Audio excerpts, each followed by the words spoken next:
मीठी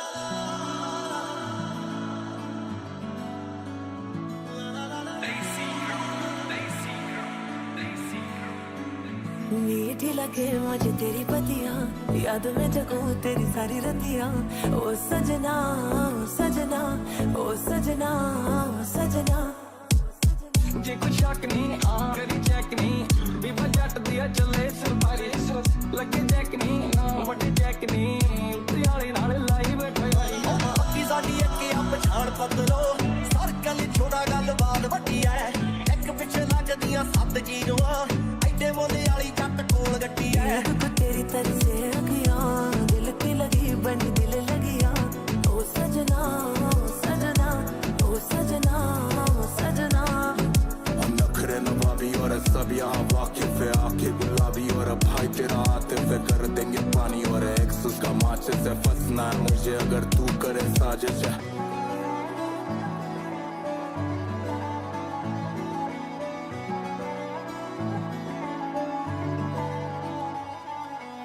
जुस्सा मारदा है ठाठा गबरू जवान दा कुत्ती बोलदी है जग ते जवाना जानदा सादा रुतबा ही देख वैरी सीना सरदा बाबा बिना ही तलावा जांदा गुड्डी चारदा तू ना जानदी कारोबार नहीं जाली नंबर प्लेट लगी कार दी सारी रात नहीं बैठे बाहर नहीं कटे जानी तो लगा ठकदार नहीं पैसे फूसे बारे बिलो सोचे दुनिया जट पैदा होया बस छाउण वास्ते मीठी लगे मुझे तेरी बतियां, याद में जगूं तेरी सारी रतियां। ओ सजना ओ सजना ओ सजना ओ सजना। ओ खड़े पैर टाइम पे नवेड़ दिंदे आ रखिया नी साहब कदे बाकी किसे ना होके जज्बाती भावे हार जाईदा है किते नहीं ओ करके चलाकी किसे ना होके जज्बाती भावे हार जाईदा है किते नहीं ओ करके चलाकी किसे ना रखी अख नहीं वैरी कख नहीं गेम घूमदी आ बैठे फोन जक नहीं पिछे जग नहीं लाई लग नहीं लगी कईयां दे आ उत्ते तक अग नहीं हाँ थोड़ा लगदा सुभाऽ पुछी जरा जाके नाम चले थां थां जट तां पहली मल्ली बैठा थां अगे वड्डे आ भलेखे कई वारी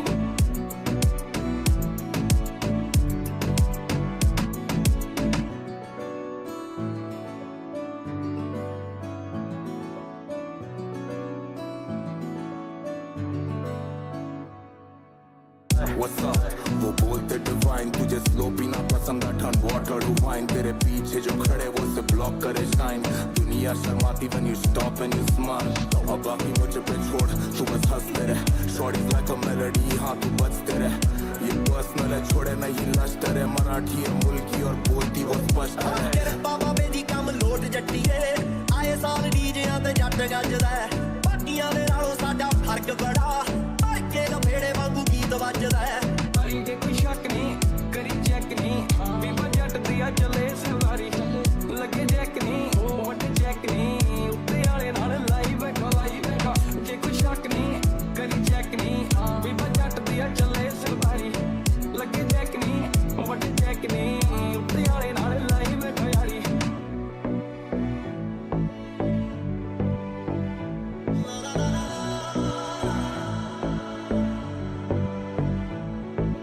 नखरे नवाबी और सब यहाँ वाकिफ है आंखें गुलाबी और भाई तेरा आतिफ है कर देंगे पानी और एक्स उसका माचिस है फंसना है मुझे अगर तू करे साजिश है।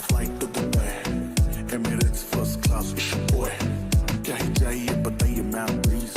Tiffany Bottega or me the Van Cleef. Touchdown see the fashion avenue.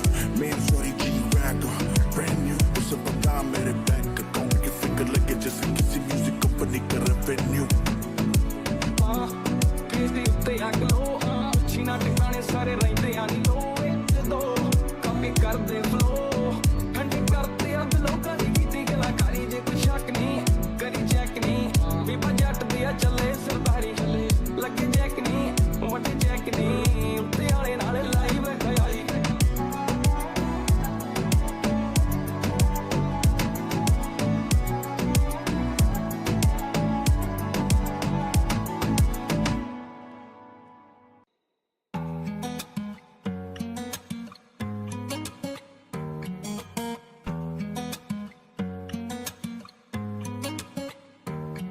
ਇੱਕ ਤਾਰਾ ਵੱਜਦਾ ਵੇ ਰਾਂਝਣਾ ਨੂਰ ਮਹਿਲ ਦੀ ਮੋਰੀ ਚੱਲ ਵਿਆਹ ਕਰਵਾ ਲਈਏ ਵੇ ਆਪਾਂ ਦੁਨੀਆ ਕੋਲੋਂ ਚੋਰੀ ਇੱਕ ਨੈਣ ਤੇਰੇ ਚੈਨ ਮੇਰੇ ਲੁੱਟਦੇ ਰਹਿਣ ਰਕਾਨੇ ਜਿੱਥੇ ਦੇਖਾਂ ਤੂੰ ਹੀ ਦਿਸ ਜੇ ਭਲੇਖੇ ਬੈਣ ਰਕਾਨੇ ਨੈਣ ਤੇਰੇ ਚੈਨ ਮੇਰੇ ਲੁੱਟਦੇ ਰਹਿਣ ਰਕਾਨੇ ਜਿੱਥੇ ਦੇਖਾਂ ਤੂੰ ਹੀ ਦਿਸ ਜੇ ਭਲੇਖੇ ਬੈਣ ਰਕਾਨੇ ਤੇਰੇ ਬਾਹਾਂ ਵਿੱਚ ਅੱਖੀਆਂ ਵਿਛਾਈ ਫਿਰਦੀ ਤੈਨੂੰ ਦਿਲ ਆਵਦੇ ਚ ਮੈਂ ਵਸਾਈ ਫਿਰਦੀ ਹਾਂ ਕਰਦੇ ਹਾਣ ਦਿਆ ਵੇਖੀ ਐਵੇਂ ਦਿਲ ਨਾ ਤੋੜੀ ਹਾਂ ਕਰਦੇ ਹਾਣ ਦਿਆ ਵੇ ਵੇਖੀ ਐਵੇਂ ਦਿਲ ਨਾ ਤੋੜੀ ਇੱਕ ਤਾਰਾ ਵੱਜਦਾ ਵੇ ਰਾਂਝਣਾ ਨੂਰ ਮਹਿਲ ਦੀ ਮੋਰੀ ਸਾਥ ਤੇਰਾ ਮੰਗਦਾ ਨਹੀਂ ਗੱਲ ਕਰਨੋਂ ਸੰਗਦਾ ਨਹੀਂ ਗਲੀ ਤੇਰੀ ਲੰਘਦਾ ਨਹੀਂ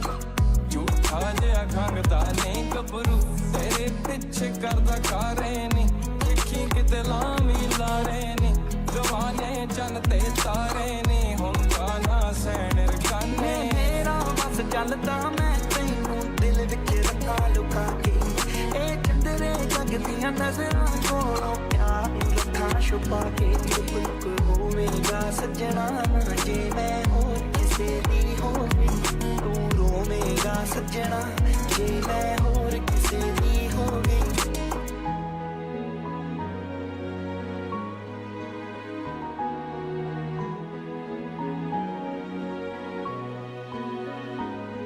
ਇੱਕ ਤਾਰਾ ਵੱਜਦਾ ਵੇ ਰਾਂਝਣਾ ਨੂਰ ਮਹਿਲ ਦੀ ਮੋਰੀ ਚੱਲ ਵਿਆਹ ਕਰਵਾ ਲਈਏ ਵੇ ਆਪਾਂ ਦੁਨੀਆ ਕੋਲੋਂ ਚੋਰੀ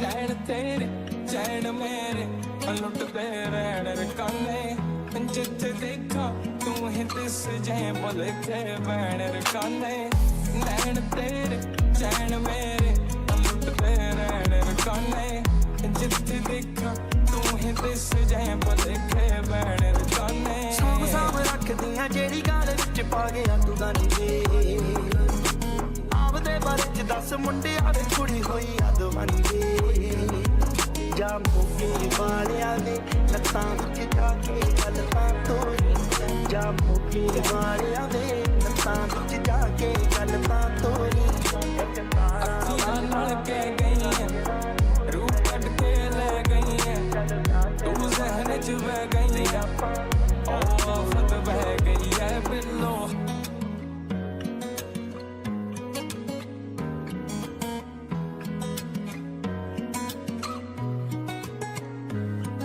ਇੱਕ ਤਾਰਾ ਵੱਜਦਾ ਵੇ ਰਾਂਝਣਾ ਨੂਰ ਮਹਿਲ ਦੀ ਮੋਰੀ ਚੱਲ ਵਿਆਹ ਕਰਵਾ ਲਈਏ ਵੇ ਆਪਾਂ ਦੁਨੀਆ ਕੋਲੋਂ ਚੋਰੀ ਚੱਲ ਵਿਆਹ ਕਰਵਾ ਲਈਏ ਵੇ ਆਪਾਂ ਦੁਨੀਆ ਕੋਲੋਂ ਚੋਰੀ ਚੱਲ ਵਿਆਹ ਕਰਵਾ ਲਈਏ ਵੇ ਆਪਾਂ ਦੁਨੀਆ ਕੋਲੋਂ ਹੱਸਦੇ ਤਾਂ ਦਿਲ ਜਾ ਖਿੜਦਾ ਨੀ ਲੇਖੇ ਜਿੰਦ ਲਾਉਣ ਨੂੰ ਫਿਰਦਾ ਨੀ ਤੇਰੇ ਲਈ ਬੜੇ ਹੀ ਗਿਰਦਾ ਨੀ ਰਹਿੰਦਾ ਬੇਚੈਨ ਰਕਾਨੇ ਨੈਣ ਤੇਰੇ ਚੈਨ ਮੇਰੇ ਲੁੱਟਦੇ ਰਹਿਣ ਰਕਾਨੇ ਜਿੱਥੇ ਦੇਖਾਂ ਤੂੰ ਹੀ ਦਿਸ ਜੇ ਭੁਲੇਖੇ ਬੈਣ ਰਕਾਨੇ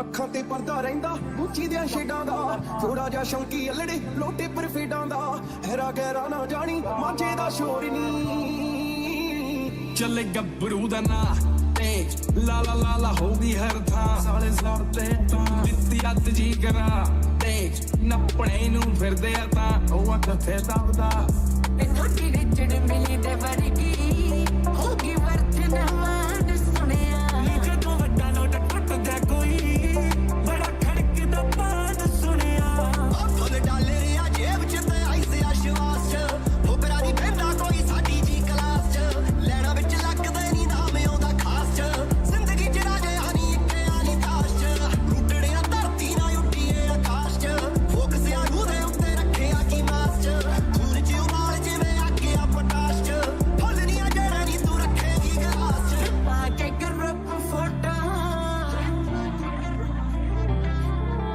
ਪਾ ਕੇ ਗਰੁੱਪ ਫੋਟੋ ਪਾਉਂਦੇ ਨਹੀਂ ਯਾਰ ਨਾ ਦਾ ਹੁੰਦਾ ਤੇ ਸਾਨੂੰ ਲਿਖ ਦਿੰਦੇ ਹਾਰੇ ਨੱਟੀਆਂ ਦੇ ਦਿਲ ਕਰੇ ਸੀਜ਼ਾ ਨੀ ਸੀਜ਼ਾ ਜੱਟ ਦਾ ਜ਼ਰੇ ਦੀ ਖੁੱਦੀ ਚੀਜ਼ ਆ ਨੀ ਚੀਜ਼ ਹੈ ਸੰਦਾ ਉੱਤੇ ਲਾਉਂਦਾ ਪੂਰੀ ਰੀਝ ਆ ਨੀ ਰੀਝ ਹੈ ਜੱਟ ਦਾ ਜ਼ਰੇ ਦੀ ਖੁੱਦੀ ਚੀਜ਼ ਆ ਨੀ ਚੀਜ਼ ਆ ਨੱਟੀਆਂ ਦੇ ਦਿਲ ਕਰੇ ਸੀਜ਼ਾ ਨੀ ਸੀਜ਼ਾ ਜੱਟ ਦਾ ਜ਼ਰੇ ਦੀ ਖੁੱਦੀ ਚੀਜ਼ ਆ ਨੀ ਚੀਜ਼ ਹੈ ਸੰਦਾ ਉੱਤੇ ਲਾਉਂਦਾ ਪੂਰੀ ਰੀਝ ਆ ਨੀ ਰੀਝ ਹੈ ਜੱਟ ਦਾ ਜ਼ਰੇ ਦੀ ਖੁੱਦੀ ਚੀਜ਼ ਆ ਨੀ ਚੀਜ਼ ਆ ਗੱਭਰੂ ਦਾ ਦੌਰ ਲੱਗਾ ਡੱਬ ਬੱਤੀ ਬੋਰੇ ਐਵੇਂ ਕਰਦਾ ਨਹੀਂ ਛੋੜ Nova Esports were the first to win the PMGC, and they will always be remembered as the first team to win it back to back, cementing themselves as one of the best teams to ever play the game. S2G showcased that every single fight matters. When their tournament life was on the line, they can clutch it from the brink of elimination to champions of the world. IHC, with their ferocious firepower, proved to us that eliminations were the name of the game. And in the final moments of those finals, they claimed their title. And today, you will have the chance to write your story. You will have the opportunity to immortalize yourselves in PUBG Mobile history. And with no one to defend their title, Welcome back in to another live stream, 2024, guys. we will have a new world champion. Welcome to Championship Sunday.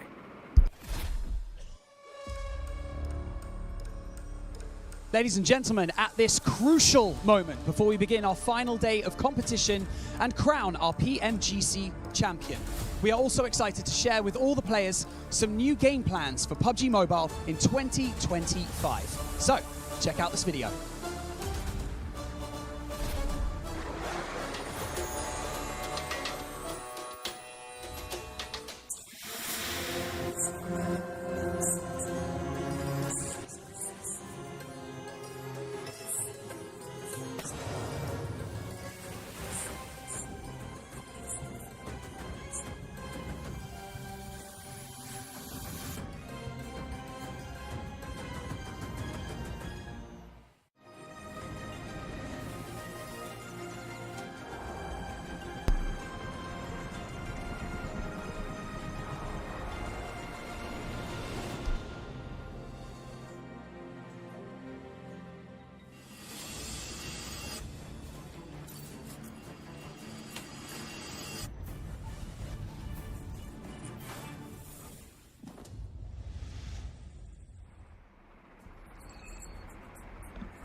बस जो भी new है जल्दी से like share and subscribe कर दो.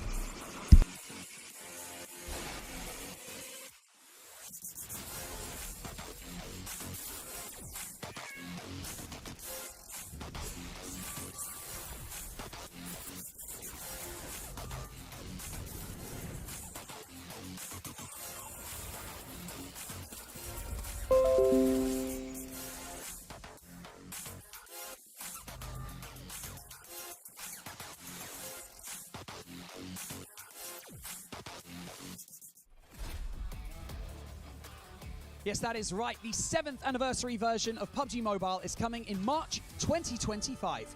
Time rewinds, the dynasty returns, and 7 years of stories will converge in PUBG Mobile once more. In addition to the anniversary excitement, Rondo is also set to make its much anticipated debut in PUBG Mobile in March 2025. The 8x8 kilometer battleground of Rondo is inspired by a blend of traditional Oriental architecture and modern cityscapes. The upcoming Metro Royale Chapter 24 is also set for release in January 2025, and it will introduce an exciting new gameplay mode. alongside updated blue zone mechanics and enhanced airdrop systems, bringing more immersive experiences to the Metro Royale mode. Players' creativity has also achieved exciting results. World of Wonder has gathered over 1 million creators and over 3.3 million maps. There have been over 24 billion matches played in World of Wonder. That's billion with a B. And in 2024, $50 million of resources have been invested for the co-creation ecosystem. Now, it is time to showcase the wonderful creations from players and express our highest respect for them. Welcome to the PUBG Mobile Creative Vision Awards Ceremony 2024. In PUBG Mobile, players are more than just participants. They can unleash their creativity and transform it into fantastic creations. Today, we gather to celebrate our creators and thank them for their efforts in pushing the boundaries of PUBG Mobile. Let's jump into the most exciting part of today's ceremony, the awards presentation. First up is the World of Wonder category. Let's see which creations will win.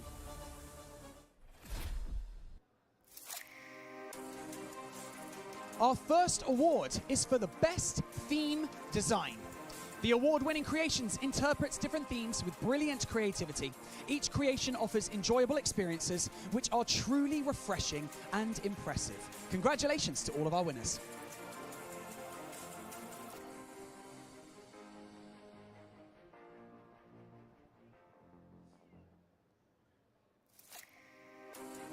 Our next award is for best scenery design. The award-winning creations perfectly integrates gameplay with the scenario, immersing players in the game, delivering a powerful visual impact. Congratulations to all of your winners.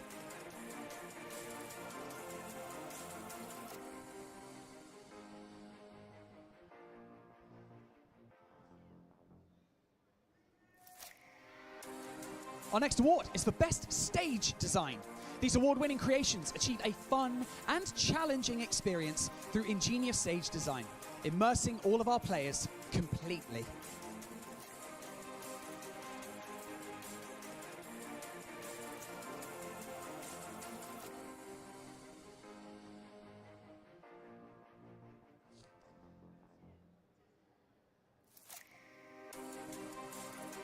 Our next award is for best stage design.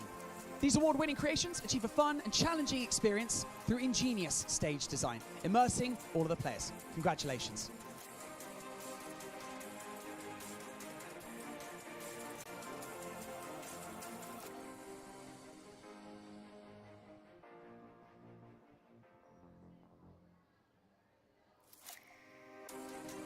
Our next award is for Best Fun Factor. The award-winning creations include plenty of fun designs with imaginative ideas that clearly bring a lot of enjoyment to all of our players. Congratulations to all of our winners.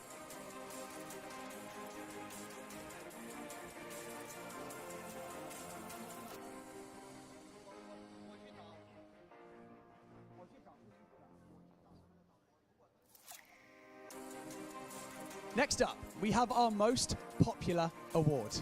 The award-winning creations have attracted the love of many players, becoming popular works in the World of Wonder due to their outstanding creativity and design. Congratulations. Thanks to everyone in World of Wonder and to all of the creators. It is your passion that has brought endless possibilities to PUBG Mobile. We will do our utmost to inspire and celebrate every creator's ideas. This year, PUBG Mobile continues to celebrate the creativity of PvP with a series of creation contests and creator programs. Check this out.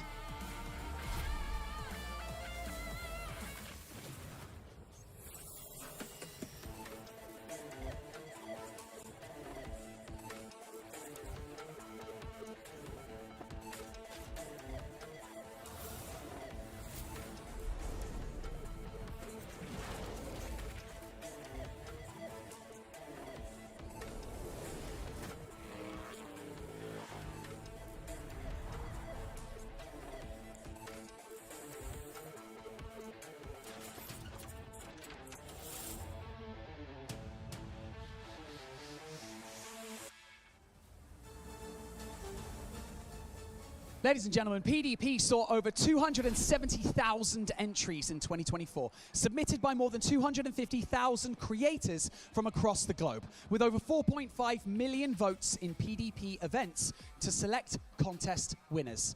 We are delighted to see more and more creative players from around the world participating, and we will honor the winning representatives of the year.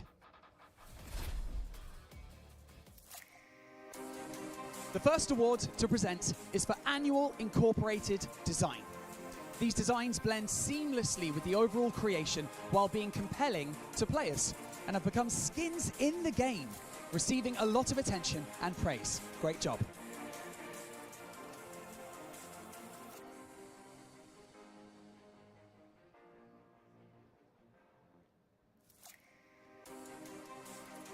Our next award is for Most Popular Design. Congratulations to the winners that you see on your screen. Your creations have become the most popular PDP designs of this year, leading the fashion trend of PUBG Mobile. Great job.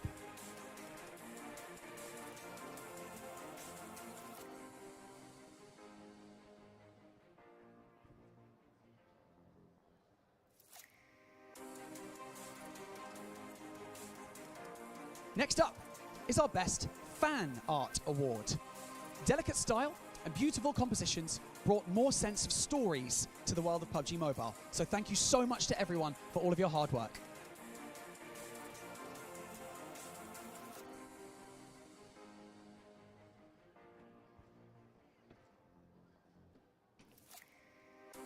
Next is our Regional Spotlight Award. Your creations successfully incorporate elements of local cultures and customs. Nice work, everyone.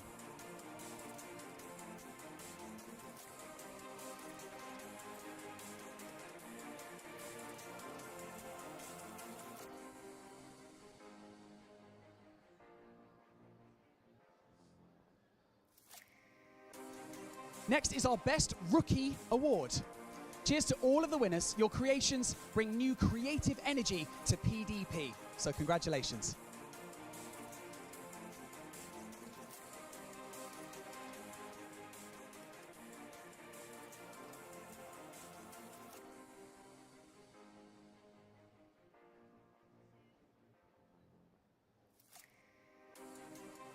Our Most Creative Award is up next. So, congratulations to everyone. Your works push the boundaries in terms of concept, expression, and design. And they look absolutely brilliant.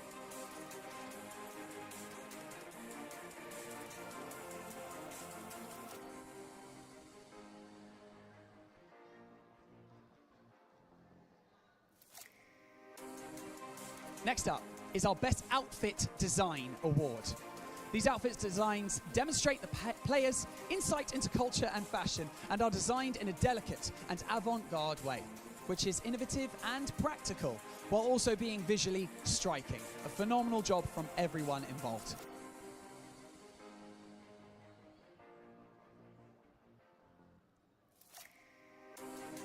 Our next award is for Special Contribution. You have made key contributions, all of you, in crucial moments and have made a positive impact on the community by supporting and guiding other creators. So great job. Now, we would like to invite our winning representatives of World of Wonder and PDP to the stage. Night Queen, Pam Ryder, and Shaz Tokyo, please come up here to receive your awards. And please give them a round of applause.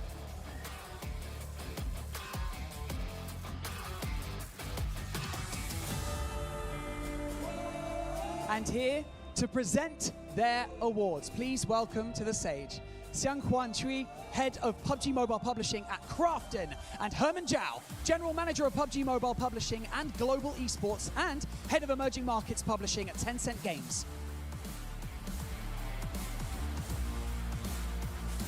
You may now present the awards.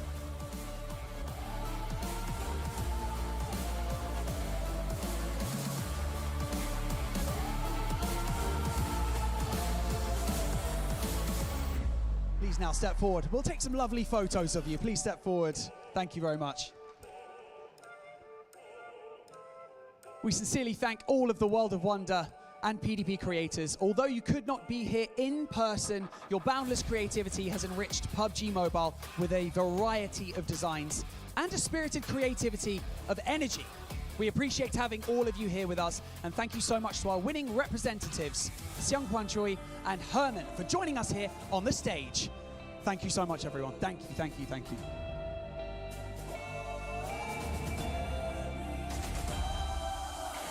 Congratulations, everyone. Congrats. Now, PUBG Mobile has always been committed to creating a fair, competitive gaming environment. We continue to invest in anti-cheat, protecting players' accounts, combating illicit operations, and striving to provide every player with a fair and secure gaming experience. In 2024, many outstanding investigators have contributed significantly to maintaining our game environment.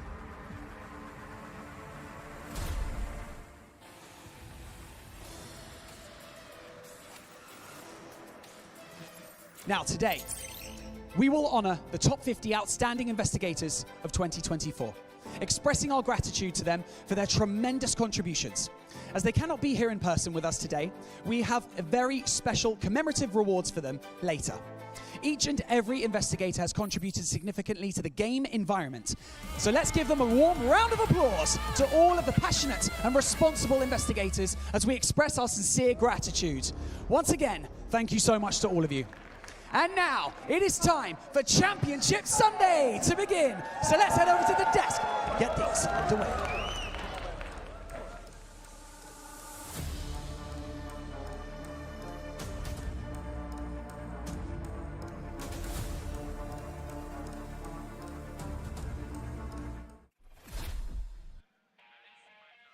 Welcome, ladies and gentlemen, to the grand finals of PMGC 2024, the final day Championship Sunday. Before we get started, we do have two amazing show matches, Max. We're going to be starting off with World of Wonder.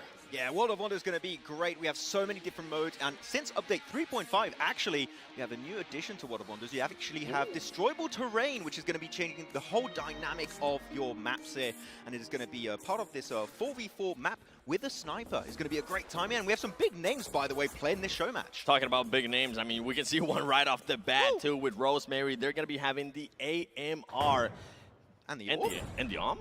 They're going to be able to pick and choose on this one. You can see Cole is going to be picking elimination first. And World of Wonders, you can see it right there on your screen. Max, I know you have played Worlds of Wonders before. Tell me about it. I've played it so many times for, like, mainly just to test out my ammo, how I spray down on new weapons, right? Or just when I get a new cool skin. I like to go in and see, like, you know, the crates I get from it, the elimination broadcast and all of that is definitely some great maps to have and test out on that one. And also, I like the parkour ones, typically I go for. Though, I have to say, I'm looking at this map, I would definitely not move in one of these apartment complexes. Middle of the water, before a sniper battle with, again, destroyable terrain, this is going to be great to see who can hit the sickest headshot with the AMR or the ARM. Yeah, and especially I wouldn't be going out in the open when you're going up against some of the players that we just saw here, right? You have just absolute champions. I think I saw one of the players being Luxy, Microboy, Ryzen. Besides Rosemary and a bunch more, I just wouldn't want to go up against them. I think my fingers just don't do what their fingers do. Oh, the reaction time is on point. You know what? At least for Horizon, there's not going to be a bush here, so you can't really use it in the middle of this World of Wonders map. We'll need to add it, but so many headshots coming on through with the ARM, with the AMR, and again, going to try and destroy some of the walls of these buildings. And see who's going to be able to get himself the advantage.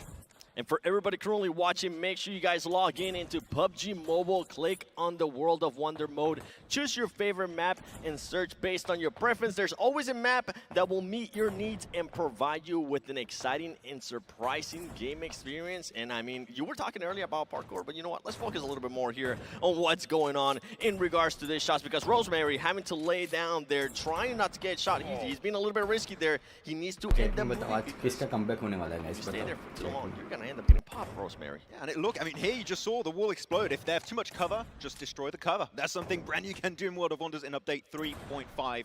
And Rosemary's been definitely taking some pretty sick shots. Ryzen's going to be taking a headshot to the bloody face. He's not going to be enjoying that one with the ARM and trying his best to come back. But currently, Team 1's going to be up to 20 eliminations already, and they've been hitting 6 shot after 6 shot. And of course, you got this middle pathway that you don't want to go because you're not going to survive the encounter here. Honestly, I was saying Rosemary maybe needs to move there, but after I saw him being able to get 9 eliminations, what do I know, right? Exactly. Don't end up doing. Just keep doing what you're currently doing, as we're going to be switching over to this other team. John Smith right now with 3 eliminations. Arthur Channel has those 7 eliminations. And you can see the objective is going to be up to 25. Team 1 right now. जो भी नहीं जल्दी से already like share and at subscribe कर 22. दो. Yeah, that's going to be a real close one. 3 more eliminations with the sniper, the Lynx MR, or of course the Orb, and you'll be done and dusted for the first show match. See, can you hit it? Oh, Yuhai, unfortunately, not going to be getting anything out of that, and his staircase is going to be completely destroyed and wrecked to smithereens.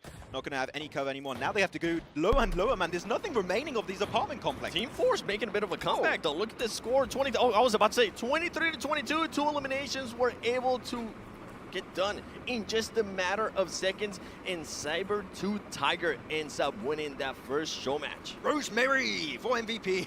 And if you guys want to be able to play that map, it is called Sniper 4v4 Destructible. Yeah, you also have the map code if you want to play it with your homies and destroy their apartments, apparently. Right. Am I inviting my homie, little boy? You know what? We'll have to do a 1v1 sniper show match and see who's the best at that. I think you'll... I'm actually going to give you the win on this one. Oh, really? I think you would. AMR, I'm not that good.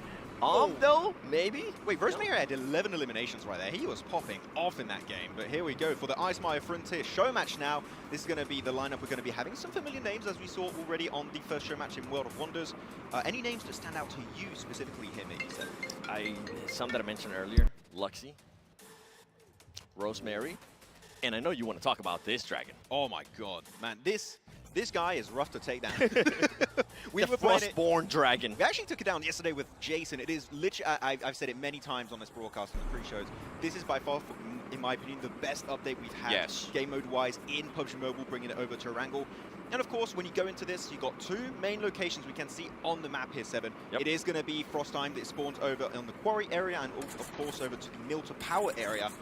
And you want to spawn there because even if you don't survive, guess what? Guess what? You have a second life. Oh, okay. Yeah, I mean, we've done that before in previous modes too. We always tend to kind of push the action. We always want to end up jumping there for it. And you can see Yuhai right now using that TPP. Bass Channel, though. Look, Bass Channel being able to use that M249 already to be able to get some eliminations. Ryzen pushing the action here, but it's the M249.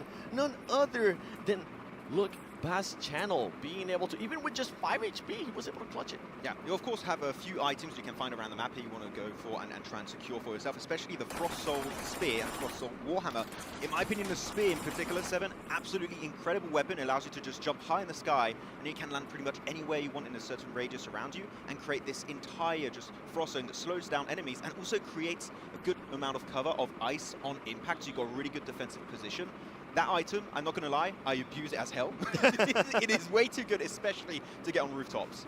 And I know trust me, you have way more experience in this mode than I do. I try to play it, but every single time I get to the dragon, I get absolutely smacked. I'm just not getting anywhere close. You have actually been able to beat the dragon, the Frostborn dragon. There is something that happens after you beat him. Dragon Blood. Tell me about it. Dragon Blood, of course, gives you full regen and regens you up to full HP, so you're able to run around even faster, and it only takes about 3-4 seconds to use. It is so quick, so you can easily pull off a 1v4 clutch if you have the Dragon Blood. So, and you actually have a lot that spawns after you defeat the dragon, so you can just pick up to a maximum of 3, and then you'll just be able to have some good clutch moments once you go back to the map. But the dragon, you know we're talking about it, we'll see him a little bit later on in this game. Hear me out. I'm hoping they actually end up in the dragon with the likes of Suxy. Well, I mean, with the likes of Luxy, with the likes of Jumper as well. Luxy currently kind of engaged in a 1v1, and he ends up losing that 1v1 to Koluk. Oh man, not what you want to see there. Yeah, not definitely not the best start here though. G9's going to be going for the push behind him, looking to see if Cluck can clutch it up. This time around, it's going to go up against the Vector with his own use. G9 going time for to it. regen though, he's extremely low. 1 bullet's going to be enough here, Seven, if he wants to get it. G9, the jump around the door is going to be working out for a bit, but unfortunately he does get shut down, and actually 2 players get eliminated in the central building here, Frostheim, and that is going to be Yuhai, sole survivor of that building. And don't forget to also check out the new Royal Pass. I mean, it's currently available right now with total prize pool upwards of 80,000 UC. Thanks for the reminder. I need to get mine, actually. I got mine. I'm level 84. You know what I really want to get, though? Yeah. I want to get that PMGC background skin. Actually, we're talking about it. After a certain timer here in Frostheim, you're going to be having the dragon get defrosted, I think was the best word. And actually in the middle of the map, you are going to be having a crate that if you're able to open, I recommend you try and beat all the other teams before you go for it. It spawns Dragon Blood, that we mentioned already, Seven. Yep. A very, very important item. And of course, the best item in the game, the MG3 is there. Come on. Okay. You know what? I'll give it to you. Why not? You are going to be using that PPB zone, trying to see if you can find somebody to be able to. John Smith's down there. Not John Allen wanted to play this map yesterday. He was able to play. He was the first one to get knocked out of the squad. I wasn't even able to play because my device was charging. That's why I've got to get your Infinix device go in and charged up. It can last so long when you get it charged up, Seven. Just don't forget next time. Here we go, Huey. He's just going to have himself a good little high ground position, though. Don't get the Molotov. One slither of HP, but does actually win the fight with a PPB zone against John Smith, and actually gets himself another elimination. But here we go. The spear I was talking about earlier, as Luke Bass is going to try his best to get access to the rooftop, but as we know, they are a little bit slippery. Oh, he got the horn. There you go. He got the horn. One thing that I also got a chance to see earlier was none other than the saber-tooth tiger. That's been one of my favorite things out of this mode. Literally yesterday, what I ended up doing, I didn't want to end up fighting anybody, so I tried to find a saber-tooth tiger and just roam around. It's a really good one, but the Mammoth, I think we might see the Mammoth used later. You can have your entire squad, and you've got high ground in a vehicle. It's too big for me. Remember, I'm short. He just walks on you. You can't even get into it. But here we go. We are going to be advancing into the Dragon's Lair here. Once you use the horn or you go to one of the different portals split around the map of Wrangle, you are going to be entering here. And you have this central stage. And again, the coolest design, in my opinion, ever. You have a different stage entirely for the Frostborn Dragon. And he is going to be trying his very best to take them down. He's going to be doing it by himself? Try and do it, but it is going to be tough solo. You want teammates to do it. I know, we were talking about it before, having to try to do it solo. It's super hard. It's almost near impossible. But Jumper might be able to prove us wrong here. Jumper is going to be breaking some of those boxes here, trying to see if he can find some of that sweet loot. And the dragon is coming. Ooh. There you go. Actually, really good use of the Frost Soul Warhammer is to break down those Okay, ice he's not cubes. solo. Okay, I'm happy to see this. Yeah. I'm happy to see that he's actually not solo. So yeah, with the Warhammer, if you break down the ice cubes, you get almost unlimited ammo, because guess what? 200, 300 bullets is not going to be enough to take down the dragon. You're going to need way, way more. So if you do break down those ice crates, you're going to be getting a lot of that ammo. But here we go. The dragon's going to be high in the sky. And actually, I think because a fight is happening, he went to pause on the side to let the other players fight each other. That's very nice of him. Something to keep an eye out, because you guys can end up fighting players as well while you fight that dragon. You can see him just chilling, the Frostborn Dragon. I mean, that is one of the... What if, Max? Yes. We talk about Sabertooth. We talk about mammoths. What if you could tame the dragon? Tame it? What about a buddy dragon? Oh. 3.6? Maybe. They're like, it is so nice of the dragon. Developers, are you guys listening? Oh, give us a dragon. He's going to be airborne once more, maybe going down to the players. Here we go. He's got a variety of attacks. You've got to be on the move pretty much 24/7 if you want to take him down. And actually, he does have some weaknesses. You see these crystals on his wings, on his torso, on his head. If you do break every single one of those, he's going to be in a weakened state, drop in the middle of the map where he can't attack you, and that is the prime time to do damage and hopefully eliminate the dragon. You were talking about it. This is currently what Voki is trying to do. They're going for those crystals. They're trying to tell him to pretty much just come down. There you go. They got one. They're looking for some more. And half health. They're making this look easy, Max. Oh, yeah. And on top of that, he just laid down. Okay, I think this is going to be a GG's for that dragon. There you go. Hey, they've beaten my record already. They are so quick, but here we go. He's going to be in the knock state, taking extra damage. You want to try and make sure you do get as much damage as you possibly can. And Voki, he's in with a knife. He's taking a nap. He's trying to punch him in the bloody dragon face. What's happening there? The dragon was taking a nap. It looked like he was having a meeting, but now he's back up, going to be flying around, going for those crystals. We'll have to wait and see what's going to happen. So far, I mean, I think they got it. Let's be honest here. Yeah. I think they got it. Of course, when he does come back from the knock state, he is going to be getting his ice crystals all over his body once again, so he's going to have those weaknesses you can once again abuse if you want to do extra damage, and maybe knock him twice in a row. I've never done that. Knocking it twice in a row seems quite hard, but he's just flying all over the place. And to hit him when he's flying like that is really tough. You might want to just survive and wait for him to go back down on the arena, because it is quite hard to hit the shots, at least for me. But I forgot they're like mostly pros or ex-pros. I was about to say, you can still see it's a way little bit harder, but you know, they got that gyro working for them. There you go. They were able to beat him. They're going to be looking for that sweet, sweet dragon blood that we were talking about earlier. A recovery item is going to be giving you instantly health and energy. That's something that I definitely need to have. And this is what I was doing yesterday, Max. I was just on that Sabertooth, just roaming. Yeah, actually, one really cool thing about the Saber-Tooth Tiger is that nice. when you go at a really high speed, you can actually dash left and right to dodge bullets of incoming enemies. So it's not something that you become super predictable to shoot on like a bike. It actually has extra mobility left and right when you're going at really, really high speed. So good. If you had them to pick between a Saber-Tooth Tiger, a Mammoth, or a McLaren skin for the buggy, which one would you pick? A McLaren Saber-Tooth Tiger. Nice. Why choose when I can pick them all? That would be an interesting mix. Yuhai now going to be making a bit of a push up here. One of his teammates is currently knocked. He's going to be able to clutch it up. Oh no, that's it for Yuhai. He ends up getting caught by Look Bass Channel. Oh, that's going to be a nice elimination to get. Currently, we do have ourselves 4 players remaining, if I'm not mistaken. So that is going to be wrapping up pretty quickly. You also have these cave areas around the map. You don't only have Frost Time you can go to. If you unfortunately did get eliminated relatively early, you can go over to the caves. Has really good loot, and you can also maybe find one of those horns we talked about earlier to go into. Or you can find the spear. Lair. As Microboy here, good to see him playing, and he's going to be able to find himself a pick onto one of the players, switching on over to the P90, and he's going to be securing himself his third, oh actually no, his first elimination, I believe that. Okay, that was a bit OP. He had the spear, and on top of that, he had a P90 as well. Too OP for me. And somebody's got the, what was that? Oh, the Mammoth, there we go. It's being used up by System. Going to be swimming his way across. I have not attempted to swim with a Mammoth. I did not know you could do that, but that is a great addition. You can swim with a Mammoth. Don't let Incilio get their hands on a Mammoth, because they're just gonna be absolutely dominating Hovercraft everything. from the past. Incilio's gonna be like, can we get a Mammoth in Miramar, please? They would love that update. They would just go to Milta again and just hope they can find one. But the Mammoth is great. Again, you could see there the elevation you get from it. If you can have your entire squad on top of the Mammoth, you can just shoot from there. And right now, really damn safe. Look at that. What? How do you deal with this? This is insane. And it's so hard to get shot at too. Even though Shan has an MG3, it's going to be a tough one. But good thing he has the spear. He's going to be trying to get the oh, okay. That was so awesome how he was able just to get the high ground right there. You were talking about how the Mammoth gives you the high ground. The spear negated that. Even the higher of grounds.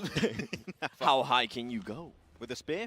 There's no limit. And this is going to be for the win here. Who is it going to be? Sadiq trying to get some shots there. It is going to be none other than Captain San being able to clutch up the win right there of the face, the Frozen Fury. That's why you like to go for the Dragon also, because you can get that P90, which we saw there is just so strong. But yeah, the Mammoth push, really strong with the spear. Again, giving you that bit of elevation on the rooftops is just so scary. But again, this mode is just so fun. And I really hope that a lot of the viewers are going to go out in-game and experience this game mode for yourself. Yeah, let us know in the comments below. Have you guys tried out that mode? Because, I mean, I definitely have. I know you have. Jason has too.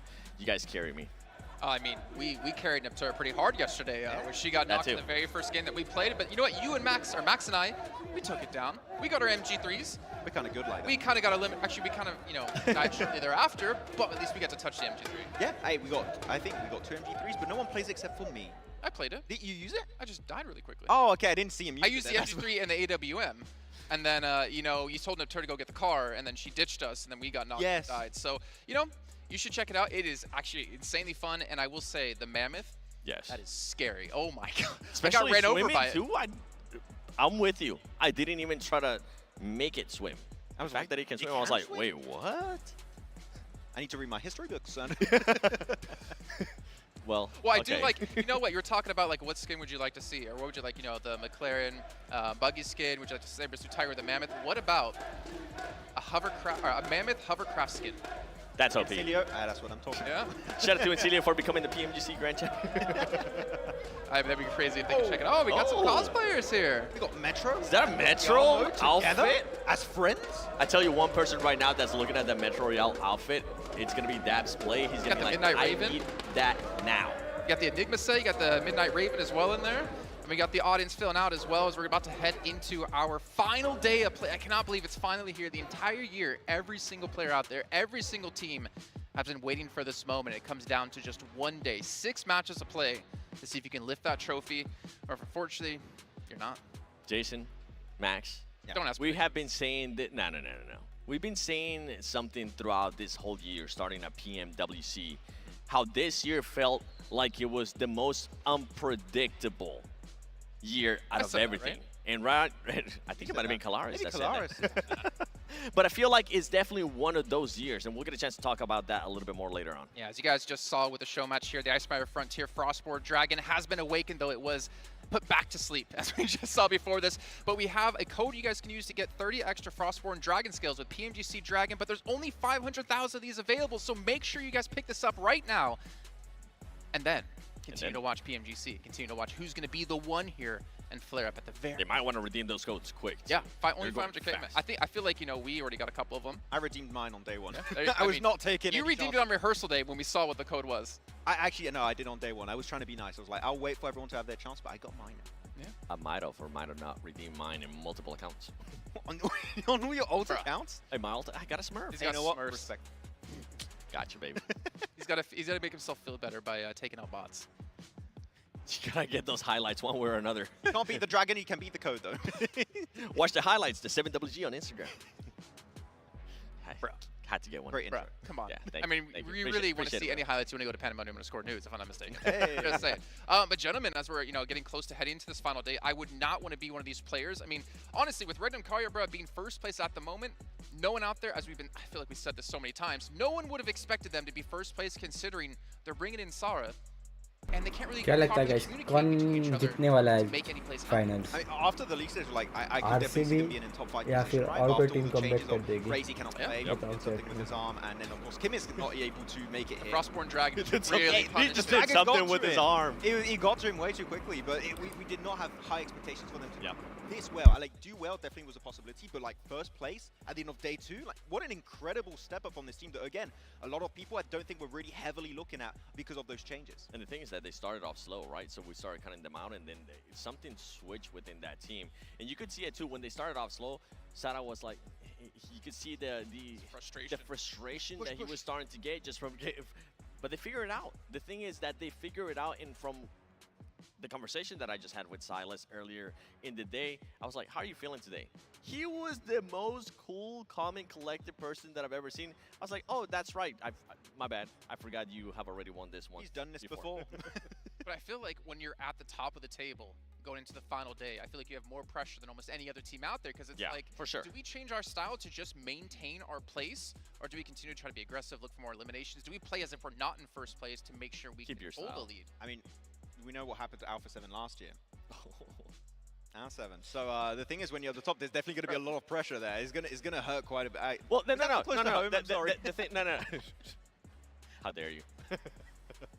We'll get a chance to talk about them maybe a little bit later on. No, but one thing that they do need to watch out for is teams that have nothing to lose, right? Something that we saw especially Like last Alpha year 7. when we were in absolutely right, and that is something that the players were able to tell me. I mean, they got absolutely currently nothing to lose because of the position that they're currently in on the leaderboard. It is going to be just control damage control, trying to get themselves up to that top 3 situation. Well, gentlemen, we are talking up the day. We do have 6 matches left to go until we can crown our champion here in London at PMGC 2024. So you know what? Let's stop talk and get everyone out on the stage so we can kick off our final day.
Ladies and gentlemen, coming to you live from the XL Arena in London, England, make some noise!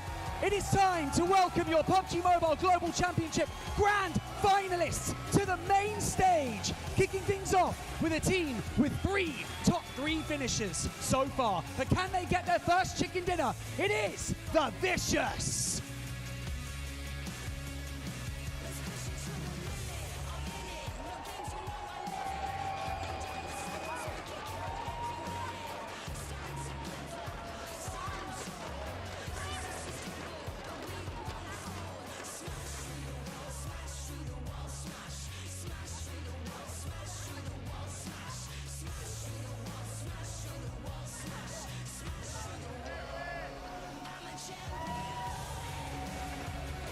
Representing the region on the global stage, joining us now, Guild Esports.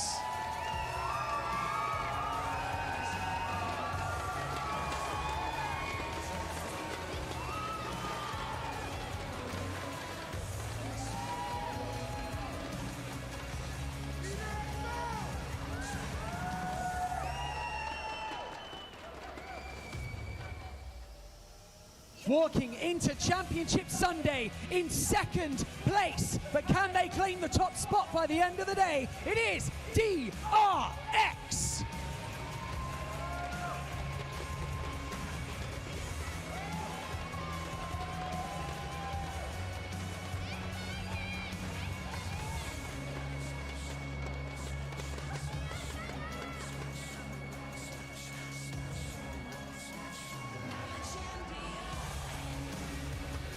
Currently sitting in the middle of the pack with the crowd behind them.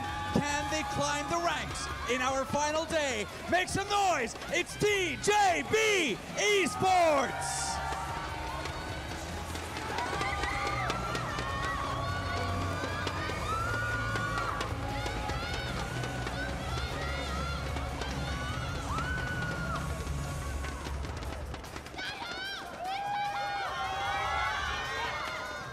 Once again, the most dominant team in the group stage of PMGC, but they need a really strong day to close it out. It is Team Spirit.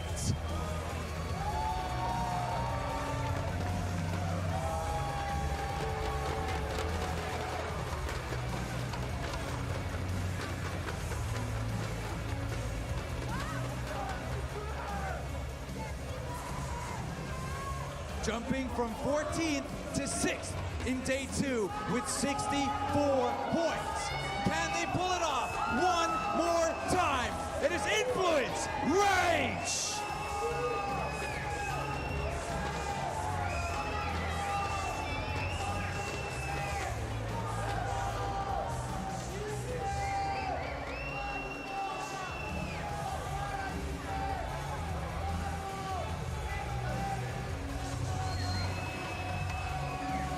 With a very impressive debut at PMGC so far. Can they close it out in style? It is Incilio!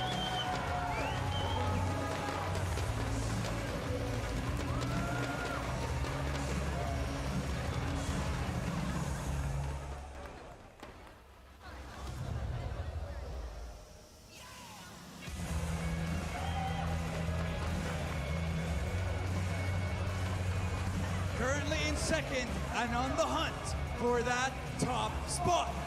It is D plus Kia!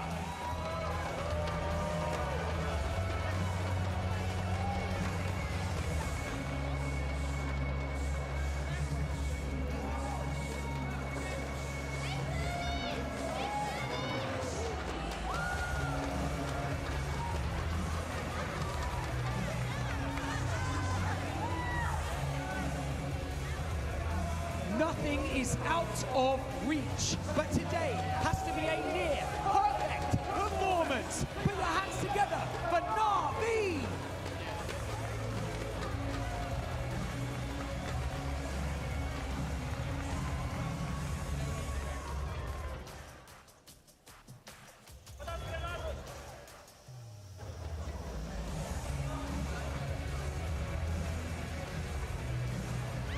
Team that needs to come out in our final day of the PMGC Grand Finals. Make some noise, it's Thunder Talk Gaming!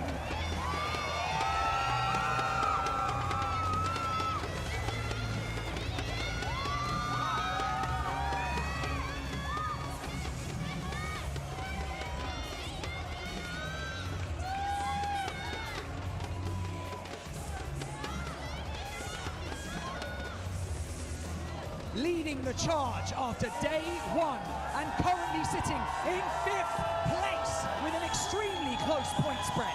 It is for Miracle Vibes.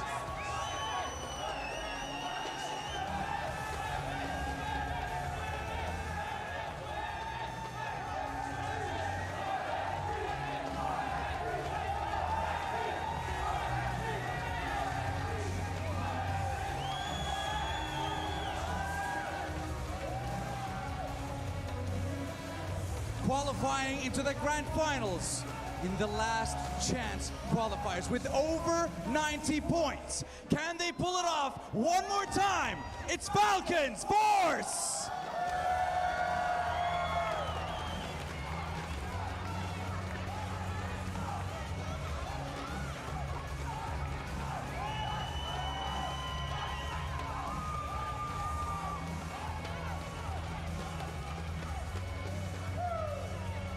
One of the most dominant teams this year and leading one of their strongest days of competition to close this one out. It's Alpha 7 Esports.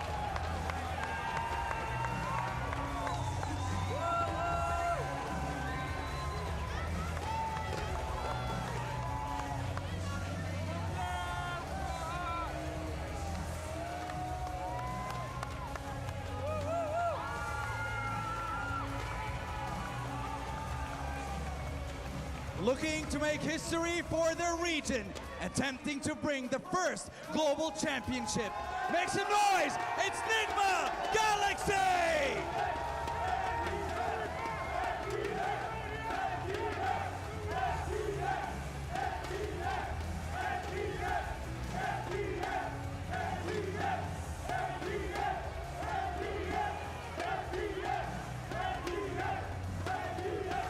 Starting strong, but needing to get that momentum back today for a chance at the title. It is Vine Donkey ID.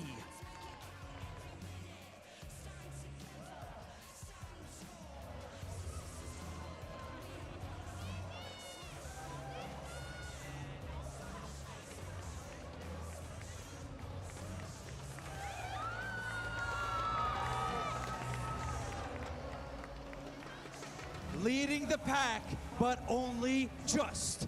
Can they hold on? It is Regnum Carrier, Bruh Esports!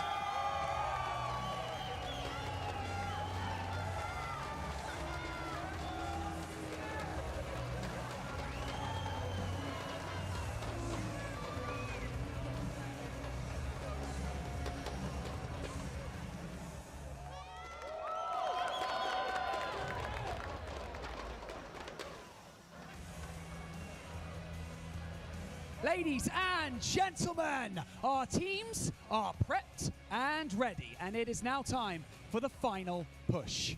That's right, Barney. It is time for Championship Sunday!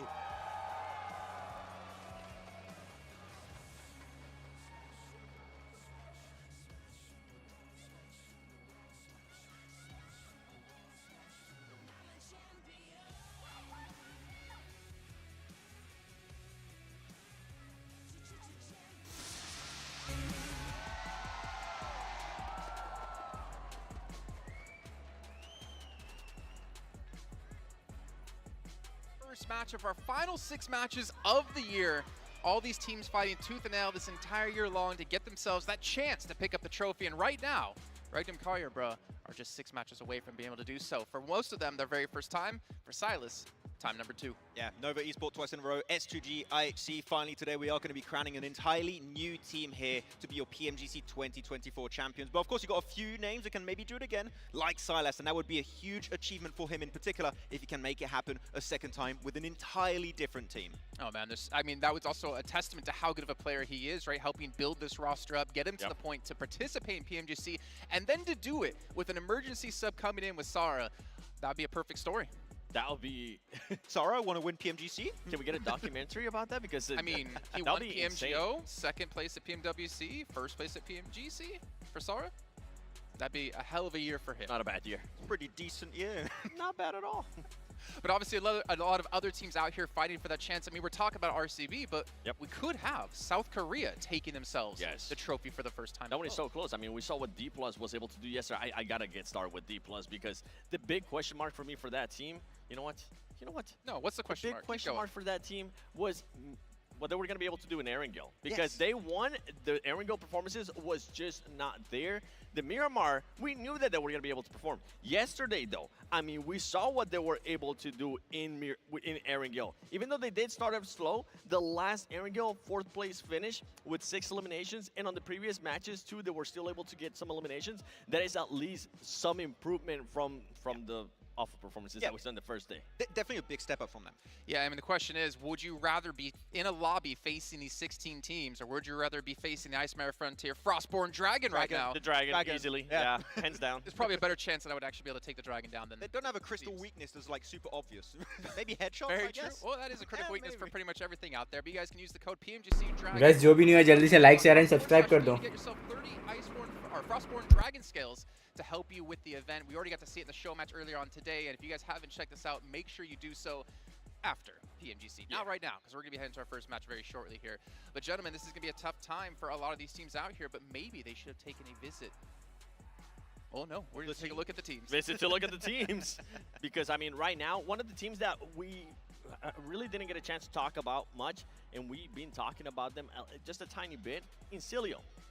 We know that they're able to perform in Erangel, and yesterday, towards the end of the day, we were saying, okay, if Incilio doesn't end up performing well in the last 2 Miramars, I think we're just going to end up counting them out. Right now, with that team sitting in 7th place, still within striking distance, just 15 points, if they have some amazing performances in Erangel Max, I still believe that they could end up surprising people, but the big question mark is that Miramar. Yeah, it is always going to be Miramar. They had like a decent, I think, 5th place with 5 eliminations yesterday on Miramar, but outside of that, the Miramars have been a little bit lackluster. Wait, a little bit lackluster. Very. They have 0 points in every single match on Miramar except the last one yesterday. Yes. That's worse than lackluster. They're trying, okay. That is not going to be a team. I'm trying to be polite, okay? I'm trying to be polite. No, don't be polite. Don't be polite, because this is a team who came in out of almost nowhere out of CSA and put on a flawless performance on every single battleground except Miramar. They really have so much potential. They're definitely one of the biggest surprises I would say going into PMGC for 2024. And we need to see the win, Seven. We need to see a win on Erangel, because we know that's the map where they get most of their points thanks to the hovercraft. If they can actually get a win, I think the top 5 would be a big achievement. First place is going to be tough because like D+, Kier, DRX. Really? You think first place would be tough? No, it's going to be tough because like of who's up there. Okay. What I'm saying. But Incilio, if they want to be gunning for first place, we need to see a chicken dinner. It's insane that I'm actually gonna say this. I feel like any team that's currently within that first stage is within striking distance to be the champion today. The most unpredictable year that we have had, the most unpredictable PMGC Grand Finals that we have had, and I quite honestly don't know if some of the teams are going to end up crumbling under the pressure that they're currently having, or if they're going to become diamonds. Look, all I'm going to say is that RCB has 98 points in first place. Yeah. Who else got 98 points in one day? Calm down, man. Technically. Calm down. Calm down. Wow. I mean, you're not wrong. Technically, it can happen, but I will say this lobby is drastically more difficult than when they did it. Possible, realistic. That's the thing. But like that means that everyone really could have an opportunity, but we're getting ready for our first game very soon here to see how we're going to get going. And I did get baited by the replay. Yeah, me too. I was like, wait a minute, what's going on? But yeah, so many teams, even the teams at the top of the second page, I'd even go to say 7, if they have a really, and I mean a really good start of the day in the first 2 matches, maybe have a chance to compete. Maybe. Okay, yeah. The thing is that with RCB, with D+, with what we've been able to see out of this team is right, DRX as well, the one big team out of the top 5 that I'm also going to be looking at is actually not going to be 4MV. is going to be Nick Galaxy, because right now they are currently sitting with 86 points. Well, I was wondering what, kind of along the lines of what we've been talking about some of these teams. Yeah, you perform really well in one map. How are you going to be able to improve in the other map? For Nick Galaxy, yesterday the improvement was massive when it came down to Miramar. This team was able to get 2 top 3 finishes and being able to back it up every single time with 7 or more elements. For me, Nick Galaxy and those 2 Miramars you're talking about here, 7, is not about their fragging power, even though it was already really good in these maps.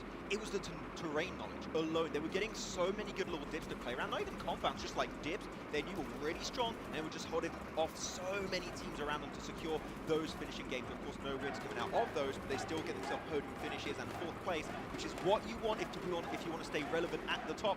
But I think with Nigma, we're going to have to see a win if they want to really race for that 1st place. Talking about unpredictable, talking about surprises here for the final day. One team that definitely ended up surprising us yesterday was none other than the Brazilian team, and it wasn't Alpha 7, it was actually Influence Rage. Influence Rage was able to get 64 points in just one day. They did end up slowing down towards the second half of the day. The Miramars, they weren't able to mimic what they were able to do at the beginning of the day. But for me, this team, I feel like they could definitely be a bit of a dark horse with the way that they were able to perform yesterday. I'd have to agree. They had a really cool, good school finish that actually was taken away by one of the South Korean teams. And actually, I want to talk about DRX a little bit going into this one.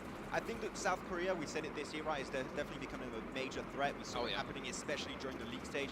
Mir and Sejong, unfortunately, not here, but we've seen absolute greatness from their individual players and macro play in particular. But through D+K and DRX, there's a very good chance that for the very first time here, a global trophy heads on over to South Korea, maybe to DRX, maybe to D+K, and especially Hyunbin, that we said this is his first year as a professional player.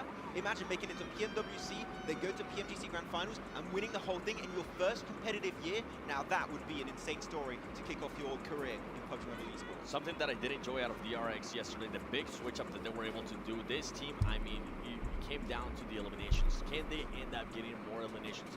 Yesterday, they were able to get back-to-back matches with 9 and 8 eliminations. That is massive for a team that just wasn't putting up that many amount in the first day.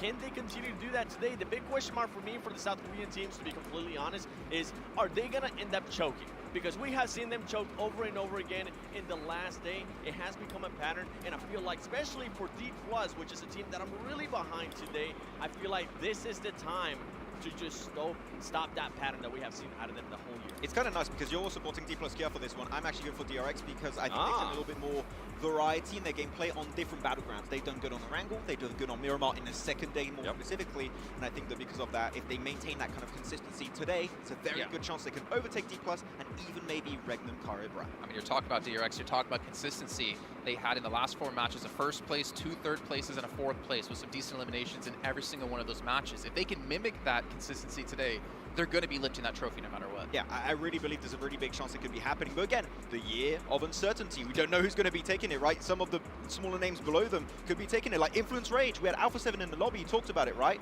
What a surprise for them. That's huge. Let's get a chance to talk about some of those teams that are not within that first page, right? That it is a very long shot. It's more than if they're going to be possibly pushing just for a top 3. Alpha 7. Falcons. There is another team as well that I'm going to be looking at, is the Vicious. We know that they don't care. We know that, I mean, they have personally told me, we're just here for the experience. We're here because we got nothing to lose, and we've been playing like that since league stage, and boy, this team is not afraid to maybe pick a target within that leaderboard and just make their day a little bit harder, make it miserable for them. We saw it happen with Vampire 2 years ago, right? They were at the bottom of the rankings. In day 3, they come in, go to, what was it, top 6 in a matter of just a few matches alone. So any team can definitely pull off that comeback. But if you really want to compete for the top 7, I think it's fair to say we don't need a top 3 in the first match or 2. We need a win. We need to see a big win, just like we see 4MB do every once in a while. That talking about them, if they start off that way, they could also be racing. You're talking about for the teams on the second page? Yes. Yeah, we would need like back-to-back wins with, you need that. For me, minimum 20+ eliminations, because we know that the teams at the top, they might slow down in one match, but they will recover from that, and quickly. I think that as we go through the day, we're going to start being like, you're out, as we get further towards the end. Yeah, I mean, if you're talking about teams trying to get eliminations, I mean, I know we talked about it a little bit, but in Cilio, they were very consistent in just getting their eliminations constantly throughout the day. And to be honest, if you're a team within, I'd say maybe like top 5, top 6, maybe top 7, if you're consistent with your limbs, there's a very good chance you could be the one overtaking first place as well. Yeah. For you guys at home who are watching, make sure you check out Infinix, the Infinix GT20 Pro. We've been using it all year, PMWC in a lot of the PMSLs, and not to mention here at PMGC with its dual chipset 140 Hz AMOLED screen. I really want to see the camera reel on this after you guys are done with the entire event. You don't want to see the outtakes. You don't want to see our lot of weird faces outtakes. in great quality, Jason. I see your weird faces every time I work with you. Look at this. Yeah, I'm so glad we don't have a solo shot, so you can actually show that one.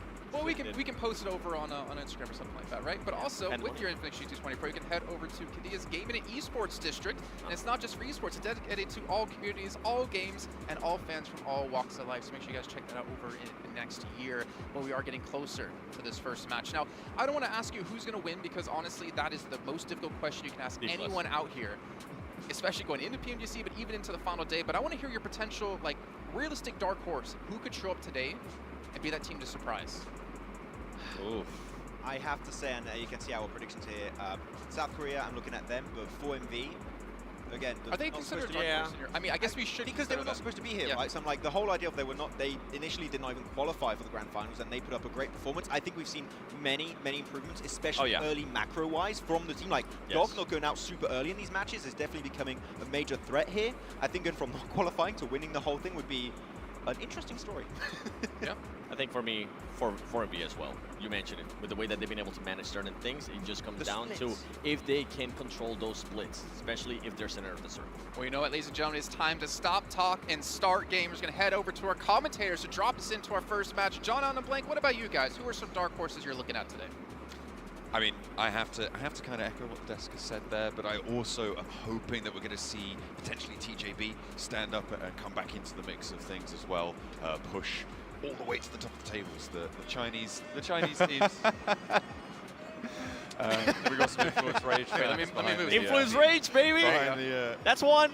Behind the caster. I think they're Brazilian to people. be fair, they've got a point. Do Brazil. Right? They've got a point. Influence Rage have been certainly putting up some shifts over the How last. is he louder than you right now, Joe? Wait. That's what He's doing well. He is doing well. I can't hear you at all, but I can. I want to get the flag so bad. You went straight into mumble Go, mode. go. This man over here's got 10,000 aura. You just got minus 10,000. Oh, yeah, so I'll have to build it up over the course of the rest of the day. Bring some noise to this one. Okay. Because it is going to be insane. I mean, for me, my dark horse definitely probably DRX. I know they're quite towards the top, but the thing is, I think that they've been slowly climbing, right? And I think teams now need to be worried about this squad. Them and D+, I mean, South Korea looks pretty terrifying at the moment, but DRX is consistently towards that end game, has consistently strong performances. Absolutely. We're getting some visitors. We're getting some visitors over on the desk. Thank you very much, Seven. Giving us a little tour of fans in the arena, which has been definitely. Yeah, well, it's the whatever. What I'm saying is, there's plenty of representation here in these finals, in this arena, and has been building that excitement across the board for every single team. You can hear it as we're getting more run past. Let's see if Mongolia can keep towards the top of the tables as well. I don't know how many more flags we're going to have running in behind us, but I'm ready for it. I mean, for 4MV, I mean, let's see if they can keep the wind in their steps. Honestly, that is the main thing that we're looking at here, because honestly, 4MV, last-minute invite, it's tough. It's very tough, but I do think they've redeemed themselves here. I think they can stand tall going into day 3, knowing that they have done all that they can to potentially grab themselves a first place, or at least a top 3 here in our final day of PMGC 2024. It's all happened so quickly this year, and we are getting into Sandhawk. Our first game marks the first challenge for these teams looking for a first place position to take home the trophy. It is just It was a around lie. the corner. It was just a fake out. We're getting you ready. But that beautiful trophy is where our teams have their eyes set for now. It is all down to the wire. And everybody needs to keep their nerves together. None more so, I think, than Alpha 7. Their year so far has been momentous. They've had an incredible performance, coming second back over in PMGO at the start of the year, winning PMWC in the middle of the year over in Riyadh, where they were able to shake that curse, right? That always second place feeling that Alpha 7 had felt over the last few years. They were able to stand at the top of the totem and lift that trophy. But here, the task is monumental for them now, and I think that if they can keep their cool, they can do it, but it is a question of how quickly can they snap on. I mean, to be honest with you, for Alpha 7, it's looking really quite dire for them down towards the bottom of the tables. And I think for PMWC, it was great. It was great they were able to get a win there. I think for Alpha 7, though, a lot of that tension, teams don't work well underneath it. I think Alpha 7 is one of those few teams that is taut like a spring, and that's when they have their most explosive energy. After that, PMWC, I think the tension just washed away. It was a relief for them. I'm not saying they got complacent, but I think because that pressure left them a little bit coming into PMGC, it's a slightly different story for them, right? And I think that you can't be on top of the world forever. They have been consistently in the top 3 for such a long time. I think if you're an Alpha 7 fan, don't feel too bad about this tournament, honestly. You got to look back at all the consistency they've had throughout the years. Though I do think if it is Alpha 7, they could likely jump up to a stronger position. I'm not thinking they're overtaking our top squads, though. It would be a really tall order, considering the quality, the caliber of the lobby in general. It is so hard to chase anyone down in this lobby, in this situation. I'm looking at Team Spirit as well, in a sort of similar situation to Alpha 7 was at PMWC. They've always been in a top 5 consideration, right? They've never been able to push towards that top 1. If there's a tournament to do it, it's now. We were talking before and you were saying, you think Nomi may just be the best player in the world right now for PUBG Mobile, and I would back you up on that. I think he's phenomenal and an excellent credit to the team. This roster, as it is right now for Team Spirit, is a champion roster, but they need to show up today. That is the issue with Team Spirit, is that they swing wildly between performance to performance. And I think it is difficult. I will 100% stand by the fact that I do think that Nomi is currently the best player in the world. It's hard to top him, consistently top of damage numbers every single time. Though, teamwork is the name of the game here over in PUBG Mobile, and that's what we want to see on Sandhawk. London, make some noise for the first game of PMGC Championship Sunday. The plane will take us over the jungle for the final time of 2024. Sandhawk for the last entry. Who will rise above? Who will control those crossings? Who's going to be able to wend their way through the undergrowth and make a meal out of this one? It's a short amount of games, 6 matches ahead of us, and that's all you grab. The Vicious dropping in, I think that's on top of TJB if I'm not mistaken. A hot drop to start things off. Getting in real quick for this one, TJB.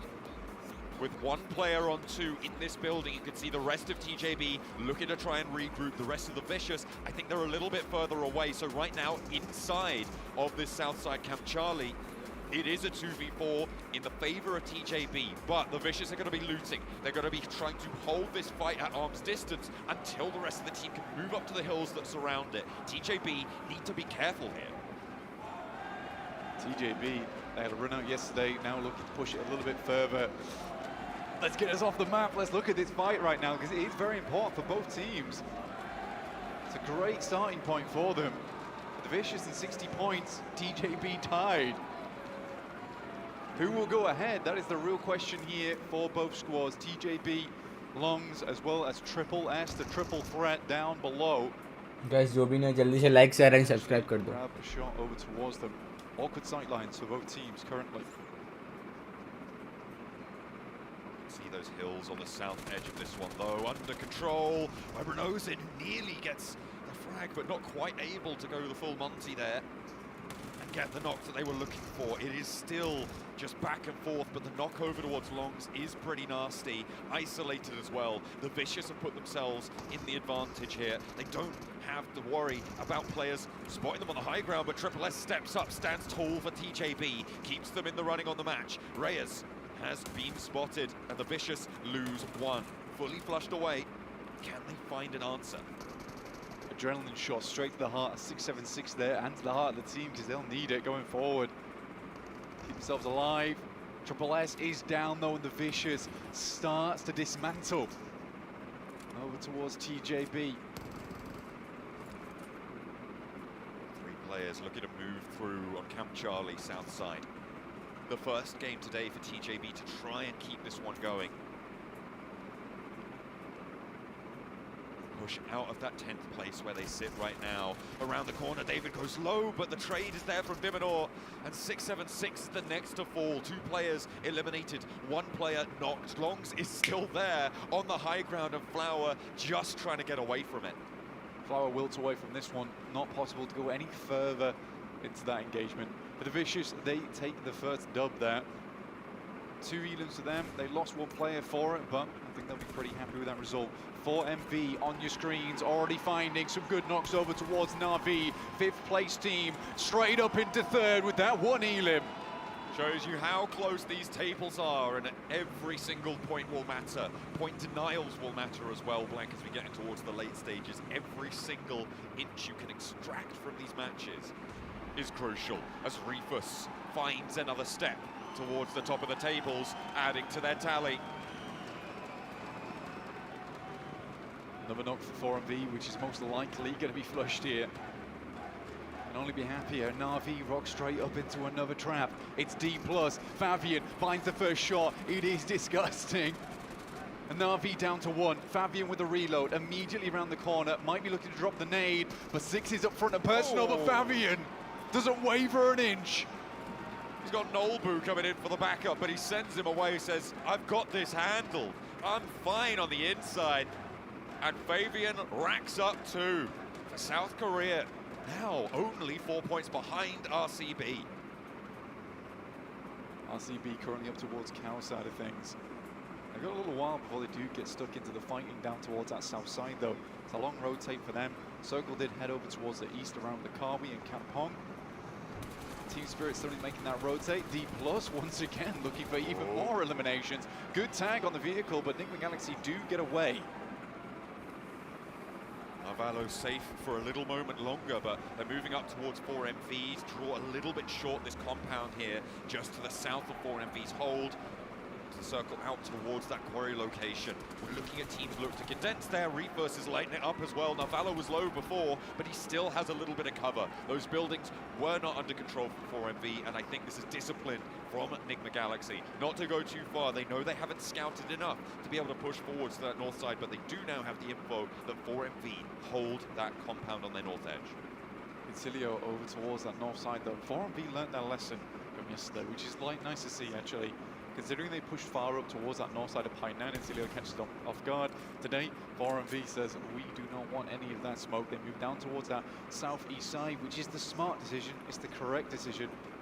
I'm glad that 4MV did go over that game. It was like, yes, what we did was silly, but we can quickly patch up any of those major mistakes. Vigilant over towards 4MV's position here, towards their south. The hill to the east of Painan. They make Thundertalks approach hard as well if Incilio hold that west side solid. RCB, in the meantime, that northeast edge, rotating in past Camp Bravo, looking to push in past the Kawi. Alpha 7 will potentially be the first team to meet them there. The Falcons are out to the west of it as well. A difficult approach, sure, but it should be fairly safe for this current circle. Getting into the next ones, though, a lot more treacherous. For RCB, it's a 4-point lead right now over D+. The pressure is monumental going today for RCB. It's going to be a struggle, but I think it all starts here over on Sandhawk. If they're able to get themselves a couple of eliminations, a few placement points, and just keep themselves ahead of the game. They don't want to be playing catch-up today. They want other teams to be chasing them down. They want to be leading from the front, and that starts on Sandhawk. A relatively chaotic map at times, but RCB has got to harness that one. They've got to get this under control and bring a little bit of order back to Sandhawk itself.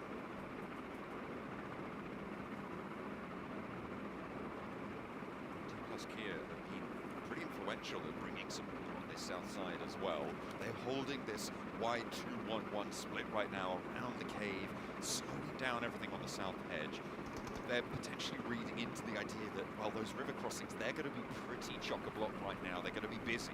So teams are going to help us to stagnate that west side. Instead, let's lock down the majority of this south edge. They've retreated to a 2-2 split now, and they're looking to rotate around to control more of this circle as it sits into stage 2. But they have had a massive effect at keeping teams towards the edge on the south and the southwest. DRX and D+ both have fairly strong positions, both on high grounds at the moment. particularly a good spot to play for Kaikse. Over towards a nice, really strong outpost, which is fairly dead central. They also have 2 players in Soas, and I believe that's Hyunbin as well, over towards the eastern side of Quarry, just managing those rotates.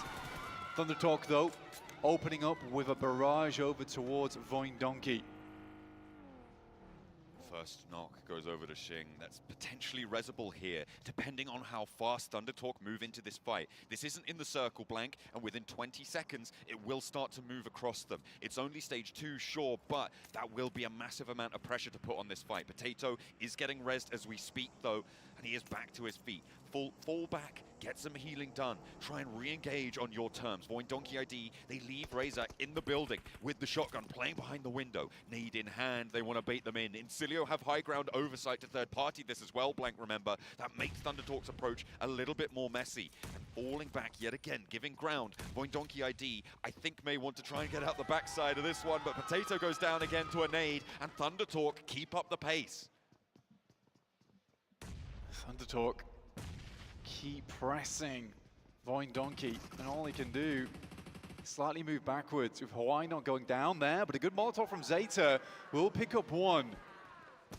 They'll lose a player themselves, the bleed out comes through for Potato, and now it's the 3 rookies. They will have to go onwards without their vet on side. AJ wanting to put a nade in towards his teammate to try and keep him safe on the peak. Zeta takes a wing on the side, and King threads the needle with the DBS, but there's an immediate answer. The barrage of buckshot sends him back, and it's a trade. Zeta will be resable here in the stage 2 blue zone. AJ is low. That gives Vexy time to move up and into the close quarters combat. King getting rezzed, so is Zeta. 2 players on the top floor, AJ and Vexy on the ground floor. 1 player lost a piece, and Incilio are watching this all unfold. They've actually flexed out to be closer to it, Blank. They know that as soon as this fight concludes, there's points to be had. No matter what happens here, it's likely going to be a fairly rough run out from either team that escapes from this. They'll likely have to send heavily towards that north side. They should understand that this team's off towards their east here. Thunder Talk waiting it out though. Still stage 2. It's breathable inside this blue. It's going to start to suffocate when it comes around to stage 3, stage 4. We'll wait for that circle shift. Right now, DRX just owns so much ground towards that central side of things. Alpha 7 has been poking over at Falcons, trying to clip their wings.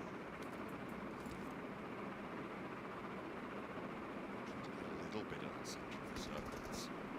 Now as the next circle is about to pop as Thunder Talk are moving in. They continue this combat into the east side of Quarry, so they'll have to get a move on now on this fight. I don't know if they're going to be able to go for this res now, Blank. Thunder Talk, they lose another. The last player to stand, and the 3 rookies from Voin Donkey ID keep their cool, but there's still 1 more to go. It's Xing playing around the corner now. Looking for the stunner. Only has 3 smokes and this in the pocket, so no nades to speak of. Trying to hold down 3 players from Voin Donkey ID. Razak with the fight, but he's watching the wrong corner, and Zeta swings on him wide. Thunder Talk go down in our first match of the day, 14th place, and it's our 3rd team to fall. Potato, sure he's out. He may be baked, but the rest of the team carries on without him. Good hold as well over towards Thunder Talks. Difficult re-entry to the circle though, going forward for Voin Donkey. But a good hold, and one that will inspire confidence in them going towards those future games. A lot of their matches has resulted in quite a few early exits from the circle, so it must be nice for them, especially on Sandhawk, chaotic fight like that, to know that they can hold their own. Alpha 7 with that circle shift though will get fairly central position for themselves over towards that eastern side. They already know the rough location of the Falcons. DRX though, some wonderful shots over towards 4MV, who are taking a dangerous tactic. The vehicle is on fire and 4MV has to hop. The southeast compound of this quarry, so dominant over the rotations in this area. Losing only 1 on this rotation for 4MV, I think, is actually not a terrible result, all things considered. A bit of a mad dash for them past these compounds. Team Spirit, they're on the northwest side. They've moved Matic forwards across the quarry, but they've got a backstop, and Incilio are running face first into it for now. A nade over towards Westron, doesn't quite connect, but there's the spray down from Nomi. A 1-2 punch. Brilliant stuff from Team Spirit to hold their backlines. They've got 2 players up on the north edge. Nomi down a little bit closer towards the south. Matic's already got a foothold across the quarry. Yep. They can make this rotate. Great read from Matic, actually. You know, you leave 3 players behind, you know any team that's going to be coming out from the blue there is going to be pretty desperate at that point in time. But Matic, all the while, was watching for DRX because they recently, up until just a few moments ago, actually held that building that he is now in. As soon as he sees them move, he takes the executive call, moves over there, and now there's an anchor point created. This is some good play starting out for Team Spirit. Feels a lot more like how we saw them dominate over in their group stage. Worrying for a couple of teams coming off the back of this one. In the meantime, though, we do have a lot of squads still inside this circle. It's one of the few areas that does have a lot of compounds, a lot of buildings, a lot of shacks to play around with, fair few rocks as well. Line up the shots, but getting the peaks he's looking for over towards the Vicious. Enigma Galaxy with Void Donkey ID behind them. The circle shifts out far to the east, so both of these 2 teams are going to have to leave the cave mountain. Donkey ID are not pausing, they're not going to stop, they're just instead going to leapfrog ahead of Enigma Galaxy and spread straight on through. DRX controlled this rotate against 4MV before. Will they be able to find one player from Void Donkey ID? Razak goes low and 4MV are already there as well after making this exact same rotate. But they're not stepping up, they're not finding these shots if they are, and Void Donkey ID sails straight on through. That is a wild rotate coming through from Void Donkey. The reason everyone's so surprised there is because everyone's waiting for them to stop. Everyone's waiting for them to get out of their vehicle. No one expects Void Donkey to make the mile-yard rotation directly to the center of the circle. It's actually an insane play, but with that circle shift, RCB controls a majority of the eastern side. Not now that Void Donkey showed up, though. They're able to get all the way into Kampong on that northwest side because of RCB's large split. It is surprising they're here, but what an awesome rotate from them. I don't know how they managed to make it work. And the good thing is that only Wild is in Kampong with them, which means that it's fairly secure for the time being. RCB potentially looking to try and change that. The 4MV ridgeline right now that runs down the middle of this circle blank is also incredibly powerful, but only if they actually protect it, which they didn't against Void Donkey ID, so they'll have to figure out how to get that one done in the moments to come. Falcons, they've been in this compound for a while. We're on board with them now. They are playing on this northwest side with Guild and Team Spirit just around the corner. 2 teams both looking to push them away. They're going to have to leave as well. D+ Kia, they spot Narvalo and Enigma Galaxy take their first knock of the match. Now, current second place team here, D+. Push forward. They had information on Enigma Galaxy since very early in this game, actually. They've been someone stalking them through Sandhawk. Now look to take down even more. In the meantime, it's Team Spirit heading over towards Guild. Falcons, though, looking to stretch out. They no longer have a position to play. Good near the top. That actually might find one from Falcons, if I'm not mistaken. Doesn't quite connect fully onto East, and there's a knock-onto effect. This is stage 4. You need to get out of the blue zone to res. They'll need to pick him up and get away fast, or just give up the ghost on the player and play on as 3. It looks like that may be what they're going for, because Matic and Nomi are both low as well. They don't have the time to spare to go for this one. A dash through the smoke. Falcons lose East up on the high ground, sure, but Team Spirit lose 1 as well. And there's really not that much to play around with, but Kitsune is there to stand for them. And up on the higher ground will be able to give them an avenue in. The Falcon sightlines dispatched, and they are really now threadbare on the north side. Really good shot, a necessary shot in that moment as well. They're able to peek down the hill there. It gets all that harder. Top currently on Pride Rock and has a lovely angle. First shot takes a little while to connect, but he gets 2. And Team Spirit losing both their players is a horrendous result for them. Top's going to attempt to run in, but he might have already done enough to dash the hopes of Team Spirit on this game. I think Nomi can move up. The circle still has 15 seconds. They can res at least 1, so it's not all over for them just yet. We'll see how much more they can get done. DRX, meanwhile, on the southwest side with D+ Kia. A derby unfolding between the 2 South Korean teams. Osal gets knocked with chips already down. The favor goes the way of DRX. They've been in that compound for a long time. And now they've had to run out, and they are controlling down towards this south flank. You've got Enigma Galaxy behind it all as well, and 4MV in front. More Miracle Vibes wanting to hold onto the edge of their ridgeline for as long as possible. Yeah, 4MV, they have a great opportunity to hold a lot of teams out. Wild still in that compound alongside Kampong with the Vicious now. He shared that position for quite some time. DRX going blow for blow alongside with D+, Nigma Galaxy and 4MV. RCB able to take care of the Vicious over towards Kampong, seemingly. A lot of damage done as Nigma Galaxy are answering towards D+ Kier, but finally they too will be dispatched. In short order, Wild is down inside Kampong. Goodness me, it's all popping off here on the south side. बताओ कौन निकालेगा ये game chicken dinner? Quiet for so long now, can start to flex out from their compound. Mafioso's moving down towards the south, towards 4MV and Voin Donkey ID. Influence Rage up on the north edge as well for Revo to handle. 4MV का Yeah, for Alpha 7, this is a good starting point for them to start jumping up the lobby. The fact that Voin Donkey is still inside this lobby and also doing fantastically well is a massive surprise to me. DRX still attempting to move through, but it's put down by 4MV's final player, Baron. But a 7 elim match is awesome for 4MV. Getting up in towards top 5 will be brilliant, and at the moment it looks like RCB may potentially be the next to fall, but Baron has to make moves too. Nigma Galaxy, now with just Ralph left on the south side, could potentially be dangerous. Diego spots Silas in the grass, and he was the only player for RCB in this next circle. Loxy across the road, behind the rock. Gonna have to make a mad dash, and 4 players for Influence Rage. The Dark Horses that have plenty of support here, ramping up the pace from yesterday, continuing it into the first match now. Only 3 elims as it stands on this match, but there's plenty more still to come.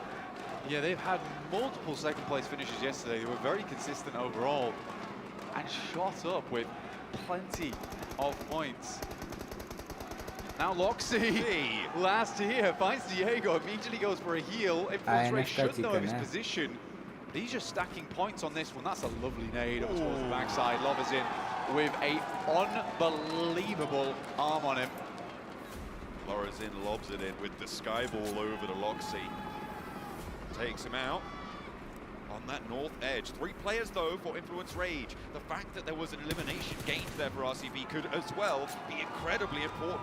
Finally now, Alpha 7 have entered the match. There's only 3 teams remaining, and they've got 3 elims, so they need to try and push for more. They need a miraculous day. But Razak's here, and Voin Donkey ID have 8 themselves. 3 players alive and 8 eliminations to play on this ridgeline as well. If they can rebuff Influence Rage, who are, of course, diminished in power, with that player going down, there's a real big chance for Voin Donkey ID here. I mean, it's a 3 versus 3 versus 3. It's completely evens across the board.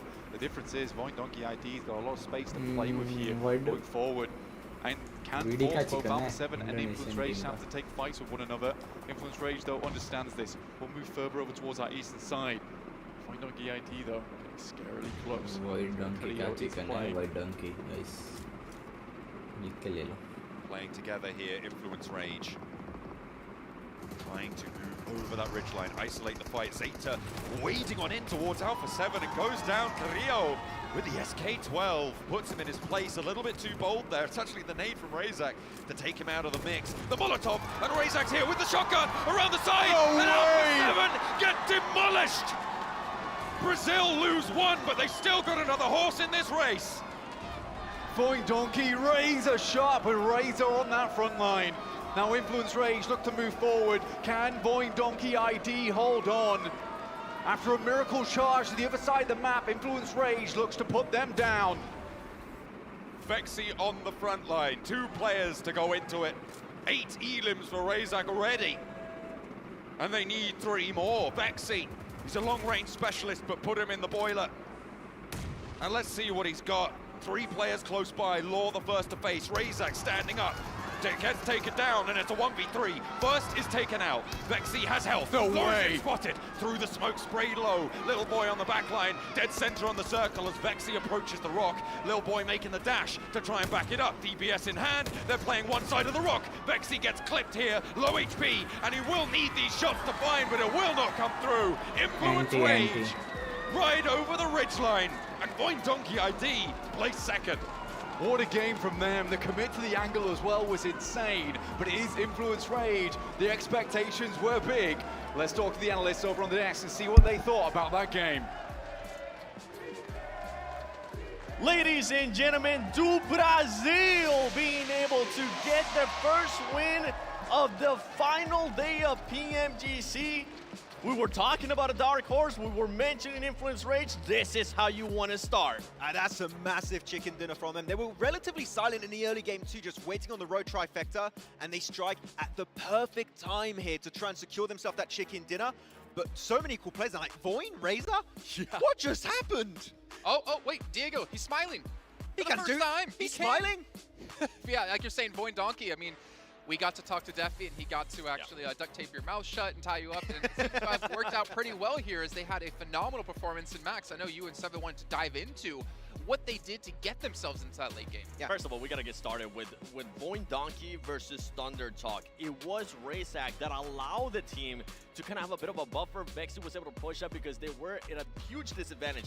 Not only that, the insane push that Voinky decided to do to the middle of the circle, it was absolutely ridiculous. It's something along the lines of what we've seen from Nigma Galaxy try to do over and over again here in Sandhog. It actually ended up working now for Voin Donkey. Yeah, Voin Donkey, really, really good timing. I'm sure we're going to be diving a lot more into Voin Donkey as we have to go through the replays here. But yeah, Razor had a really good angle to try and assist Vexy making it over to the rock. That rock was just so pivotal if Voin wanted to even have a chance to secure the first win of day 3 for this year's PMGC. And then Law just falls pretty much instantly. But yeah, that first elimination is always very important. And if Razor does not get knocked there, I think it was a Voin win. Talk about the 1v3 clutch but, that he just got against Alpha 7 Max, because that was, I was not expecting. I was like, okay, we were even talking about it. Alpha 7's got nothing to lose today. Alpha 7's probably going to try to have a 90-point day, secure themselves at least within the top 3 if possible. That was not the case. Razak said, we're going to just trash those streams. S12K kind of good. S12K really good.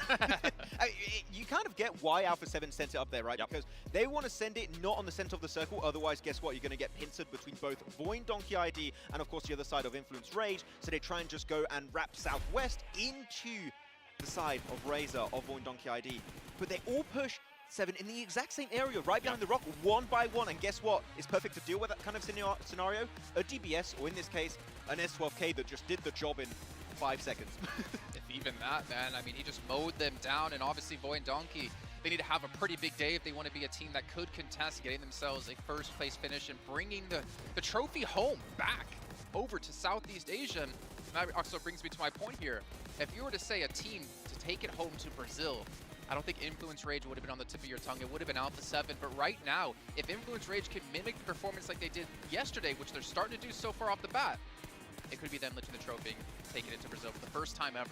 Yesterday, going into Sandhog, they were able to get that second place finish. Today, they're able to just improve on that with that first finish. The next PMR, though, is going to be a huge tell, because we have already seen something that we were kind of hinting at the beginning of the show, and that was some of the teams that just got nothing to lose. One that comes to mind automatically, the Vicious. The Vicious ended up fighting TJB, and on top of that, I mean, TJB, we're saying maybe there's a slight chance day 3 is the real day 1 for this team. Somehow they're going to be able to pull this off.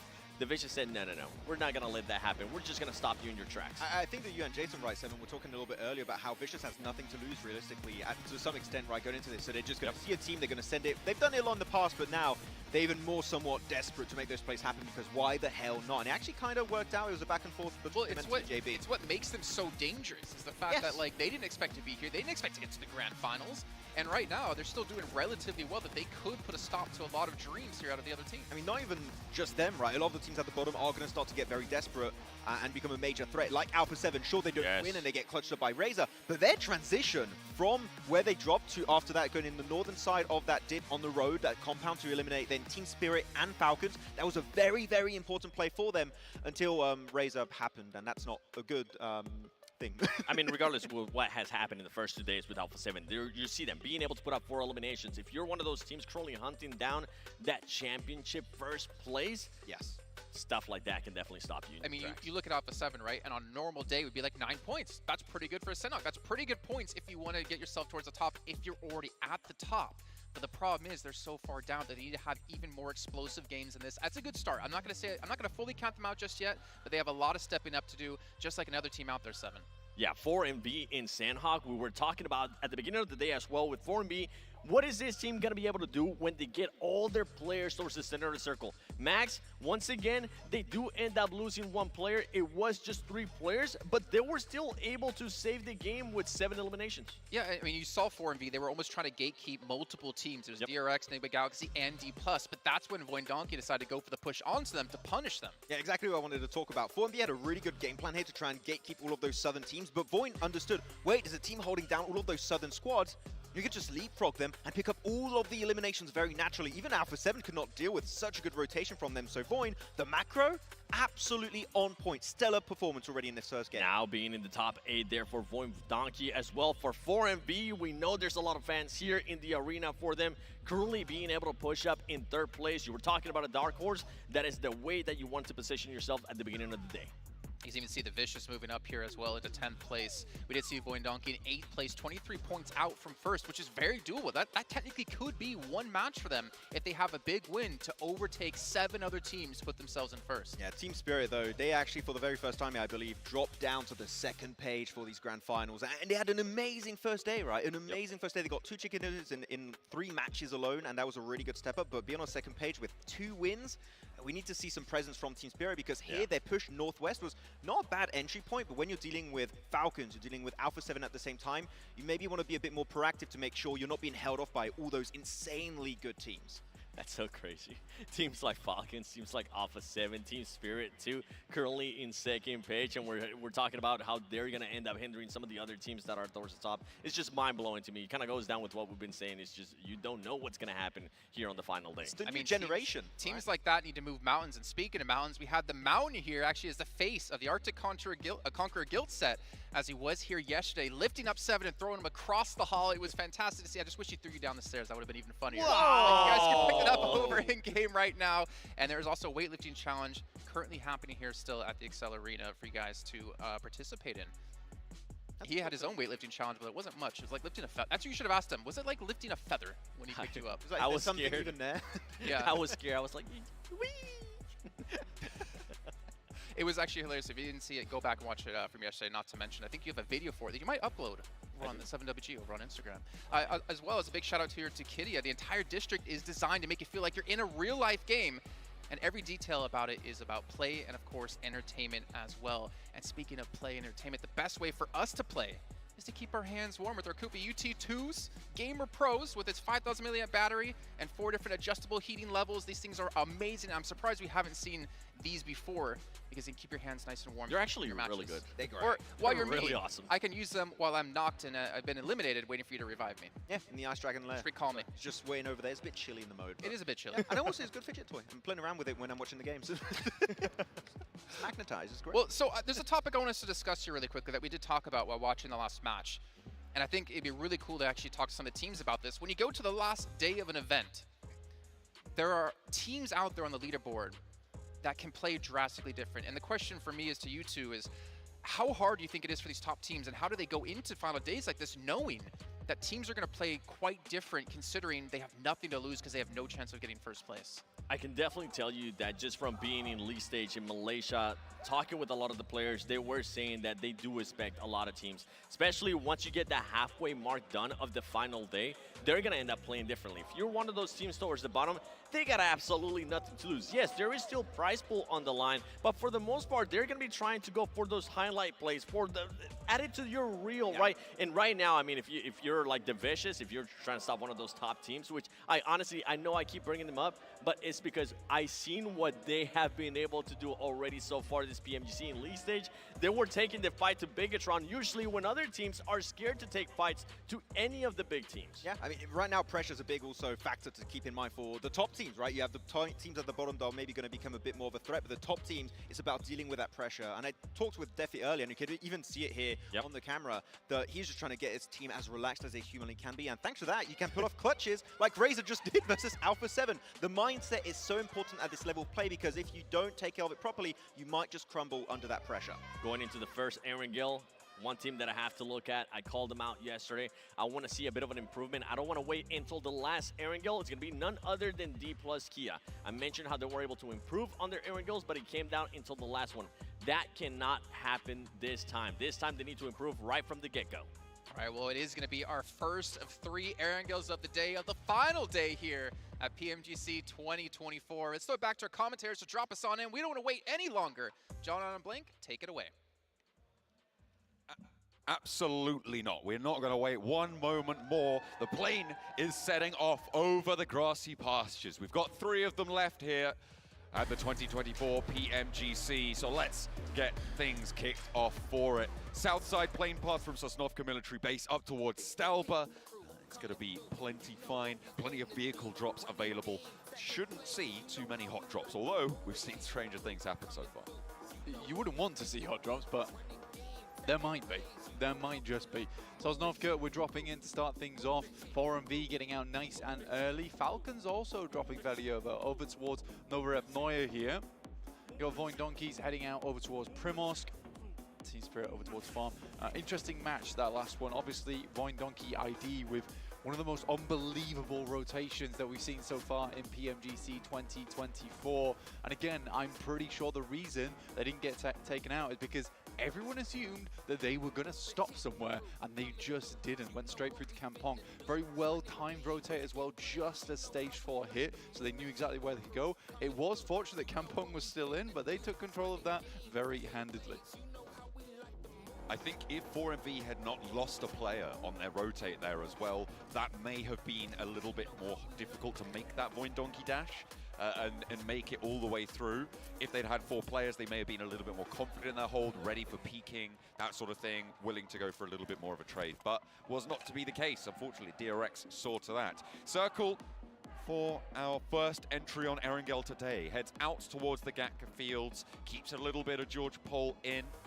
And so far, I haven't seen any hot drops, but I'm still waiting to see if that could change. I think everyone has managed to divide themselves and grab what they need to get on the road. Yeah, most people are okay with this. And again, hot drops not likely now, considering the circle moves over towards that western side. Most teams do need to get a move on, move into some better positions. Starting on that eastern side means there's going to be a massive amount of roadblocks going in on that eastern edge of the circle. So you'll see teams trying to rotate over towards shooting range, potentially into North George.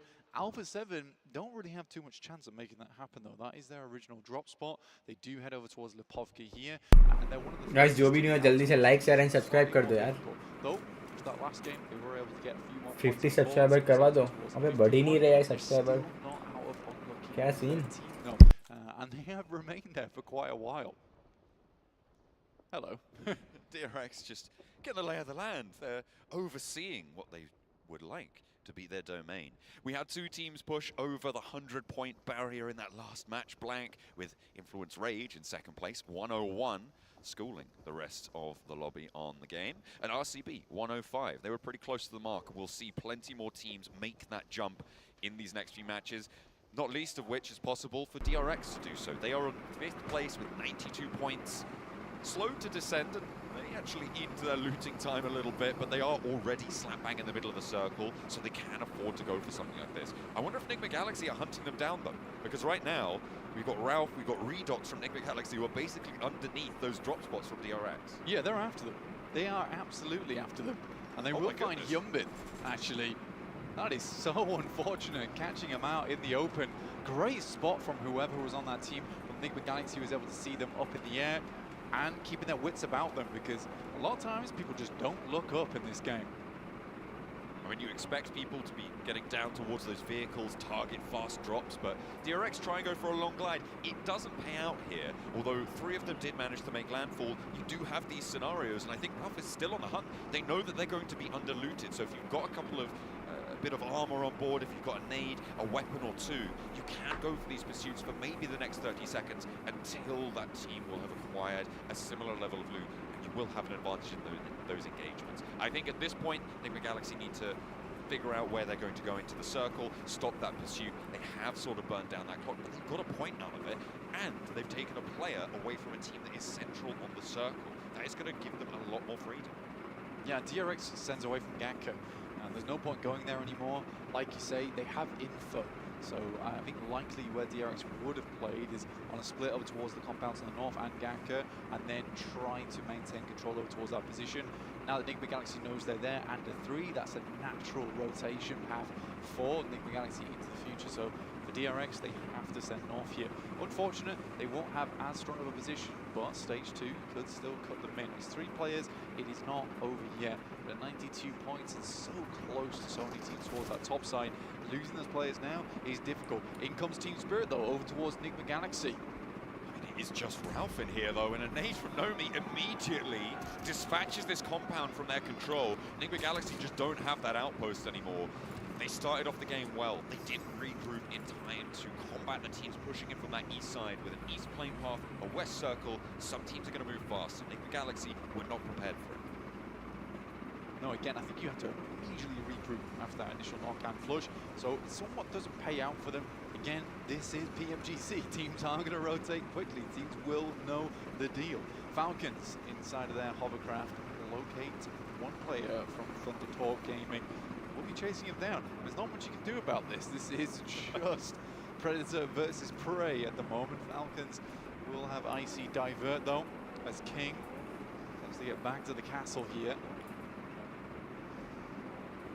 Back towards the rest of the team, they do very quickly move up to support. King does have the backup now from the boys on the east side, moving out from Pachinki, trying to move across these hills, this open field. Falcons make this crossing first, and Falcons, they have had that fall off, right? Those splits got punished.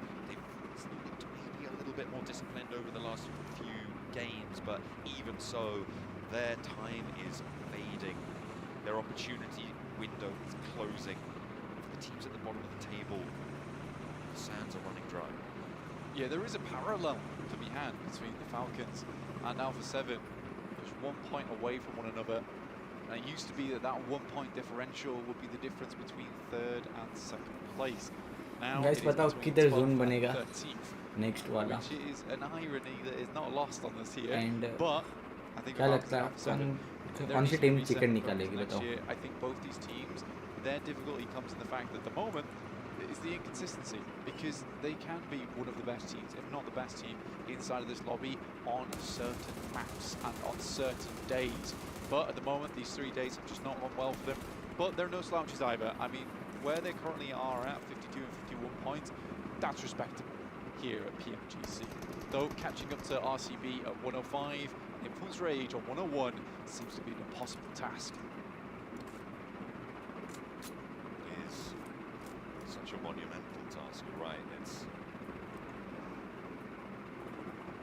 a challenge for a championship caliber team. We'll see if anyone is up to it. They've got the jobs. Top of Everest now occupied by TJB. Influence Rage out to the west side currently of this situation. Over in Georgia Pole, closer over the hospital. They could potentially look to transition up through Everest, or probably more likely around the south edge of it. Alpha 7, they're going to be crossing from the river on the north side, and there is a little bit more of a potential for them, I think, to push up towards the top of Everest and contest with TJB. But it all depends on where this next circle is going to fall. If it goes down to the southeast, Everest power severely reduced, but that northwest shift, you get a lot more safety out there. You need a position pretty much at this point in time. I mean, most teams have moved up towards that western side, so for TJB, they were lacking on spots, but that northwest shift does come through, and TJB will be extremely pleased with this. Now they need to be aware that teams will be looking to assault Everest right now, and one of those teams is Alpha 7. As they already move over towards that eastern side, TJB need to be well on alert here. Alpha 7, I mean, they are assaulting the top of Everest, but they're potentially going to get cut off by the Vicious, by RCB, all moving up north. 2 players have made it up, sure, but TJB have 4 players in place already. Influence Rage stopping that backline from rotating around, and the 2 players at the top of Everest for Alpha 7 divert. They know they can't regroup safely, so they move into the crates of South George. RCB are instead the ones to go up the mountain. They're chalked up and ready to clamber on through. Team Spirit looking to join the fray, moving around on the north side. ये chicken team spirit का होना चाहिए. Team Spirit बहुत मजा आएगा. It's pretty typical for them. I do like it. They try and take a stronger position over towards crates. Sometimes they move over towards apartments. I think right now this was just an easier rotational path for them to get into position. And they find one player from Influence Rage. 2 Brazilian teams going toe-to-toe versus one another at the early stages of the game on our first Arangel. Triple S will find one player over towards Team Spirit as they attempted to move over Ah. Everest. And finding Matic there as well. 2 down for Team Spirit. Nasty stuff on the slopes of Everest here, affecting Nomi, Kitsune. They're not going to be able to get up towards Nomi here. He is isolated. He is almost fully cooked here. TJB look to burn them away. Team Spirit, they tried to slide through on the north side of Everest, and I'm not entirely sure what they were looking to achieve. I think they were hoping to find a third party onto the engagement at the top of Everest, but it's just not worked out. Team Spirit's time is coming to an end. Pulling him out the vehicle at that distance as well is fairly incredible. I won't lie, it was a very nice shot coming through from TJB, and they are controlling the top of Everest, which is what you absolutely need to do. A few teams do it properly. TJB at the moment keeping the aggression on. I think that's the difficulty with Everest. A lot of teams will just let teams roam up on them. Here TJB is taking more of a proactive position on it and already finding success. RCB though waiting in the wings, in the shadows. TJB might have not shined a light on that bit just yet. RCB moved up to the east side of Everest fairly early on, but they've left 2 players down, so they're not fully committing. They are just playing this 2-2 split right now on the east side of Everest. It's not fully guaranteed, remember, to end this circle on the south side of the river, so having those east side rotates available is potentially a big boon to them, but it's fairly unlikely that those will need to be sent on in. In the meantime, over on the west side, Thundertalk at Copenhagen. The southwest edge, just those fields to the south of Hospital. The shift goes northeast side, and it is right into RCB's wheelhouse. They need to be a strong roadblock now for teams trying to move around that south. For RCB, territory they control, they can craft one hell of a story from this side of the map. It's going to be good for them, and I think that even there's potential of moving over towards that eastern side a little bit more, but holding these ruins and that compound down towards that southeast side is good. Need to take care of Nigma Galaxy though. They are 1 player down, so this is a 4v3. Those split.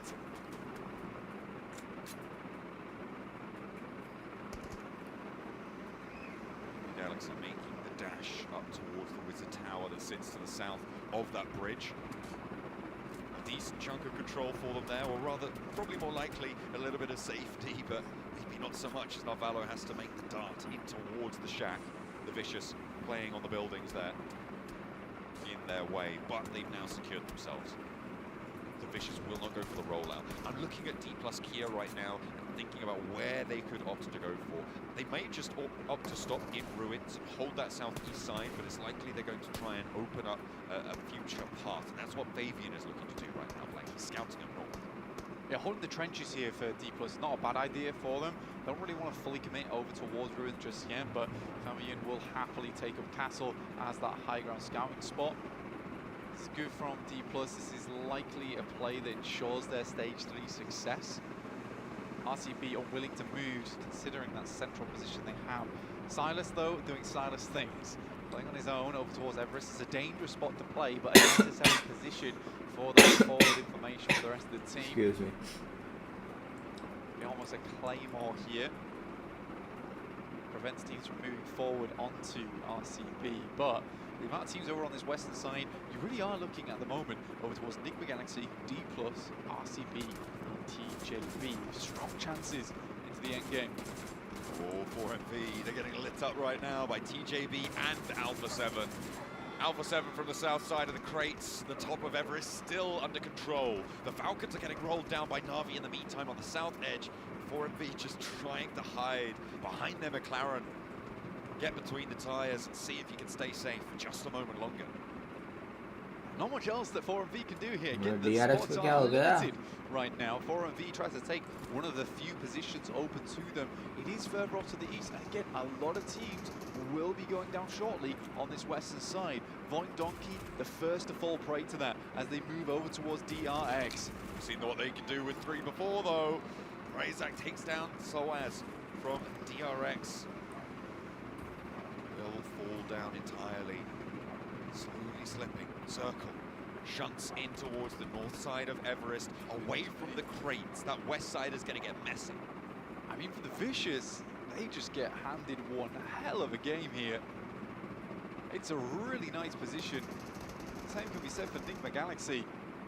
Practically the majority of the south side of the map is just cut out by Everest.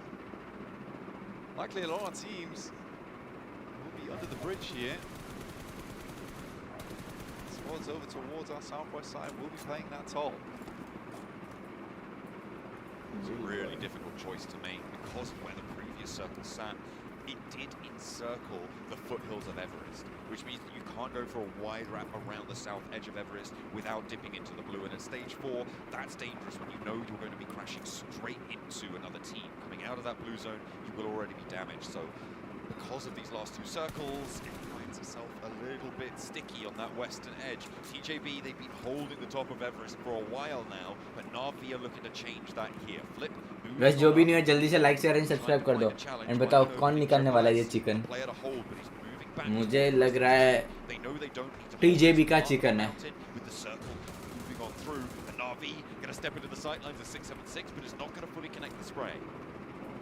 RCB, this is a great moment for them to strike. If they can do it now, they will control the entirety of the top side of Everest. If they can make the move, Loxy, as well as Wild, yet to move just yet. 676 opens up the bidding over towards Na'Vi, but Tong Jiabao similarly take a knock in the back line over towards Triple S. Another nade and another 2 will pour out over the top. Longs is trying to face, but 676 on the low ground, swings wide, gets 6. 2 players now from Na'Vi knock. Puncher and Flip left in the fight. The regroups come through. Bexy from Point Donkey ID may try to third party this from the low ground as well, but the nade from the back lines for Na'Vi to try and keep them safe. They're not quite connecting for TJB in the meantime, and Lemon's feeding that info back over. 676 again dips the nade, but Puncher falls, and it's just Flip remaining. TJB have got the res. They're 4 against 1, and over the top they go. 676 with the S12K into the DBS he goes.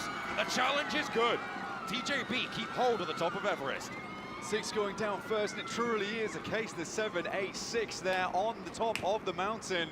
TJB extremely pleased with themselves. 676 leading the charge in that location.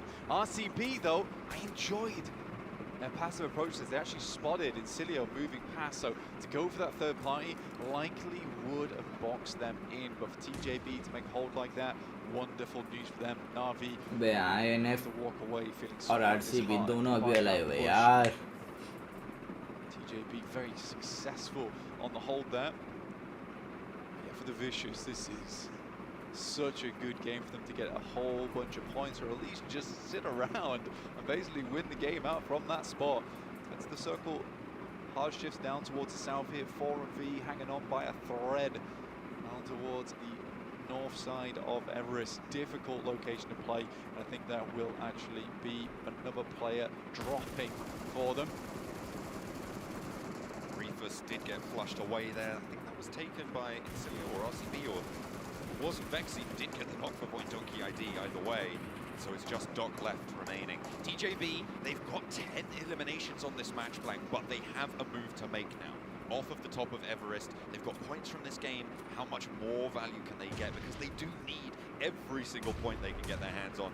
This may be the spot to do it. The nades over towards Incilio from RCB, trying to get Wild back to his feet in the meantime as well. A null boost there to try and make that harder on this eastern side. Team Plus Kia have been working this east edge for a long time. Fabian moving up, that scout towards the north, and forcing teams to play over towards Everest. Team Plus Kia really have a lot of control on this east edge. Frustrating to play against, to say the least, for RCB. There's some good grenades, but Zillow just immediately hops inside the hovercraft, and RCB cannot take the time to send the massive sprays in over towards the hovercraft here. Luckily, D+, they're looking to put the pain in. They've already exploded one of the hovercraft, but this is providing them a huge amount of cover, and RCB is struggling to make their way through. There is an initial shot there from D+. Now TJB looks to manage the scenario. That is 4MV eliminated by TJB's move up. They spot the snake in the grass in the foothills of Everest, and now Flower close to the fight with Silas, the veteran, the champ. Years gone by, looking to keep hold of that top spot in the meantime. TJB will be the ones to try and take their opportunity away from this match to find those points to solidify. Flower, nade over the top. Rock Silas as well. Now with another in hand, looks to find Wild. towards the back lines, goes a little bit long, but the damage is there as well. 676 up on that high ground, a front-to-back fight purely blank. As Flower launches more and more ordnance in, Loxy has an answer, Sarah moves up. It's a great nade coming through from Loxy, immediately backs it off. The team tells Silas they're not done with him yet. Sarah opening up beautifully on the front line, keeping Silas alive in a dire moment. Sarah, a sliver of HP, but he wants more. 676 get the heal off and he falls back. He knows the timings. RCB want the res. Sarah down to a nade. Two players from TJB now looking to keep this one going against RCB. And Loxy needs to keep himself together here. 2v2, the shotgun in hand, the switch to the M4. No, he wants the S12K, but it's not gonna matter. Confusion, disruption, and TJB keep things going. 14 elims. TJB on Everest, on top of the world, with a high elimination count game. Like Sherpas dragging their players back down the hill, but it's already been such a phenomenal performance from them. TJB not happy to let the PL region go down without a fight. Triple S can't carry it, but he can carry you. Moving on in, 6 elims, trying to move down the hillside though, but he gets spotted. This may be where they run dry, but they've already got those elims under the belt. Blank, it is a good result for them nonetheless. They'll be up in towards that 80-point bracket, or close to it, not even so. 676, the next to fall. The Vicious looking to take those shots. Now it's just Longs remains. 15 points, what a match for them. It's a massive game for TJB. D+, lovely opener on the nade. We'll have to back off just a little bit. Vincilio, that one play here. Pull back towards them. Longs, shots going through. 61 points on the tables, reverse that. 16 on the elims this match. The 1-6 posted now. 7 teams remain. Longs is spotted and Carrillo wants the challenge. Low HP both, but it's Brunosen from the Vicious to take them out of that situation. Now 6 teams remain. Blank, the placement points with TJB are going to start to add up too. Yeah, they are racking up in a big way. Longs, time might be running out though, as he has to make a run out into open ground, and Cilio will be watching this location, and D+ is nowhere to be found. They already send over towards that northeast side. For the Vicious, they're already in a strong position. They've been in a strong position all game. Those matches, if you pick up that compound, it's almost a freebie. TJB anti. Down. TJB with a magnificent game under their belt from the top of Everest, holding it down. We don't see it too often, Blank, but they made it work so well. RCB played off that east side and held things at bay for them there, and in the end went down to them as well. For RCB, it wasn't a terrible match. I think they made a lot of smart moves. Unfortunately, TJB was just on a tear on that top side of Everest. Anti-TJB, yeah. There really wasn't much they could do about it. Sarah did his absolute best to keep Silas up. Respected the effort. Fabian finding Guild here. They're on that coastal side. D+ has played a pretty fantastic game. Some awesome rotates, a quick wrap around past RCB into a strong position. The nades are now flying. Over towards Guild, this coastline is important. A lot of lateral movement available, angles can be opened up, but you need it under your control, and D+ here not allowing Guild to take that. Nolbu hopping in through the smoke. 1v1 training against Nomi, not enough, and maybe it's flashing in before his eyes as well, but still with the pump action. Only Nolbu has fallen to it. Guild want the reses. Nade in hand, Enigma Galaxy trying to chime in too. Tag's just not quite there, a little bit of damage. Let's start moving forward. Good air burst from Guild, but quick step back and a jump will keep Osal alive. Another air burst, it looks good. It will be another knock over towards Guild, and D+ is holding their own. And at the last possible moment, Snowix is looking to try and third-party this angle, move in behind, force them up and into the rock, and that will allow the rest of Enigma Galaxy to launch nades over the side, knowing that there is a higher density of targets in this area. You can see Narvalo moves in, Redox as well. They are forcing them all to play together to go for it. But Westron's holding on. No way! 2 and 3! McLaren after McLaren falls to the shotgun. A Westron with a magnificent stand-up for Incilio. What was that?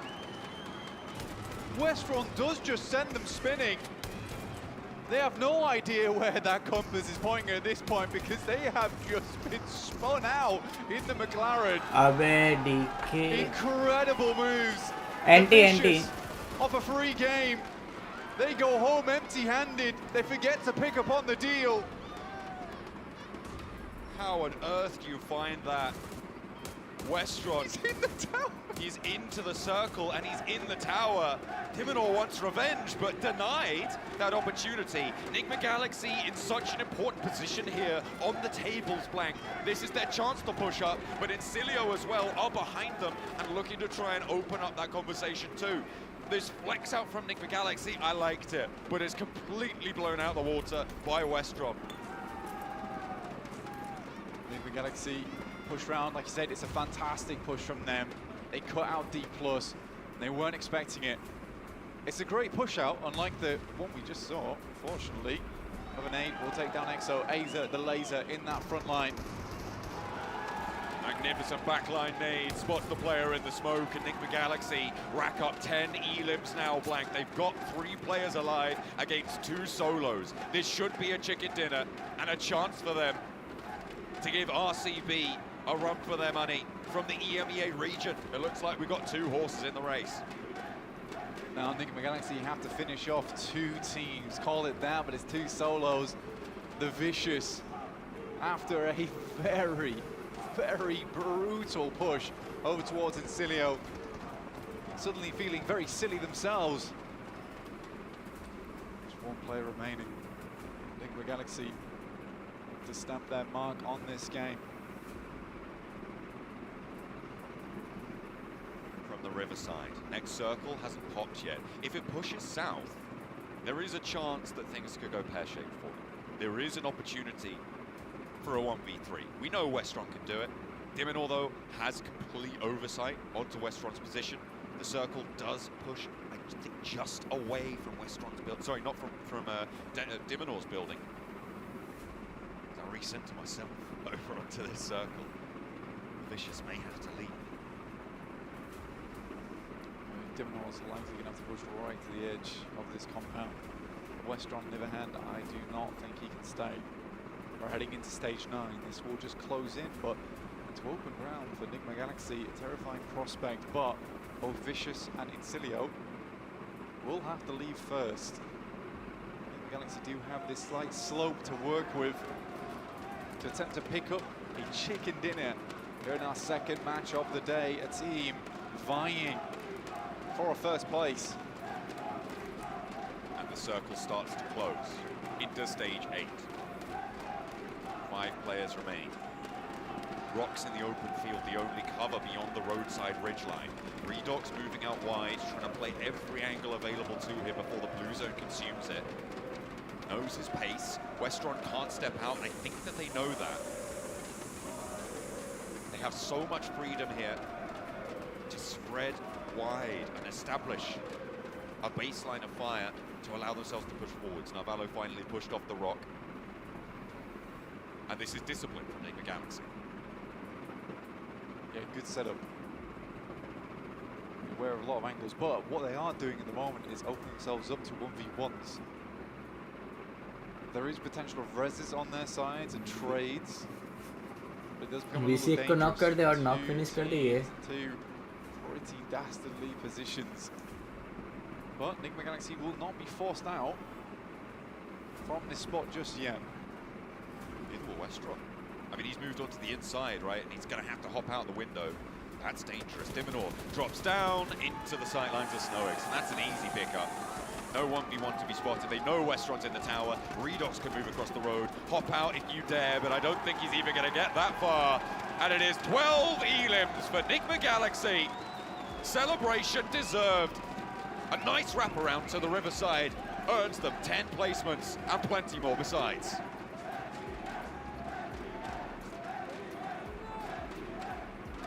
I mean, you can hear the audience, Enigma Galaxy able to propel themselves forward in the leaderboards and get them one step closer to taking home that trophy. And you sure as hell know every single player on that team, they're gonna be crying tears of happiness if that can happen. But we still have 4 matches left to go before we can get there. But gentlemen, let's break down Enigma Galaxy in this last match. And I mean, Max and 7, you two were talking about this, the perfect play punishing D+. I'll start early on with Enigma Galaxy, especially because this team was able to rotate from the south of Everest. They made an insane rotation, some actual courage it took, because some teams actually had an advantage. They could have taken RCB, especially they could have been moving up to Forest. They decided not to. With Enigma Galaxy, they pushed up to the Wizard Tower, and they waited for something that you were able to mention to me, Max. Yeah, because D plus Kia were actually doing a really good play this game, which is sending Fabian over to the Cube compound north of the river to get Angwon Guild, and they fully send it over there. That was a game-winning rotation that was coming through from D plus Kia. I'm all over the place, but Enigma Galaxy see that rotation coming on through, and like, we're just gonna backstab D plus Kia, and off the back of that, create the perfect entry point to not only eliminate D plus Kia, one of our main competition for this win, but also then Guild and take their entire position. Enigma Galaxy saw good play happening, like, that's my play now, and it cost the game away from all of those other teams. And another team we've been talking about, especially when it comes down to Aaron Gill, especially when it comes down to Hovercrabs, none other than Incilio. Westron, I mean, Westron, man. The performance that he was able to put up against the Vicious, being able to absolutely smash 3 of their players, and on top of that, securing themselves a top 3 situation by being able to go towards the Wizard Tower where Enigma Galaxy was at earlier. You can see the stats right there. This is what you want to see. By the way, Raouf, even though he did get eliminated earlier on, still won Ilum. Yeah, and calling the shots, right? Yep. Still calling the shots of the team even when he does get eliminated, and you know that that was definitely a good play on D plus Kia and also Guild Esport, especially they had a bunch of smoke, so even if it did go south, I still think it was going to be an Enigma Galaxy win no matter what happened. But yeah, we have to go a little bit further back before that, right? Because Vicious also, I would say 7, were a contender for that win until, I don't know why, they send it on to Westron, and Westron's like, oh, 3 eliminations, thank you very much. And more of that, please. Way more of that, and he got more of that too.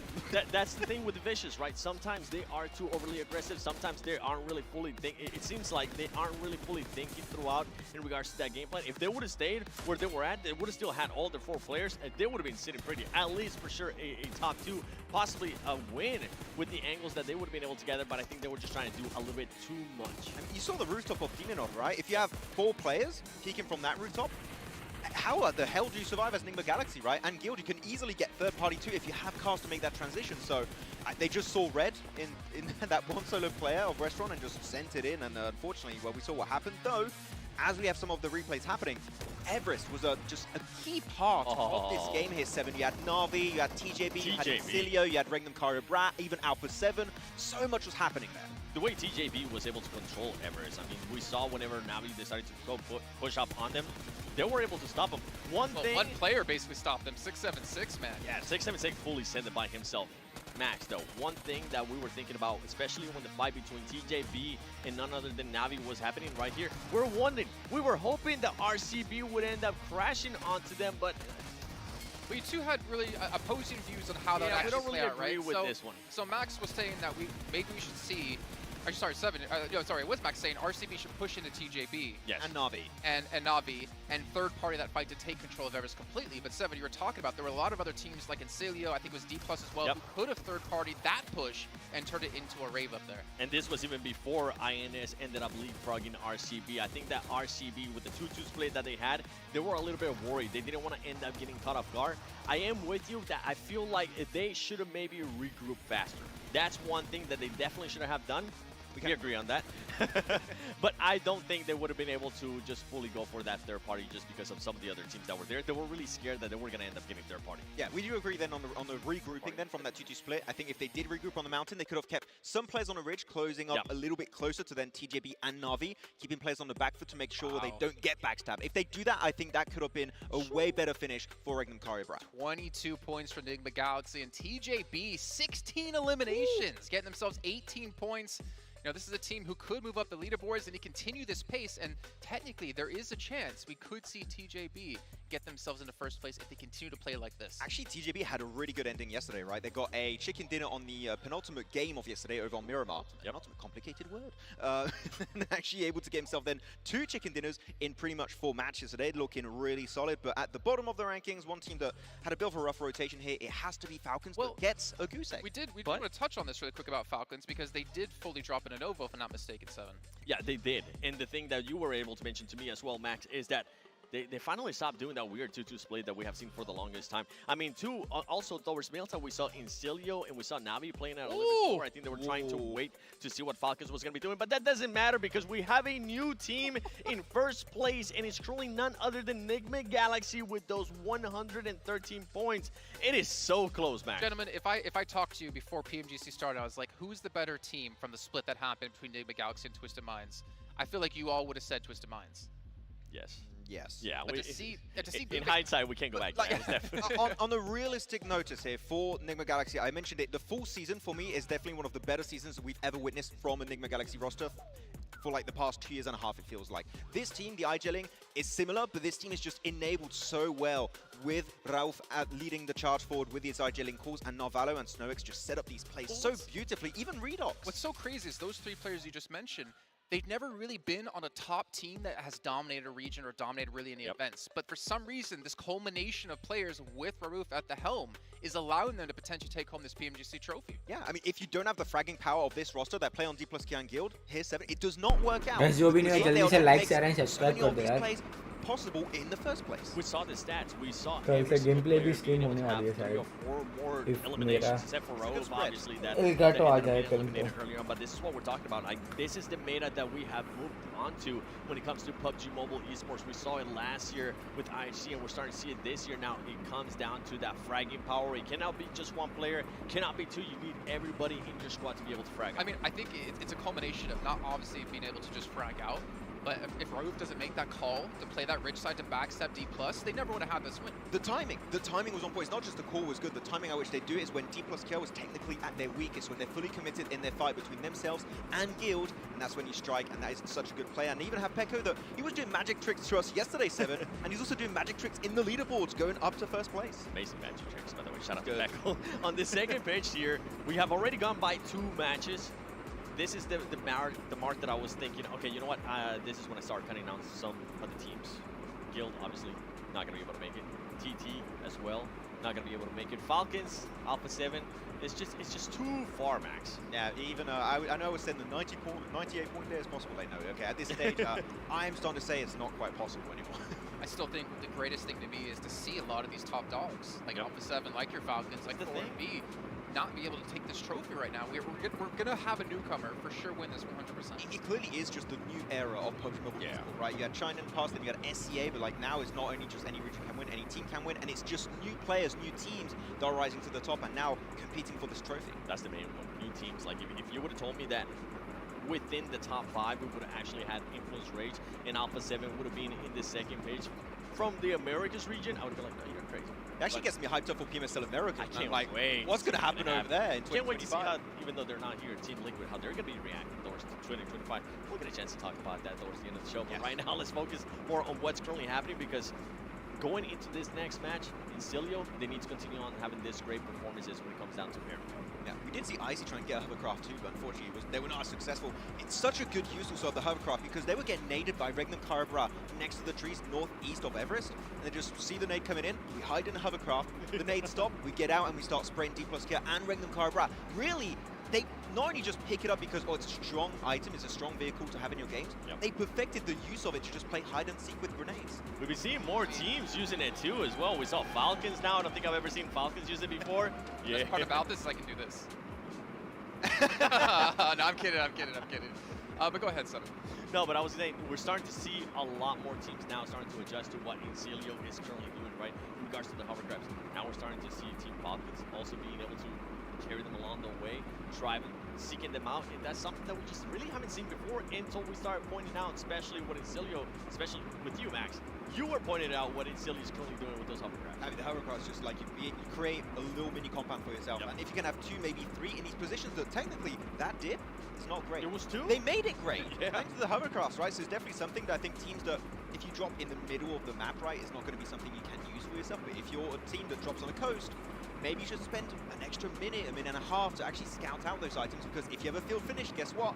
Like in Cilio, you can survive way longer than you normally would in that scenario. And maybe we should kind of explain beyond the fact that it's basically a tank on air, why it's so important. And we talked to Duffy, and he's talking about the speed of it as well. It makes it so hard to deal with because you can't, I mean, you could spray it down. Yeah. The problem is if you waste your whole clip trying to spray it down, they can get out and shoot you. So it's very difficult for teams to deal with, but credit to Exilio to see this and make it work for them. And you guys at home, hopefully you're seeing this on your screens. We have the Arctic Conqueror guild set available with your man, the legend, the mountain himself, Halford Bjornsson. We got to pick up 7 Rules Gaming. That was definitely a hard gym day for him. And throw him across the room. And make sure you guys check this out at the moment, and not to mention check out the weightlifting challenge that's currently happening here in the Excel Arena. And hopefully you guys at home can rise to the challenge. Because you said 7. Mountain and I are about the same height, but he's like 3 of me. And it's all muscle. You might be the same height, but no. It was a completely different thing. I felt even smaller, and then he picked me up, and I felt like what my kids feel when I pick them up. I want to see what an Infinix GT20 Pro looked in his hand, because that thing would have looked tiny. He's got, you said he has massive hands, but you know what? The processing power of the Infinix GT20 Pro is nothing. He could crush in his hand or use his thumbs to bowl out to people's eyes as well. Max is trying. It would have been like this. This is what it would have been like. One of his. He plays with one hand. His fist alone was like just the size of my hand. But you guys can check it out. It's 120 FPS and dual chipset and 144 Hz AMOLED screen. And on top of that, not to mention, if we're talking about things that are looking small in his hand, man, these Akuba UT2 Gamer Pro hand warmers with a 5,000 milliamp battery and 4 different adjustable heating levels. These things, I think he would have needed like 6 of them. 6 of them per finger. Keep his hands warm. Maybe use these right before lifting some heavy weights yet again. I agree. I think that would have just. We should have had him. We should have had him come off the desk and just be like right behind us, towering over us. I'd be like, please pick me up again. You have to change the camera shot. Yeah, like, make me taller than he wouldn't need a box if that was actually to happen. But you need to build a hole. Like I wouldn't need a bigger box. Well, let's talk about what's coming up here, right? We did have a finish over towards Everest. We had a lot of military finishes so far. We haven't really had too many northern finishes on our hill in the grand finals. And I'm thinking towards, Severny, and I'm thinking towards how our team's going to adjust, like, for instance, your 4MVs, your Falcons to be able to get there. Even your Incilios, though, I think they're probably just going to take some hovercrafts and They're just one team that's going to love that if we have a Northern Circle actually is going to be TJB. We saw how they were abusing those positions, especially north of Rozhok during the league stage. If we get a Northern Circle, TJB, with how they've been playing today, right, that could be a really big step up for them to climb maybe in top 5 positions. So a Northern Circle would be great for them, but yeah, as you said, we haven't had that many. Yeah, it's rare. Well, it's nice because we don't have so many quarry finishes like we had during the league stage. I'm probably like, no. Every single day and was like group yellow, we had a quarry finish, it felt like. Yeah, just every time we had Corey. Vampire loved it to bits, but unfortunately they can't enjoy it if it happens.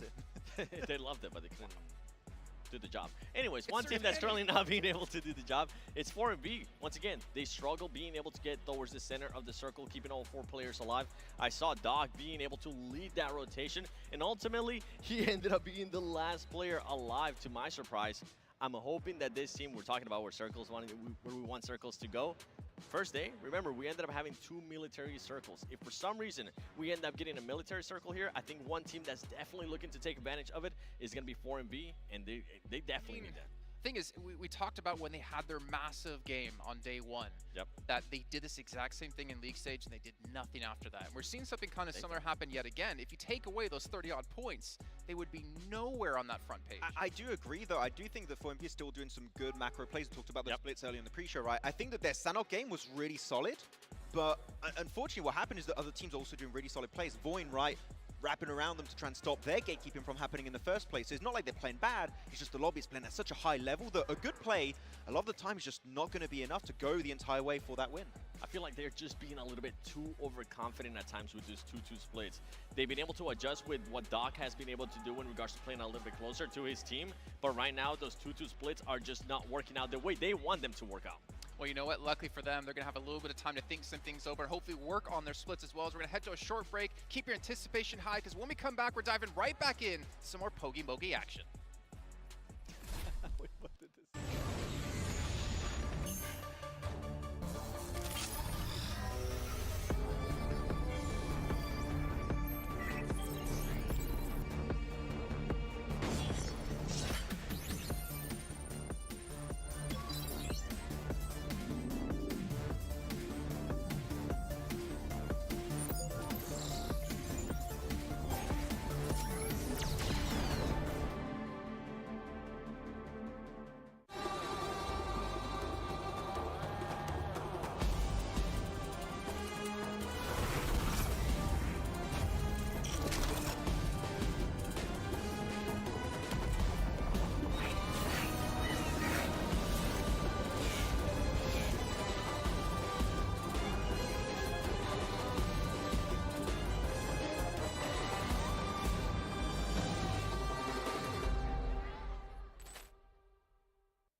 Well, I hope you guys enjoyed your little break because you're going to have no more for the rest of the day as we're going to be getting underway, shotgunning match after match after match until we do have our champion of 2024 PMGC. Welcome back, Max and 7WG, the 7WG, saying so high and mighty on his box as we're going to start to break down what's coming up here.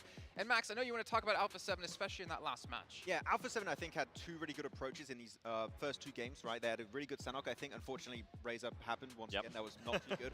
But here, actually, they understood the weakness of crates in George Bowl, which crates is a great position to go early on if the circle ends up going in crates or even on the apartment side, on the southern side of George Bowl. It's a really good spot. And when you have to leave, that's really troublesome. And Alpha 7 understood that very early on. They had a split. I think they had Revo in crates, and they had to play to the east in the compound.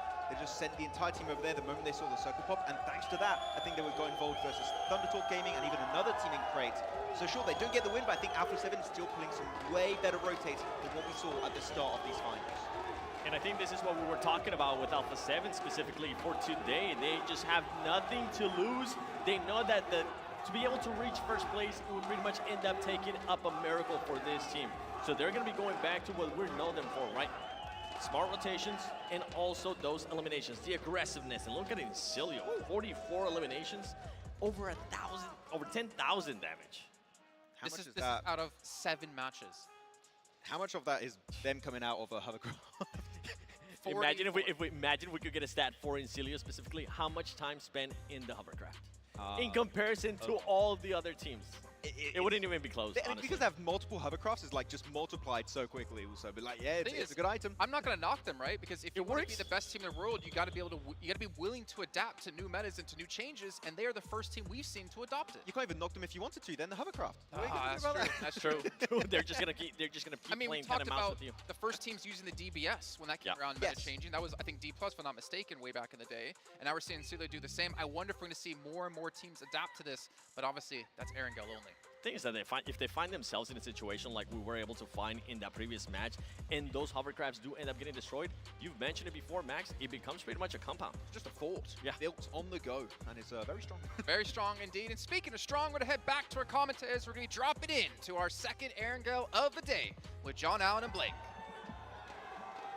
Feeling strong like Hathor. We are heading in to Erangel, a south plain path for us for our second lap around the grassy pastures from Novo over to the west coast. South leaning, maybe some vehicle kerfuffles in the next few minutes. Blank, we've seen that happen on plain paths like this. It's a seriously difficult plane path. It's one we actually saw yesterday. I think it's pretty much the exact same plane path we saw then. It was not easy to work around, and teams will have to figure out their rotations going forward. Interesting to see where this next circle actually heads off to. If it'll be a cruel one, heavy up towards that north side, causing teams some panic here inside the lobby. For the time being, Falcons out nice and early, and Cilio up towards Milta, who are absolutely unbelievably protected by those hovercraft half the time. Having 2 in the back pocket going into many of these locations where, as Max said, it's almost impossible to play some of these spots, but it's made so because they can always just hop inside there, pretty much moving compound. It's so useful, and as they were saying over on the desk, it's the first team to really adapt to that as part of their core fundamental gameplay. Fantastic stuff coming through to see that one work out for them. I'm looking at the rest of the map. I'm seeing potentially D+ Kier could be vulnerable to a team spirit, but D+ Kier going a little bit further. Are we going to see that low and lazy parachute from DRX that got capitalized on by Nigma Galaxy last match? Potentially some danger with them and the Vicious, but again, teams are being very cautious around these vehicles, and it feels like you can see these nerves mounting as we get in towards the final matches here for the grand finals. Almost halfway done at this point, John. DRX do get out the plane path without too much trouble, but down towards 6th place now. Our leaders, our 2 EMEA teams, Nigma Galaxy and RCB, with Influence Rage not far behind, honestly, only 2 points. Every single team has been trying to figure out how to approach this final day. They've all been trying to put their best foot forwards. And at the moment, Nigma Galaxy, they are at the top of the pack. We caught up with them to find out just how they're coping with the pressure. Welcome to Championship Sunday. Now, we are already in the mix here in the XL Arena, so we thought that we would just hop on here to give you a quick recap and get you up to speed if you're only just joining us. After day one, 4MV led the charge with a truly impressive 23 elimination chicken dinner. It really was something, wasn't it, Sandstorm? It was quite a performance from them on day one, but day number two saw Regnum Carrier fly to the top of the table with 2 chicken dinners and managing to get a bit of a distance between them and second place. But Influence Rage, they were the talk of the town. They managed to get a chicken dinner, 2 top 2s, and now, beginning of day 3, again, starting with a chicken dinner. They're coming for that number 1 spot, Barney. Yes, they are. I mean, going from 14th place at the beginning of day 2 and all the way up to second place right now. So keep your eyes peeled, and we'll see you later on Championship Sunday. Thank you very much, Barney and Sandstorm. The lay of the land there set out for you. Make sure that you are up to date. You can see those scores on the tables on the right-hand side of your screen. In the midst of all of that, Team Spirit lost 2 players, Blank. Yeah, they were hurt. They were hurting once again. I think Team Spirit, the spirit is broken at this point in time. And 78 points in 10th place. It would realistically take 1 game to get up towards that top side, but I don't really think Nick Galaxy or RCB are going to be changing all that much. D+ are able to find 2 of those eliminations over towards Team Spirit. You were talking about this earlier. Potentially D+ being in trouble. No, it's completely the way around. Absolutely. That is far from ideal, let's put it that way, for Team Spirit, and taking a lot of damage, not getting that loot fast. Circle, fairly chill right now. It's a nice central circle, so no massive moves. And after the plane path they had, the teams will be happy about this. Enigma Galaxy in Pachinki are slap bang in the middle of this circle. They could potentially move back up to that church position, try and play some of the positions out to the hills to the west side of Pachinki. They've got the pick of the litter when it comes to these central locations. Yeah, for Enigma Galaxy, it has just been from good to better inside of this lobby. Even over in PMGC, like Max was saying, we were all enjoying the hit TV series of the fall season of Enigma Galaxy and their improvement. It has been very good. There's been some plot twists here and there, and now Enigma Galaxy suddenly at the zenith of their story at the moment, in first place. 113 points. It's a good run from them. They have been working very hard this year to make sure that their team is ready, because when we first saw them, it seemed disjointed. Slowly over time, they've worked on that. All these players now play hand in hand wonderfully. The boys talk about Twisted Minds, and I think that, you know, you look at Twisted Minds from EMEA, and they are somewhat of a reflection of Enigma Galaxy.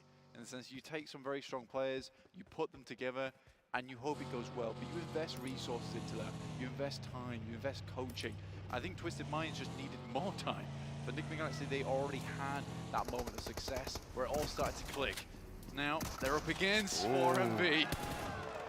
And 4MV, a team looking to chase them on the tables. Apex tries to draw first blood, but in turn is rebuffed. SnowX with a Molotov, slowing things down, hops out the building on the low ground floor here. The res is coming through, but Apex is being chunked away in the meantime. They haven't managed to get him back up. Reefer steps out the back, and Novalo's being handled by Doc on the back lines. 4MV looking to try and turn this one around, but unfortunately there's another knock, and SnowX just wades straight on into the fight, sees it going pear-shaped, thinks, no, I think we want the top of the tables to ourselves, thank you very much. Way. But Doc clips him on the rear tire, swings through on the buggy, and SnowX on the top floor can't do anything about it. The hop in, and Doc's on the warpath. Around the edge, Ralph has the corner. Doc goes low, but the hop out doesn't find it. Redox down, but Enigma Galaxy keep it under control. Influence Rage, though, want to change that.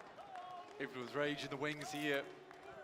Look to soar on down towards Enigma Galaxy's position. Now Valo unable to get their boy back up again.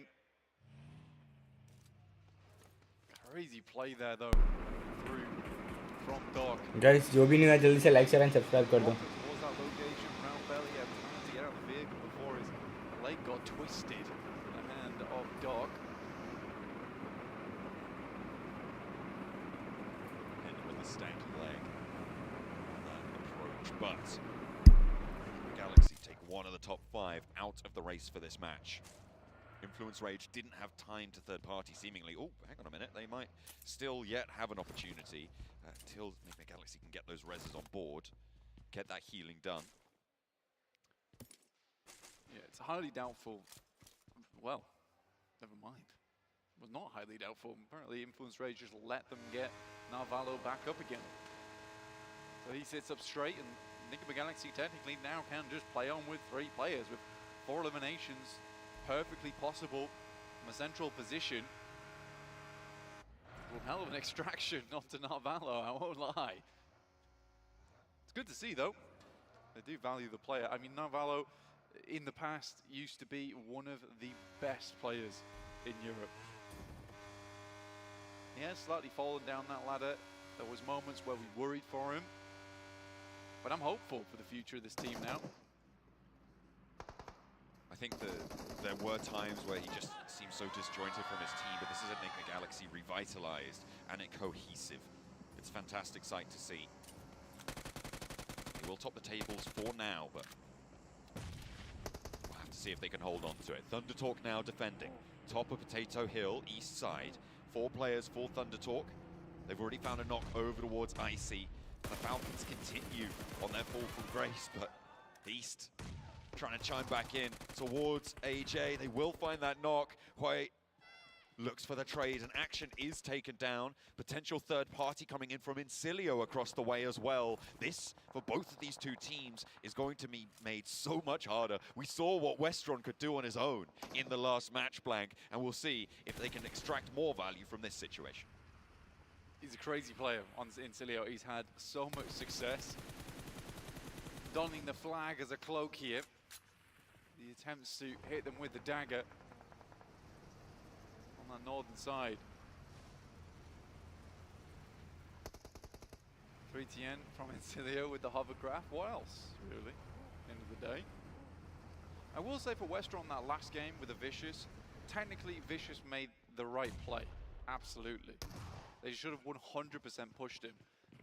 But you get 3 shots in a row dead on target on moving targets. You just have to take the L on that one, realistically. Sometimes it's just something special that you're able to bring out, and that's what Westron found.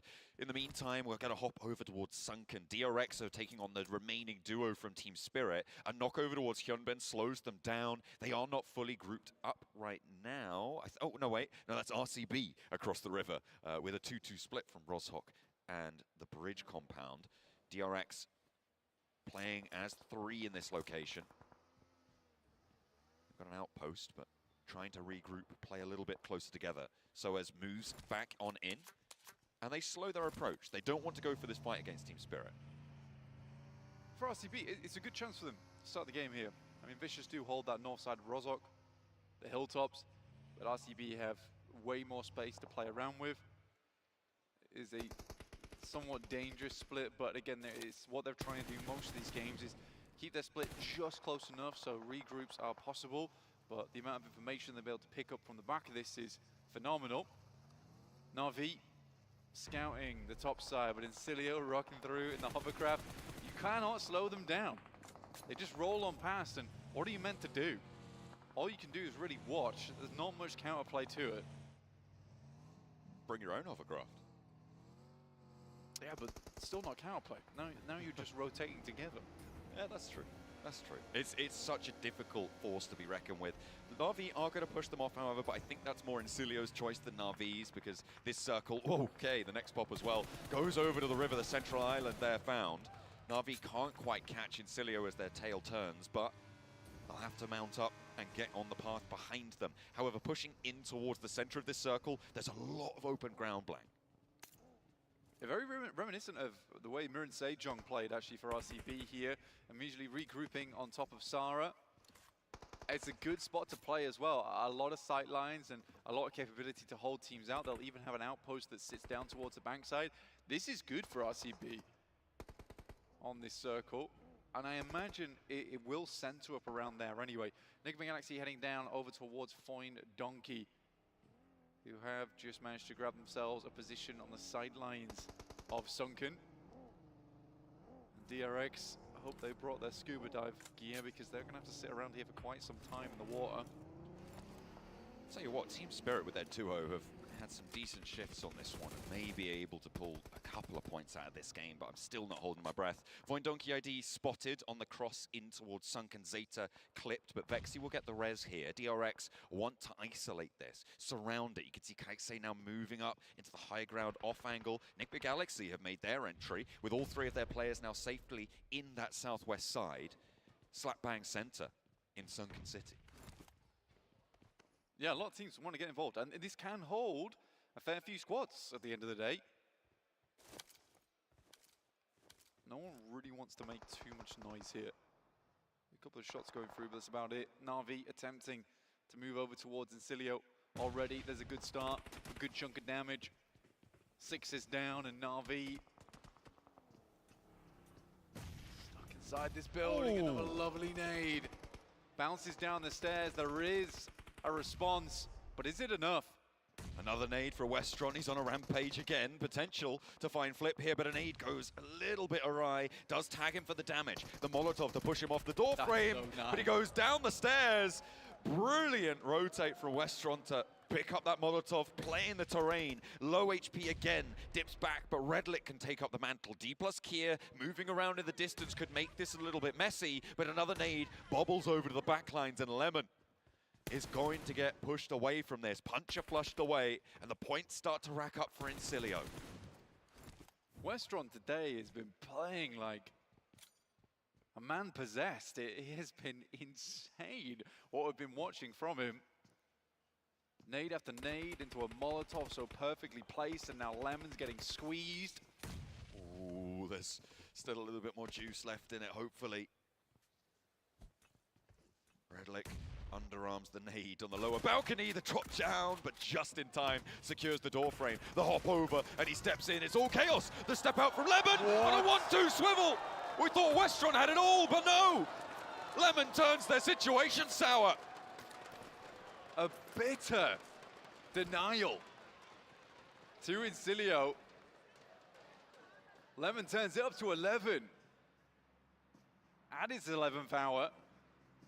Insane plays. I mean, we know Lemon's a strong player. I just do not think Incilio were expecting that. And that's going to hurt their points this game, as they were onto a very strong position down towards the southeast side in terms of holding and getting a little bit too over-aggressive, potentially overconfidence getting in the way there for them. Still 5 eliminations on the game. It's not terrible, but it won't see you up into the triple digits just yet.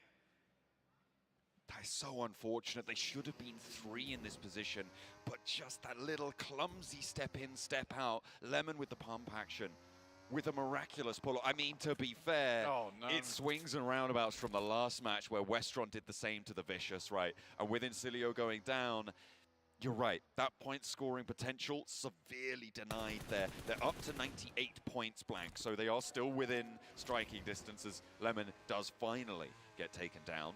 And that is Na'Vi out of this match. Influence Rage the ones to do so, but it's so close at the top that just being able to get that 1 extra point, move closer towards these next circles, could have been all it took for Incilio to be up towards the top 3.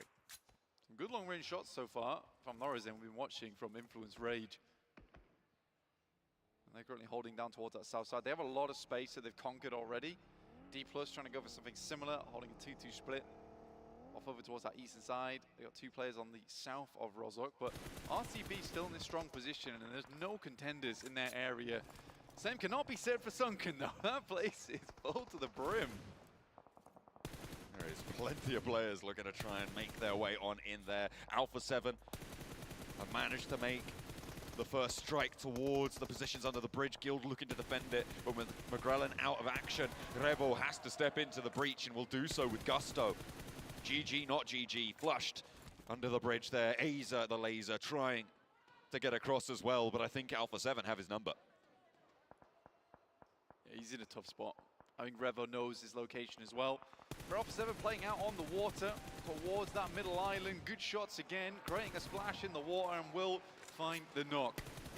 Now it's just about cleaning up. Alpha 7 will take 2 on the game and find themselves on a lonely island over towards this northwest side, but they can certainly play this one out here, John. It's very isolated, you're right, in this situation. You could see the other side of the island was held by the other side of the 2-2 split from Guild, but RCB had angles on it. They took one of those players on that south edge away. These rocks are anything but secure. To be fair to Guild, they couldn't really play it as much as they would have liked because of Alpha 7's crossing, but even so, getting up to that ridge line keeps you safe for a moment, but not much longer.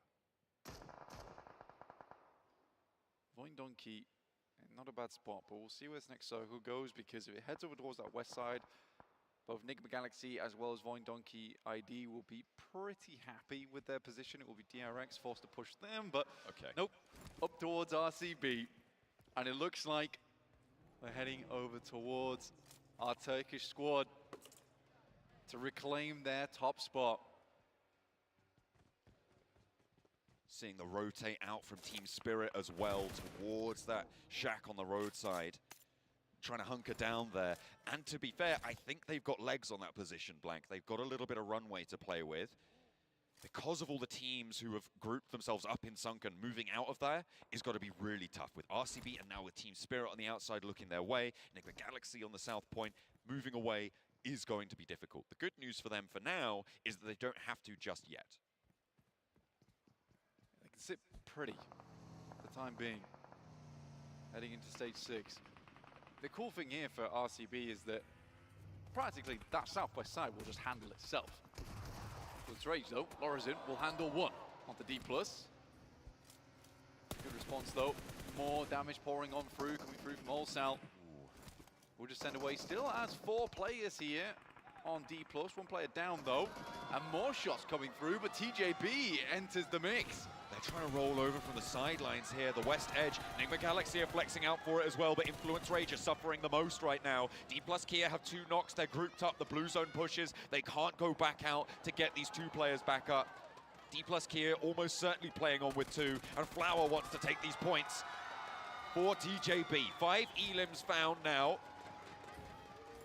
And the south edge rotate has gone well. Enigma Galaxy, they are really keen for this third party Blank. Narvalo is still a little bit on the chase here, but not quite able to get past the finish line. Osal finds Triple S rolling up. Chips is there as well. A crossfire established, but it's not going to matter.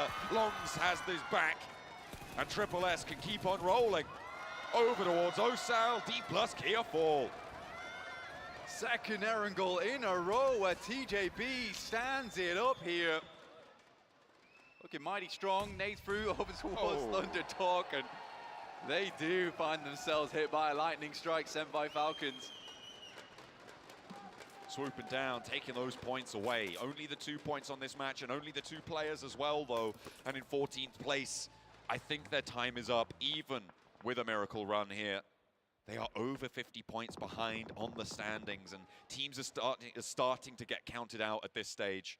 Teams like Na'Vi, like Thunder Talk, like Falcons and Guild, it's so tough to make that run from the bottom of the tables. We're 3rd down to 6th out on this game, though there is a chance for those teams underneath. As you can see on the leaderboards, we've still got 7 through 12th in the game. So DRX, Tongjiabao, Voindonkey ID, potentially Team Spirit.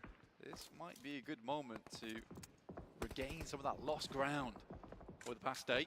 Alpha 7 finding Vicious though, raises down. And again, I was going to talk about this earlier, but it's so difficult for Falcons, Vicious, to move through that ground on that north side. So open to a lot of squads. RCB gets a miracle shift. They might be on the edge of this one, but it completely cuts out Sunken. And that is the big marker of this circle. Be a hefty price to pay to exit Sunken here. Enigma Galaxy on the south side, getting 5 elims now, actually. They got 4 on their earlier scrap. They posted up another, losing a player, but now they're on the south edge. With TJB just a little bit ahead of them, it looks like Narvalo is calling the team to regroup. Ralph agrees, and they all move in concert now to the east side, and actually potentially clashing with TJB on the east side as Alpha 7 try and cross. It's Wagner to shut them down very, very quickly. Alpha 7 get dispatched, and Voindonkey ID want a couple of those points, but TJB now have Enigma Galaxy bearing down upon them. and they will not be able to weather the storm. Enigma Galaxy can get Narvalo back up and play on from there. 7 elims found, and RCB see them stretching out into the distance ahead of them. RCB, they've got a strong spot, but only 2 elims off the back of this. But Enigma Galaxy, they've been making it work. They exited early, they controlled that south side, and there is more space to play. It's likely that a lot of these teams over towards that western side are going to struggle making their way out from Sunken, but now they've been dropped down just 2. DRX, Void Donkey ID must face off against one another. Though, Enigma Galaxy taking a knock here, potentially there's a chance for DRX to send out. But even so, in the heat of the moment, Narvalo clapping back over towards them. Finding QXZ with a headshot out to the west side. Falcons on the east, on the edges of Rozhok. The peripheral hills, a modicum of cover able to be supplied to them by it. And the spray down from Kaikse, but they're just not quite finding these full flushes. Void Donkey ID, they've appeared a lot in the elimination feed. Only 3 times have they been able to rack up points for it, but they have been knocked repeatedly blank. This team has been through the wars, and they are looking to keep that record going. Potato just about staying alive as they try and fend off DRX from Sunken City on their route out. Enigma Galaxy making that break up north as well. RCB has been so happy with this position, but Enigma Galaxy is not playing around here. Bursting out into this match from the dark void of the Galaxy. Now looking to take teams with them. DRX on the push, Potato goes down. But the drop shots there, Vexy on the floor, brings DRX with him. And now it's just one player on the back line. Soaz steps into the smoke, but the strafe not strong enough. And Void Donkey ID will be able to survive, but for how much longer? Because they're eating lead from Enigma Galaxy across the way. Razor and Vexy trying to survive as RCB starting to get a little bit antsy now. RCB, no, they need more points in this game. Enigma Galaxy, it looked like RCB on this match might have been able to regain a position towards that top side, but not with Enigma Galaxy absolutely dominating during this match, stealing away eliminations at the same time. Vexy goes down to Narvalo, hitting their tally up to 10. Enigma Galaxy will not be stopped. Up to 11. Enigma Galaxy with 3 players on the match after their first team fight. Making waves here. 2 games on the trot. They are muscling their way to the top of the tables. RCB, you're right. They've only got 2 eliminations from here. They haven't had to make this work. Team Spirit alive as well, by the way, still with their duo. And is it finally the end for Enigma Galaxy? A wide rotate, and this feels chaotic, Blank. Not too sure about the effectiveness of this maneuver on average, but Narvalo, the only one to survive it. And he's not even in the zone. Gets out. Enigma Galaxy down to 1 now, but 11 points on the game, a top 5. This has been a brilliant result from them. Plays this match solar systematic. But this looks like it will be their final ride on the southeast side. Still, though, a 5th place with 11 elims. Blank, it's pretty bloody good, I think it's safe to say. They'll be very happy with that one. Narvalo still just eking out whatever he can, but it is going to be there, done and dusted for Enigma Galaxy. A massive tally for RCB to chase now as they look for the rollout. Silas is rebuffed. The Vicious trying to keep this one together, but in they go with the send out wide. RCB leaves Silas behind, but pick up the position on the north edge. The Falcons are falling to it, and Team Spirit is still here as well, by the way, in their building, in their little shack, with 2 players. It's not fully out of the question. Actually, the fact that Team Spirit is still in this one is pretty phenomenal. Now they make the send out. They're looking to take on the Falcons. Shots from the side of the vehicle. It's looking like a drive-by. Over the top, Nade cooking, healing on East as well, works out. Can RCB find anything? The first knock goes the way of a Team Spirit on the duo rollout. Top around the side, looking to try and get anything done. And 1 he's good for. Shotgun, 2 rounds left. Finds the first, looks for the second, and he's out of ammo. He's out of life. It's RCB to flex out, looking for that first place chicken dinner, but it's all up to Effect. Effect has to double back. I said it was a drive-by, more like a drive-through over towards Falcons. And the unshakable spirit is here in process. Effect looks for another. The damage is good over towards Sarah, but the nade might just do the trick. And RCB will take themselves a chicken dinner. But with the points Enigma Galaxy got this match, it might not be enough.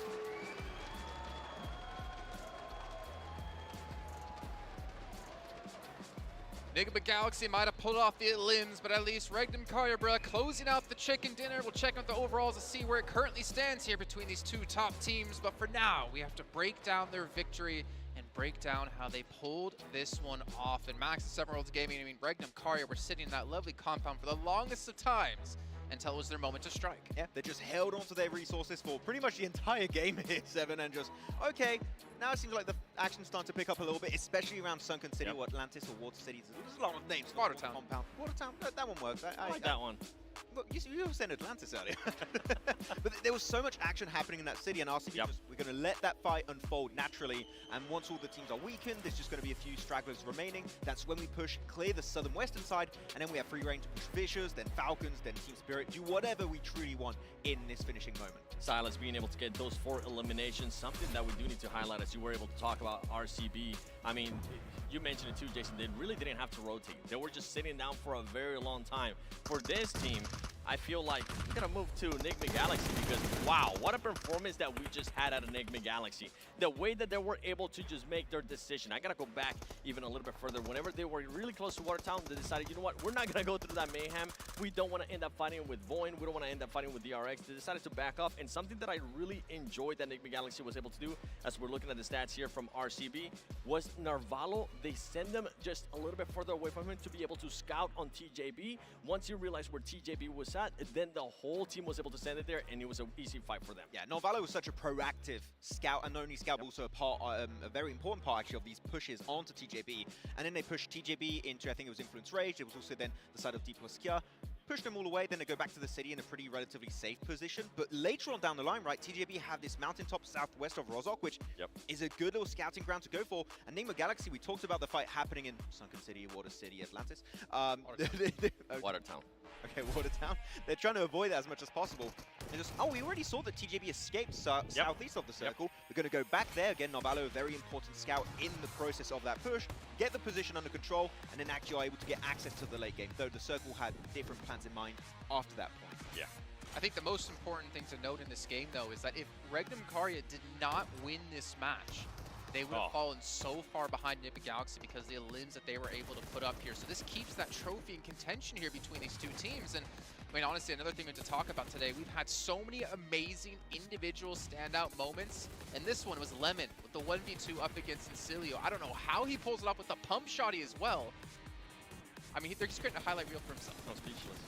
We were not expecting it. We're like, there's no way he's about to do this. It's like, no way. He did this. Wait. I mean, that's what happens when you're on a hovercraft and you're dealing with... Right here. The movement also around the doors, like just hugging the wall the entire way. We got a chance to see some amazing movement yesterday from the Solo Master Tournament. Yeah. Now we're starting to see here. Like, oh, that's how they do it in the Solo Master Tournament. We're going to try and bring that over to PMGC with some good plays. Though I know we're not talking too much about Alpha 7, but as we have the replay here, good little push. They saw that Guild were actually playing under the bridge in that dip, which is a good defensive position. But if you send it really quickly, you can actually leapfrog that position and actually have a really good spot to then fight Guild. So sure, it doesn't result in too much, but Alpha 7 still, I think, doing some decent moves in the mid game. One other team we're going to have to talk about here. There was a little bit of a three-way fight. It was D+ trying to punish Influence Rage, but they did successfully. But TJB, I mean, you talked about it when we were watching the games, Max. Like, since the penultimate game yesterday, our first match on Miramar, TJB have been cranking things up, and with still 3 matches left to go today, I still feel like there is a chance for them to completely shoot up these leaderboards and potentially challenge out for first. I feel like in the first, I don't know, maybe 8, 9, 10 matches, they were pretty much in the scenario of they were taking still a few early game fights, but they weren't fully ready. Now they're ready for anything. Well, it's the true day 1 for... Oh, day 3? That's true. Day 3 is the... Oh, okay, that's how it works. It's the true day 2.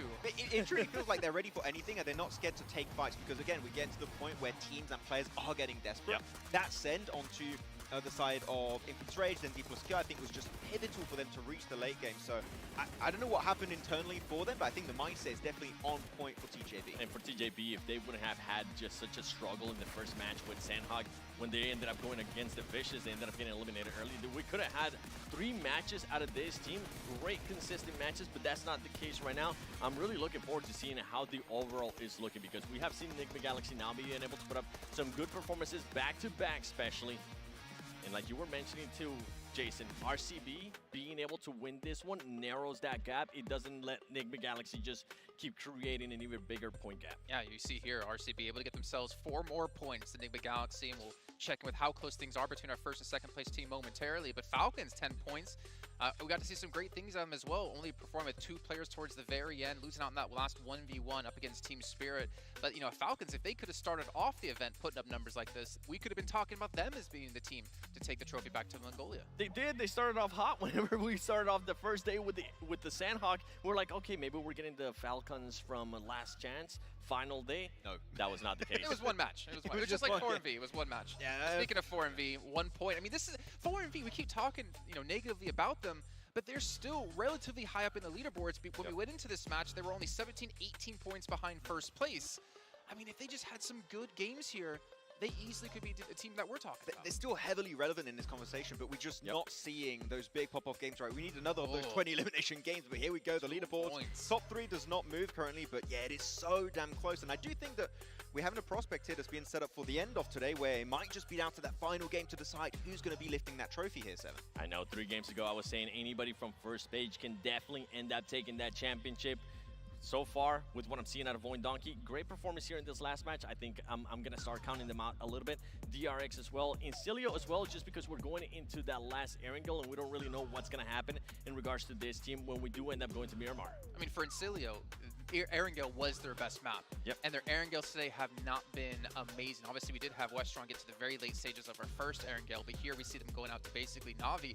If we're thinking about if they want to have a chance to push up the leaderboards, their final Erangel has to be good, and then they need to do something on Miramar they've yet to be able to do, is have 2 good Miramars in a row. Definitely possible for them to get themselves a Miramar, though I'm going to be looking at one team in particular on the second page that, again, competing for the first place is a little bit out of the question, but at least ranking high is definitely something that could happen, is the Vicious. And looking back at this, I don't know how you feel, Seven. I generally feel, because they were playing the northern side of Rozhok on this warehouse, if they third-party Thunder Talk and Falcons fight, I genuinely think they could have won this game, and they could have ranked up on the first page. That would have been such a good fight for them to take. They play a bit more passive, and maybe are starting to play a little bit more scared than they usually do, which is weird to say about the Vicious, but that was a big fight they could have taken, and they just did not even think about it. Super weird to say about the I know, Vicious. right? Especially when we're going to be going into the final 3 matches. Maybe they're now starting to think about the price, but like, okay, you know what? Maybe we don't want to be too risky. Or do we? With this team, you're really not going to end up knowing. You could end up being... They could have ended up making the decision that you said. Third-partying that fight between Falcons and TT. That was not the case with them. Who knows what they're going to be able to do in the last 3 matches. The big question mark for me, though, for the last 3 matches is going to end up coming down to how these teams are going to end up finishing up that last Erangel. One team that comes to mind is going to be Enigma Galaxy. They need to continue to have a great performance here. Yes, they were able to do great Miramars yesterday, but I'm not sure. I'm not sold on that yet. I mean, especially after you have Regnum Carburet get a chicken dinner like this, right? Again, it's going to be close in terms of contention for the first place, so it's going to be down to the wire. I mean, these same teams are just continuing the pace from yesterday. Influence Rage had a great day, Enigma Galaxy, Regnum Carya, and they're having a great day yet again here. And consistency in these kind of lobbies at the highest level of PUBG Mobile, and the most competitive lobby we've ever had in PUBG Mobile, is so damn difficult to pull off here. And you look at some other teams like, you know, the Vicious, maybe Void Donkey as well, having some players, well, for the Vicious, all players who haven't been in PMGC before, the lack of inexperience can really come back to bite you. But then now we've passed the halfway point of our final day. You have to wonder, are teams going to start playing a little bit differently now, especially if you're down towards the bottom of the leaderboard, and if you're towards the top, do you maybe depend on sitting back and going for like some second drop locations to play it safe? No? No. I know you can hear the shake of my head on the mic. But yeah, if you're one of those top teams, don't end up changing your playing style that much. Especially for RCB, like you wouldn't have wanted to extra challenge teams in Watertown for no reason, just because you wanted some extra points. They played that out so perfect. We know what, there is one person who can tell us about potentially changing things up. It's going to be Pekko, the coach, coming in for Enigma Galaxy, over with Banks on the stage.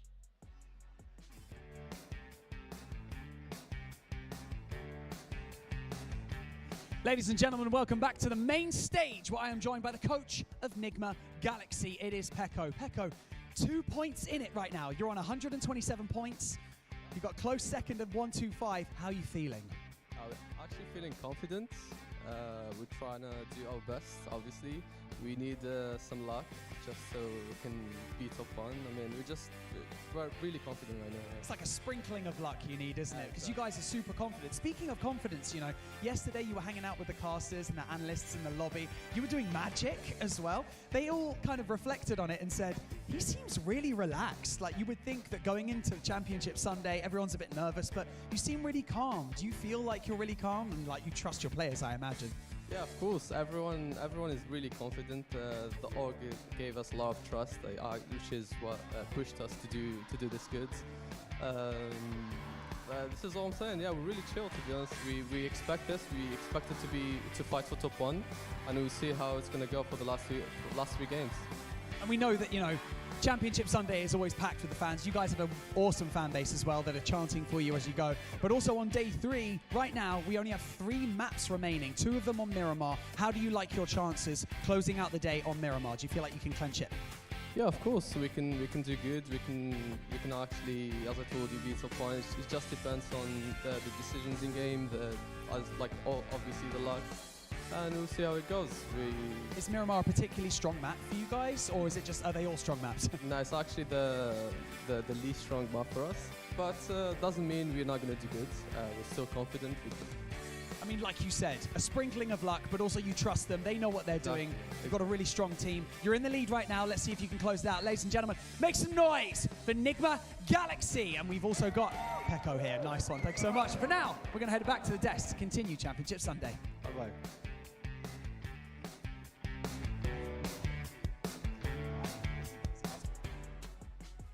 Saying he's chill, I think, is an understatement. Considering last night we were playing some Ice Meyer Frontier, and he was pulling one of us away at a time to do some magic card tricks. I think it's more than chill. I think he's feeling pretty confident they're going to take this. They were good magic. They were really good. I do a little bit of magic sometimes, and it was like, I have no idea how we did this. Yeah. I was so confused. I was like a 5-year-old. I was mind blown. Well, you kind of are like a 5-year-old sometimes. But you know what? Speaking of 5, what about 4MV? They had a rough time here against Nigma Galaxy in this last match. Yeah, and this one, I mean, it kind of goes with what we've been talking about too, Max, in regards to how they have changed separate things throughout this whole tournament. Especially it comes down to Doc. Doc, that wasn't the initiator for that fight. He was actually the one holding back. And on top of that, whenever the team was pretty much eliminated, then Doc finally decided to push. It seems like it was the last hurrah out of that team. We're talking about teams changing up how they play. I feel like 4MV right now is a bit uncertain on figuring out how they actually want to play. Do they want to play aggressive? Do they want to be passive? Because during that engagement in the last match, I wasn't quite sure what they were wanting to do. It's not like everybody fully committed to it. I mean, we saw there was definitely a lot of changes happening during the league stage, right? Yep. Happening for them. They were playing center, then edge, and I think that now nothing's really working too heavily for them. So then that question of, then what do we do? Because our 2 main playstyles are just not consistent as much as we would have expected in these finals. I think what they need to do is take their Akuba UT to Gamer Pros to ensure optimal performance here in these matches, keep those hands warm and ready to go, because they need to have a couple of good games. I mean, just imagine there is a world where they could potentially pull off another 30-plus point game and we could see them in first place, but they got to get their hand warmers out. Do we want that? Do we want to see? You know, honestly, I would love to see 4MV win because Max and I have been covering them all year long. We talked about at PMWC. This team is the team to beat. And of course, because Max predicted them, they ended up not having a great time here. But you guys at home should be having a great time because we also do have the official PMGC skins released for you. The Midnight Raven and Enigma set. You can use the code 24 PMGC to get 50 UC off with 10 draws in the lucky spin. And hopefully you do that maybe in between the breaks. But hopefully you don't want to do it during the matches because the non-stop action is going to continue to come here. I've done mine already, so yeah, I've been doing mine. You've been doing yours? Yeah. Did you get any better good? luck? Max, is there a world where we can get you to cosplay it as the Enigma set? You know what? Right or left? Yes. I won't be able to tailor it myself, but I'll do it. Okay. Well, I know you do have someone who could potentially help you out with that. Any prosthetics you might need on top of that. But you guys at home, what about some other teams we should be talking about here? Obviously, the race is very heavily towards the top. I have DRX. Yeah, they've been quiet. I mean, they've done nothing today, realistically. I'm sorry to say, but like, I was really hyped up for DRX, especially how they played yesterday. We had so many good rotates, some really strong finishes, and I highlighted Hyunbin that would be a great story, but as of right now, it's just a nosedive for them because at the top, you got Nigma Galaxy, you got Regnum Karabrat. They're not sharing any points, and we can see every good spot, I feel like, upon phase 2, phase 3. every good position's taken. That means late rotates, which DRX sometimes do, are just not going to work as they once used to in the league stage or at the start of this grand finals. For me, it's going to be Influence Rage. I'm kind of be looking at this team with how they're going to finish along the lines of what I was saying in regards to Incilio, how Influence Rage is going to finish this last Erangel going into Miramar. We know that some of the top dogs, D+, I mean, the consistency that we have seen out of D+, especially in Miramars, it's outstanding. I don't think they're going to end up slowing down. I think they're actually going to end up shining, and this is why I have them being really close to be able to challenge for that championship. And it comes down to some of the other teams. What are they going to be able to do? If Enigma Galaxy continues on this trajectory that they're on right now, we've been saying it, the other teams have to make sure they respond. If not, that point gap is just going to get bigger and bigger. Well, Max, I can see you do have TJB and Void Donkey on your teams to focus. Why is that? Yeah, I mean, Void Donkey in particular, I think they're still taking some really good fights, especially their rotates around 4MV on that Sanok game. I was really impressed with that. The main issue that we're seeing right now, and there's been an issue actually throughout all of today so far, is that they take in really solid fights, but they're losing players. And when you lose one player, you lose two players. Unfortunately, you'll transition in next fights. It even happened in Water City that time around. Watertown. It's the same thing. Atlantis? Okay, sure. You know what? That area, you guys know what I'm talking about. They lose players, and the transition from that spot is just never going to work out. So the fights, again, I think they make sense, but you got to keep your full team alive if you want to have a chance to go for the win at the end. And I feel like for some of these teams, like especially like Void Donkey, right? We've talked to Defi. He has told us what the expectations were. And now, with 3 matches left, currently where you sit in the leaderboard, I feel like for them and also for a lot of the other teams, they have to set the expectation, okay, you know what? I feel like going for that championship might be a little bit too far. Where do we actually want to end up being at the end of the day? I had this conversation earlier at the beginning of the day with Alpha 7. They were saying that championship is just too far away. We're trying to be at least within the top 3. For Void Donkey, I feel like right now their goal should be minimum top 5. Yeah, it feels so hard because right now I'm looking at all of these teams and so many teams are doing really, really amazing play. Again, that's why I had TJB also as one of the picks and Void. They're doing great plays, but unfortunately, at the point of the tournament, you have 3 matches left. Well, guess what? Good plays are not going to cut it if you want to race for that first place, which is hard to say, but it is unfortunately the realistic truth of the situation they found themselves in. Yep. The fact is, you've been playing all year long, all your career long, to get here to PMGC. Some of the players obviously returning for multiple times, some returning after taking themselves the trophy. For instance, players like Silas, very underwhelming performance back last year in Turkey, as S2G did not have a great performance, and you knew he still had that drive inside of him to keep going. Rebuilds with a new team with Regman Karyabra, and you can just tell that trophy is around the corner for him. But it's still tough to be in these positions to know, like, that one mistake, that one bad call could ruin your chance to pick up the trophy. And honestly, if you're a coach, I don't even know what the hell you would say to your team other than just, you know, take it game by game, take it play by play, and try to keep calm. Or if you're Pekko, just do magic tricks. You know? He just does magic tricks for the team. He's actually not the coach for the team, he's actually the magician for the team. He just does magic That's tricks the new meta. You have DBS, then it's going to be the hovercraft, and now you need a magician on your team if you want to do well. The entertainer. Keep it up, Pekko. It's working out. You guys are currently in first place, even though it might be just 2 points. I feel like for this team, we have been able to see a bit more of aggression out of them in regards to the past. I think I would always look at them and be like, okay, you guys can definitely be consistent in regards to the placement points. At some point, if you do want to be able to become the champion, we need to see those elimination numbers. And so far today, we were talking about it earlier, I feel like finally we're starting to see a little bit more of that. Yeah, I mean, that's what Pekko was talking about when I chatted with him before the grand finals, right after the league stage. He said, this team is just well more suited for the IGLing style of Rauf to just make things feasible in the first place. So yeah, everything is just gelling perfectly together, and the stars align for maybe them to pick up this trophy. It's so weird to hear that too, because we obviously saw the formation team with Koops on the roster, and if we're talking about just having fragging power, I mean, Koops is definitely a player that's always going to be in that conversation, but it has to be something besides fragging power that's allowing this team to have a performance like this. So we check in with our top 4 players, and right now, it looks like Loxy might be setting himself up to be the finals MVP. Okay, I mean, Loxy's up there. Okay. Yeah, I thought everyone wanted to jump in. I mean, he was the quiet one on the team that we've been talking about in league stage. Right? Exactly, I remember Blank mentioned a few times, right, like, oh, we're not seeing enough from Wild and Loxy, and we're like, we're waiting for them to rise up, man. They're doing it at the right time here, because Kim is, of course, is not here to kind of step in that role he was having in the league stage. I'm loving what we're seeing from Wild and Loxy so far, and being MVP, that would be a great, well, the best achievement you could do, technically, this year. Before we ended up going there to that top players, you were talking about the previous Enigma Galaxy, right? And now how Pekko thinks this Enigma Galaxy is just so much better suited for the way that Rauf is able to IGL. And I feel like it has to do because they just don't have to rely on just one player. In the past, yeah, you had Lord, you had Freak in your squad, But the main thing for that squad was always going to be Coops. Okay, what is Coops going to be able to do? Every single time, especially from what I remember being able to break down some of their playing style, whenever Coops ended up getting eliminated, you'd be like, okay, it's pretty much like a toss-up for that team. What are they, even though we know the other players can get some eliminations, it's not going to be something outrageous. Now, for this team, though, it's not just one player. It's not just one player that you're going to be depending on in regards to eliminations. It's everybody, and on top of that, Rauf, the IGL, is being able to get Illims as well. It really reminds me actually of D+K, right? Every single player on the team is just doing so damn well when it comes to fragging potential and just working in perfect harmony in these pushes, in the IGL. Cool, like, Ralph, whatever you say, we'll do it, but we'll do it together. And that is really what makes champions here. You're never going to see a team win a grand tournament or like PMGC, PMWC, or PMGO by just doing solo plays, everyone doing their own thing. Like, you have to play so damn well together, so closely together, and that's what we have been seeing from Nigma Galaxy in the second half of 2024. Well, we are just moments away here from getting into our final Erangel of the day. We're running out of matches. We're running out of time here for any of these teams to make that mad dash in the final moments to lift that trophy and take home that lion's share of $3 million. But let's head into this final Erangel. Let's hear some noise from the audience as we bring it back to our commentators of John Allen and Blink. For the final time of 2024, we will see the grassy pastures of Erangel pass beneath the plain as we head from the southwest corner up towards Stalba. Match 16 of 18, and it seems like just 2 days ago that we started these finals. Blank, that's because it was, and we are drawing it ever closer to its inexorable end.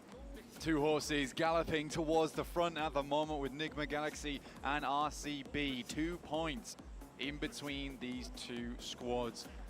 Looking for a strong finish here. More points on board. Nigma Galaxy has great control over towards Erangel at the moment. Now breathing easy right now. Getting a western plane here.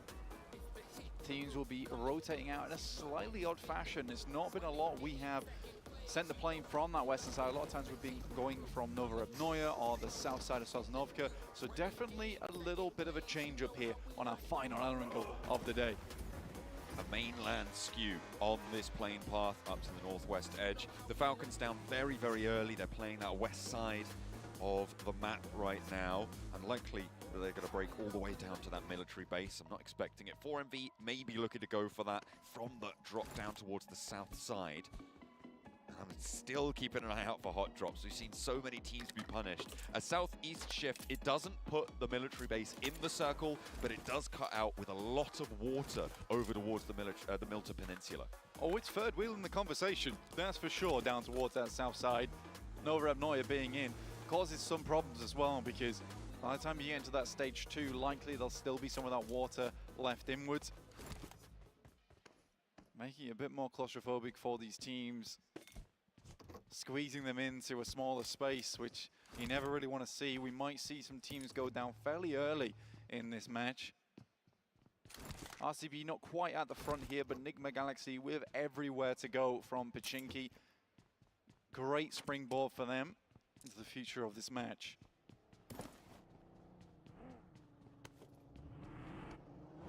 Teams with their last chance to put points up on Erangel now. And it is the top 2 on these tables that have distinguished themselves.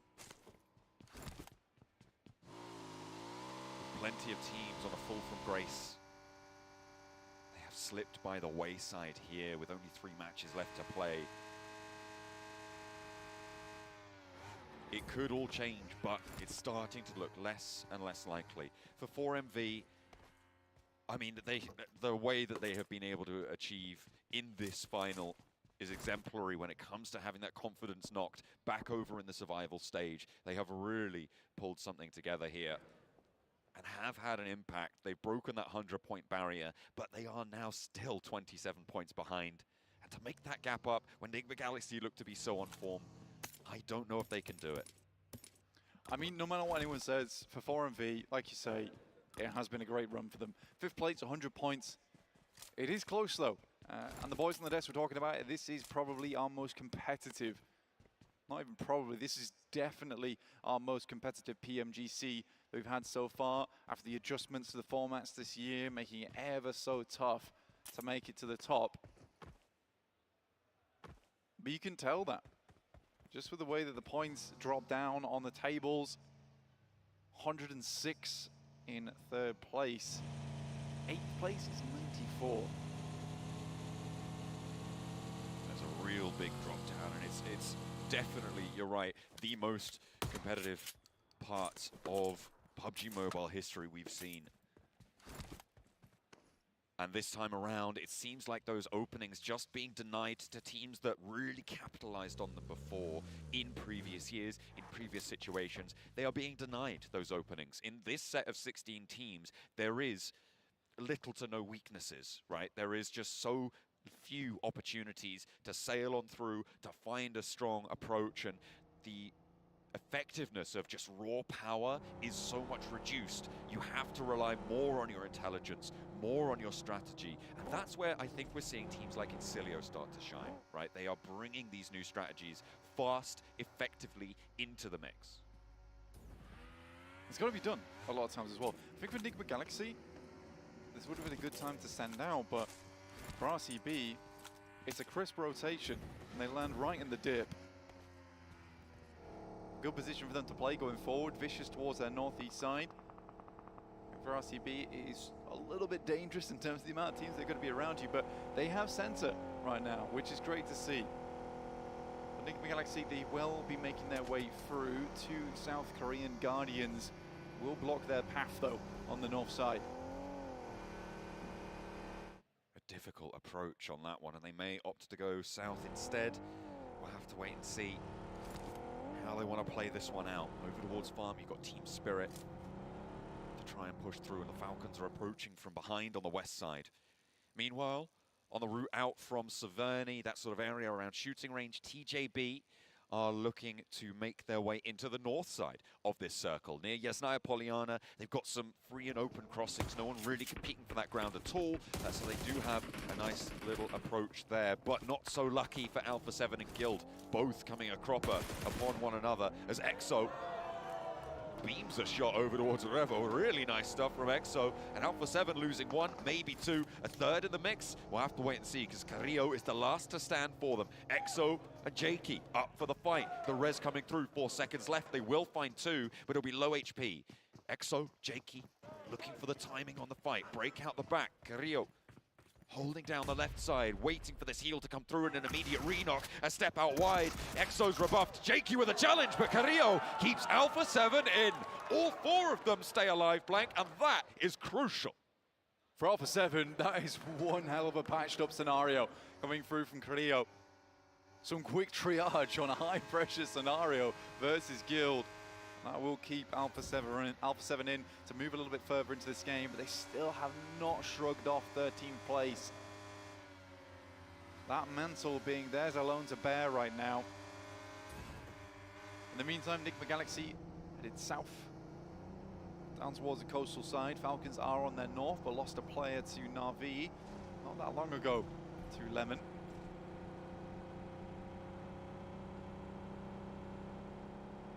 Dribs and drabs, drop-offs from players left and right is far from ideal for these teams looking to try and make their break, but less and less will be paying attention too much towards the bottom of the tables because of the proximity and points towards the top.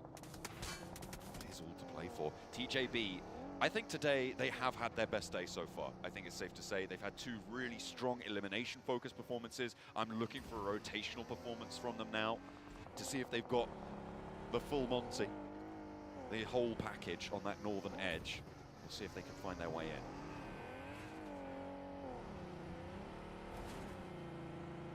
Florin V, 100 points. So where they need to step up a little bit taller. Playing around Milta, you have to be worried. You got the Piranhas in Incilio forever waiting. See where they can bite down. Especially in those hovercrafts. Hard to keep the school away from you, really. Thunder Talk over towards that eastern side. One of our only teams far out towards the east right now, playing around Minimilta as well as Lumberyard. You can see on your screens. We will be heading into stage 2. Okay, up north. Over towards the Yaz fields, that mansion area, those fields, that split. A lot of open ground, the dips are in play, Blank. the south edge of Yasnaya Field, a soft barrier for teams looking to push up north. 4MV and Incilio clashing 1-for-1 on the trade right now. Both of them drawing blood as they whip past one another. And it seems like they're looking to disengage here, or certainly Incilio may do. Westron, though, perhaps stuck a little bit too deep into this. May struggle to get away from it. Needs a little bit of assistance. They'll draw some attention, and out they go. Losing your frontliner like Redlick is real tough. And it's time to just leave away from that scenario. D+ finding another player from the Falcons, and at this point, they are gliding very low to the ground, are the Falcons. It has not been the performance they have been looking for. The Vicious, though, taking down more from Incilio. Facci hits the deck. Falcons trying to get a little bit of revenge on the teams that surround them. Shots over towards Nigma Galaxy as they try pass on by. It would be disastrous to start losing players, to start bleeding out for Nigma Galaxy at this stage, such a crucial juncture, especially given the score lines. 127 points right now for Nigma Galaxy. They're only 2 points ahead of RCB, and with RCB's position on the circle right now, Blank, it's very likely they can get up towards 5, 6, 7 points just by default out of this game. More certainly potentially as well, but Nigma Galaxy want to keep that buffer on their side, so losing players early would be disastrous. It is a tough circle. Luckily, we moved away from Sosnovka and that water. We do move back up towards the north. RCB gracefully head their way over towards that northern side, just underneath the road, but plenty of teams surround them at this point. All eyes on them. Nigma Galaxy instead playing in the shadows over towards that western side, waiting to strike. Spray down, Incilio backed off the corner. 2 players left standing. On the bunker position, this is defensible, but the roll-up could come at any moment from any team, from any direction. It's always going to be rough. I think Thundertalk the most likely to roll up to the 4MV bunker, potentially try and head up towards that Incilio bunker, if that's where they indeed decide to go. And the open ground starting to swallow teams whole around this mansion area. And it is Influence Rage. It's RCB right in the middle of it all. 10 seconds now before we hit stage 3. We are almost halfway through this match. Last time these teams will see our angle for a little while. We get an eastern shift. The Thundertalks are happy about this one. TJB similarly looping down off that north side. That's a good spot to be in, John. I'm looking at that split from Thundertalk, and they are doing it right now. They're regrouping. They held too much ground for this circle now. They have moved back down to that prison west side hill. They'll be a lot stronger as a unit in this situation. Influence Rage passing RCB here. Teams allowing it to happen, but TJB might have other things to say about it. Nigma Galaxy on a dangerous rotate now. They get past 4MV. They don't take shots, but they're heading over towards the Thundertalks, who are playing on the western side of prison. He is uphill, so Nigma Galaxy might not take a casualty just yet. What a rotate, slipping straight through the cracks between the holes from Team Spirit, from 4MV, with Na'Vi behind them on pursuit, and the Vicious as well on the south side. So many teams had crossfire there, so to be able to thread the needle on that one is a great result for Ralph, for Nigma Galaxy to make that call. Yeah, it was a wild rotate, to be honest with you. I mean, it's completely through open ground, and there is that safety of heading straight up into the tree line. So once you get yourself into there, you are somewhat covered off. They will head down towards that southeast side, towards Lumberyard, getting themselves a little bit more of that high ground advantage so they can scout out around them, maybe listen out for vehicles. Alpha 7 making their way in on that northeastern edge. But a lot of teams here, John, still 15. We have lost a fair few players in the mix of this one, but despite that, everyone's being very cautious, hoping to maintain as many points as possible on our most reliable map here.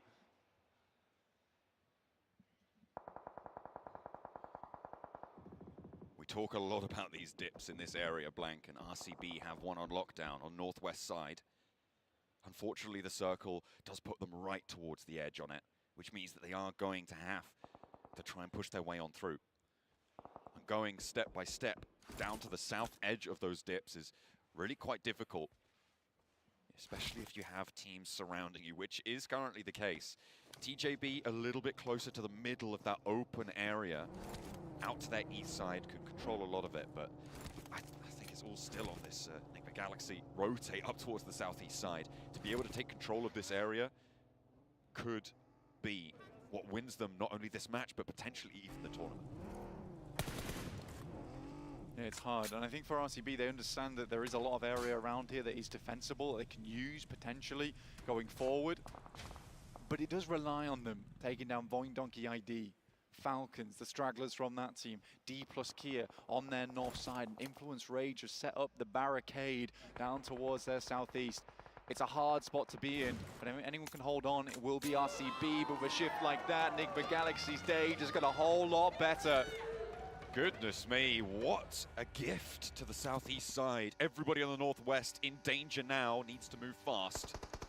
Falcons trying to get away from D plus Kia, but Osal is on the hunt. Fortunately, runs out of ammo. Icy stepped into the backseat of the buggy, and that is a bit of a misstep there for him. Will fall down, goes up in smoke. Now it's just top there in location for the Falcons on the northwest side. RCB's in. They've managed to get their way through. Influence Rage had nothing to say about it. And somehow RCB is barreling it towards the center of the circle here in Shelter. No one's stopping them. Everyone's way too focused on everything around them. Enigma Galaxy and RCB co-lecturer masterclass in a rotate. These are the moneymaker movements right now for the two teams at the top of the tables as Enigma Galaxy look to sweep through. But Na'Vi are now here behind them to try and make their day a little bit more difficult, make them work for their paycheck. TJB trying to get on through as well, slam straight into that RCB position. Voindonkey are here to play as well. RCB have taken a knock. TJB is starting to tumble down as well, but Zeta clocks one up to Narvalo, sends him tumbling, needing to pick up that res. Enigma Galaxy want this top of the hill, but Na'Vi still putting pressure on. Not to worry, Redox is here. Redox forced off though. A hovercraft in the way. 4MV taken down. TJB off in the distance. Redox down as that front line. Enigma Galaxy suffering to the hands of Na'Vi. They start to push up, claiming ground, looking to chop down the tree that is Enigma Galaxy. Firmly planted their route over towards Lumberyard. A Na'Vi approach on the southeast side, and two players for Enigma Galaxy now split. Snowix and Narvalo, very different locations right now. Snowix really looking to regroup here. You can see him sending back over towards his teammate on the east side. We'll play on the hills to the south of Prison, to the north of Lumberyard. And on the east edge, Alpha 7 are going to look to flow down towards that south side with Revo already that outpost. Yeah, for Alpha 7, this is a good cut-in for them. RCB did weather the storm, though. 4 players of Enigma Galaxy, the same cannot be said. Looking like a steady oak on that game up until that moment. It really was a case that the bark on that tree was louder than their bite. Snowix now on the southwest side, trying to stay alive as long as possible. But RCB look for more names inside the lobby. That's what they need to find that step up. They're only 2 points behind Blank, and they've closed that gap by 1. It could change around here. In the meantime, D plus Kia and the Vicious going toe-to-toe, and Nolbu's down. Chips and Fabian stand, but 3 players are in their way for the Vicious. They are on the surround. D plus Kia, the circle not going to force them out of this building just yet, but Nolbu re-knocked almost immediately. That could have been a flush, but the rest came through on time. And the Vicious with Brunozin on the high ground. Gonna try and go in as 2, but Chips is ready for it. He spots the vault in and immediately sets him reeling down. Has been knocked. The player around the corner, Reyes, with the wall side, doesn't have the backup yet from Brunozin. Chips is in. Looks to finish off these players. This looks like a good nade out the window. Burst perfectly. Another down and D plus after 3 eliminations, though Nolbu knocked on the top side. We'll go for the res now. The south circle. On the circle, it is that south side shift, and Na'Vi have the hilltop that Enigma Galaxy should have been in possession of. You can see how much influence they have over the southeast edge, and if Enigma Galaxy had been able to win out that fight, it could have all been different here, but now RCB are champing at the bit to take that first place from them. Alpha 7 up against Influence Rage. Two Brazilian teams in the heat of battle here. 4MV, Doc takes down one from Team Spirit as they attempt to get in on that northwest side, but it's not meant to be. The wall is laid down, Na'Vi rolling through in the hovercraft. Carrillo hits the deck, and McGrellin now looks for the off angle. One down for Na'Vi, potentially able to piece this back together. Do Carrillo a favor from earlier in this match. He was able to hold them all together. 4 players stayed alive because of him, and now the other 3 need to keep him in the fold. Lemon with suppression out, and Na'Vi have pulled the hovercraft into their toolkit. See if they can deliver on it like Incilio do. The nade on the bounce from Team Spirit takes down 4MV on the northwest side in the meantime. They lose Nomi, but 3 players will play on. Good arc on that nade coming through from Team Spirit. Takes down Baron. Be lording over any land on that side of the map now. In comes Alpha 7 though, rolling through in the vehicle. Has to send away, but 10 eliminations on the game for Alpha 7. Trying to break that 13th place curse already out, leaving Falcons in their dust. We've seen a lot of high elimination early games from individual teams right now, Blank. We haven't really seen that many times where that changes from these early games, from these mid games into a late game. And I think Alpha 7, they've got momentum here. This is a brilliant result. From the north side of prison, from the top of the prison hills on the south edge of it, there's a lot of control to be had. And if Na'Vi can't stop them, I don't think anyone else in this lobby can right now in this game either. It's the first time that Alpha 7's really caught a little bit of luck, caught a little bit of momentum.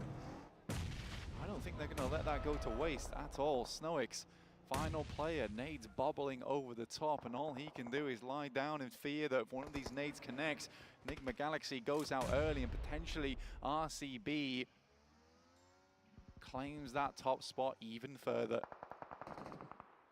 Finding that second elim on the game, RCB have now pushed themselves into the lead, but it is tenuous. It is a tiebreaker right now between these two rosters to decide that top spot. And we only have this match and 2 more to play. It is so down to the wire. Team Spirit, they only have 3 players. They lost one earlier on the northwest side in their fight with 4MV, but they're trying to roll down on the west edge now with D+ here ahead of them. Wild down, Thunder Talk. RCB fairly split. Luckily, Loxy is there. Finds King. Another go down for Thunder Talk, and RCB is holding their own. Loxy, a rotating turret, but it's starting to look dire now. 2 players are down. Luckily, Silas is able to keep them in the running. Wild's fully out.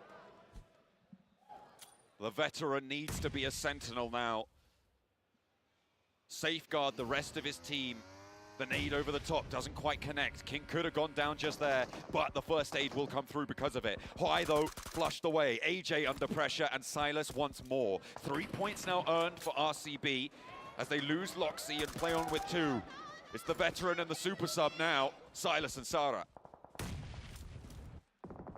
Need to hold their own. They need more points off the back of this. If Snoix gets up to a top 5, it's looking dire for them.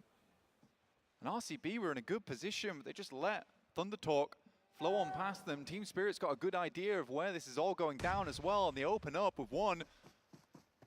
Xing already taking a lot of damage. AJ attempting to move out, but I don't think Xing's long for this world. AJ trying to dance around it, but it's a hailstorm sent to him by Silas. AJ does manage to dip 1 more spray set, but the last will connect. The reload there, and he's got the Bison. Plenty of ammo in the magazine here to find him. As the nade tries to push him back off the rock. The aggression here with the DBS stepping out wide, slowly taking down his health bar. And RCB have 6 points on the board on this match. 5 of them earned by the old champ himself, Silas. Silas not dropping a beat here. One of the few veterans that is still fearsome into 2024. Chips moves forward from D+, assisting RCB's approach. A nade from Sarah. It's big. 1 goes down for Team Spirit. Matic left up, but more shots coming through. RCB find 2 more. 8 elims on the game, but they got D+ to deal with next. The import from Japan having an impact here. Now the last to stand for them as Silas has been knocked and flushed. The roll around the side draws RCB's game to a close. But with 8 elims, a 6th place finish as well. They've got some placements there.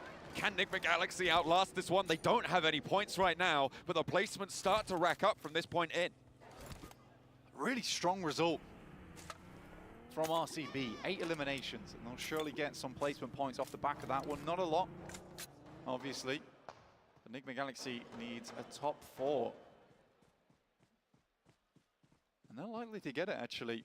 No one's really looking over towards Snowix. It really will depend on this next circle shift. That he holds him in, he can live out on that cliffside for a very long time. He's not peeking on into anything, and Alpha 7 would have to force their way over towards Prison to clear him out. It's not worth their time, really. They have to deal with Na'Vi down towards that south side. We were talking about the momentum that Alpha 7 have had. They have been a bit quieter now, struggling to get rid of Snowix. They need to keep that temperature up if they want to put more pressure onto this lobby. D plus Kia just continually moving around, and actually on the tables with this circle shift, there's a threat waiting in the wings for both RCB and Enigma Galaxy. It's coming all the way from South Korea. For D+, I mean, they played a good game. There have been some good rotations from D+ before.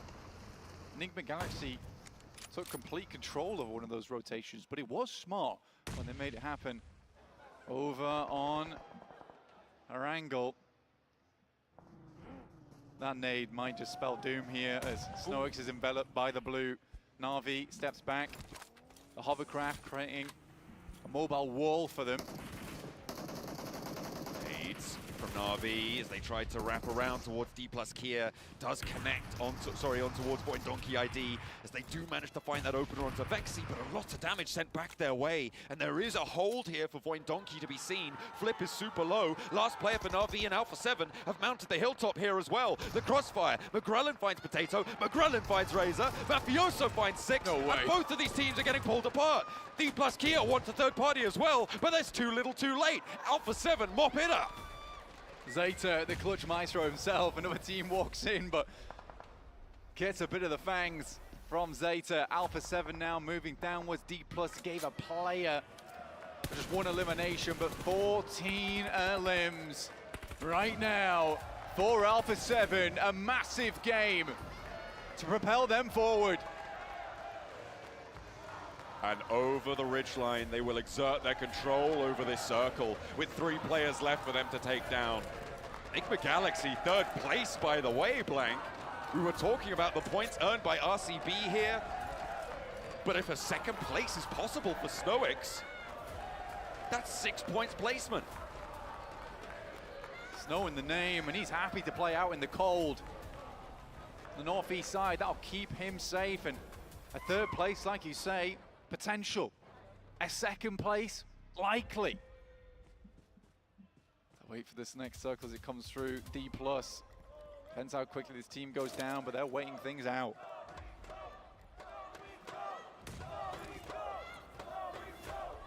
Two players on the north need to make their move. Alpha 7 have control of the high ground and of the ridgeline. They've got a lot of death crates to loot up around as well. Grab some more ordnance. Over towards the side of Mafioso, you can see he's starting to open up that side of the map. Keep it under control. Snowix knows he needs to strike out soon. The circle closing in 5 seconds, and it will push him away and into this fight. Smart play from D+. They move closer towards Prison. I think they realize that they cleared out a lot of the western edge. Eastern side must be mainly controlled by Alpha 7. So 3rd team has to be hiding out in Prison. So they angle themselves. You can see Chips constantly looking over to where Snowix is playing. Great place nade, but Snowix runs forward. Ooh. Will have to hit the deck immediately, but he's alive. A little bit spicy there. As the blue zone pushes him, he's going to need to go for the fight. Opened up, 2 players from the higher ground. D+ Kia on the side swipe. I don't think Snowix gets further than this, but Revo has a challenge sent his way with a hail of bullets. Takes him down to half HP. Snowix not completely out of it, but finally gets clocked, and it's Revo to get the point. 9 elims for D+ Kia, and they are into a 2nd place. The top of the tables are not secure. D Plus taking a hell of an amount of damage. 16 now for the boys over on Alpha 7. And it's done and dusted. 18 elims for the Brazilian powerhouse. Relief on the team's face. They don't bow out in 13th.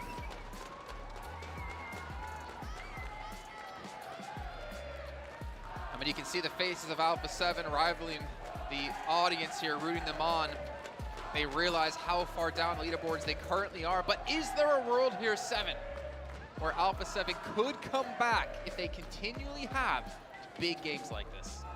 As much as I would want to believe, as much as I would want to say, do Brazil over and over again, it's just too far for me. And it kind of goes along the lines of what I was talking about earlier with Void Donkey. Okay, you know that first place, it's going to be a little bit too far. Where do you set your expectation to be? I feel like for Alpha 7, the expectation, if possible for them, is definitely going to be at least minimum top 5. And if they even can push to that, if they can do something along the lines of what you were saying, Jason, continue on to be able to get these wins, have good performances in Miramar, then hopefully they might end up clutching up a top 3. As you guys are noticing on your screen here in the top left-hand side, you do not want to miss out as you're watching PMGC Live. You can claim some exclusive, amazing in-game rewards just by using the code PMGC Lucky. Over to PUBG Mobile official website to redeem. No, Max, you cannot do that just yet. You got me. But as we're saying with Alpha 7, I mean, if this was the Alpha 7 we saw on day 1 that came into the entire event, that would be like, okay, that's expected. Yep. But for them to potentially do this again in 2 back-to-back maps with Miramars, it's possible, but we're going to have to find out when we see the overalls how close they actually are for first place. I mean, you said the keyword there, it's Miramar. So we know Alpha 7 typically tend to be pretty good on that map But in they the past, haven't. but not now. That's the thing, in the past, but not now, and that's a little bit of an issue. Nice last spray from Mafioso. Very nice, love to see it. But yeah, I mean, it's good from Alpha 7 to get that. Again, you said top 5, I think 7 in terms of trying to reach that kind of position. But again, in terms of top fraggers, we talked many times about Revo, Mafioso, McGrellin back in PMWC, but Carrillo is still doing good in terms of elims despite being the IGL. He's up there. I'm actually happy to see this. This is something Jason and I have been talking about for the longest time. Whenever we do end up seeing Carrillo being able to perform really well, it kind of gives us back a flashback. I think it was to 2021, especially when he was one of the top players in the world. It has slowed down a bit, but it's good to see a resurgence out of this team. For this team, I feel like right now, they're just damage control. They're starting to think already of what they're going to be doing in 2025. Speaking of damage control, Snowix.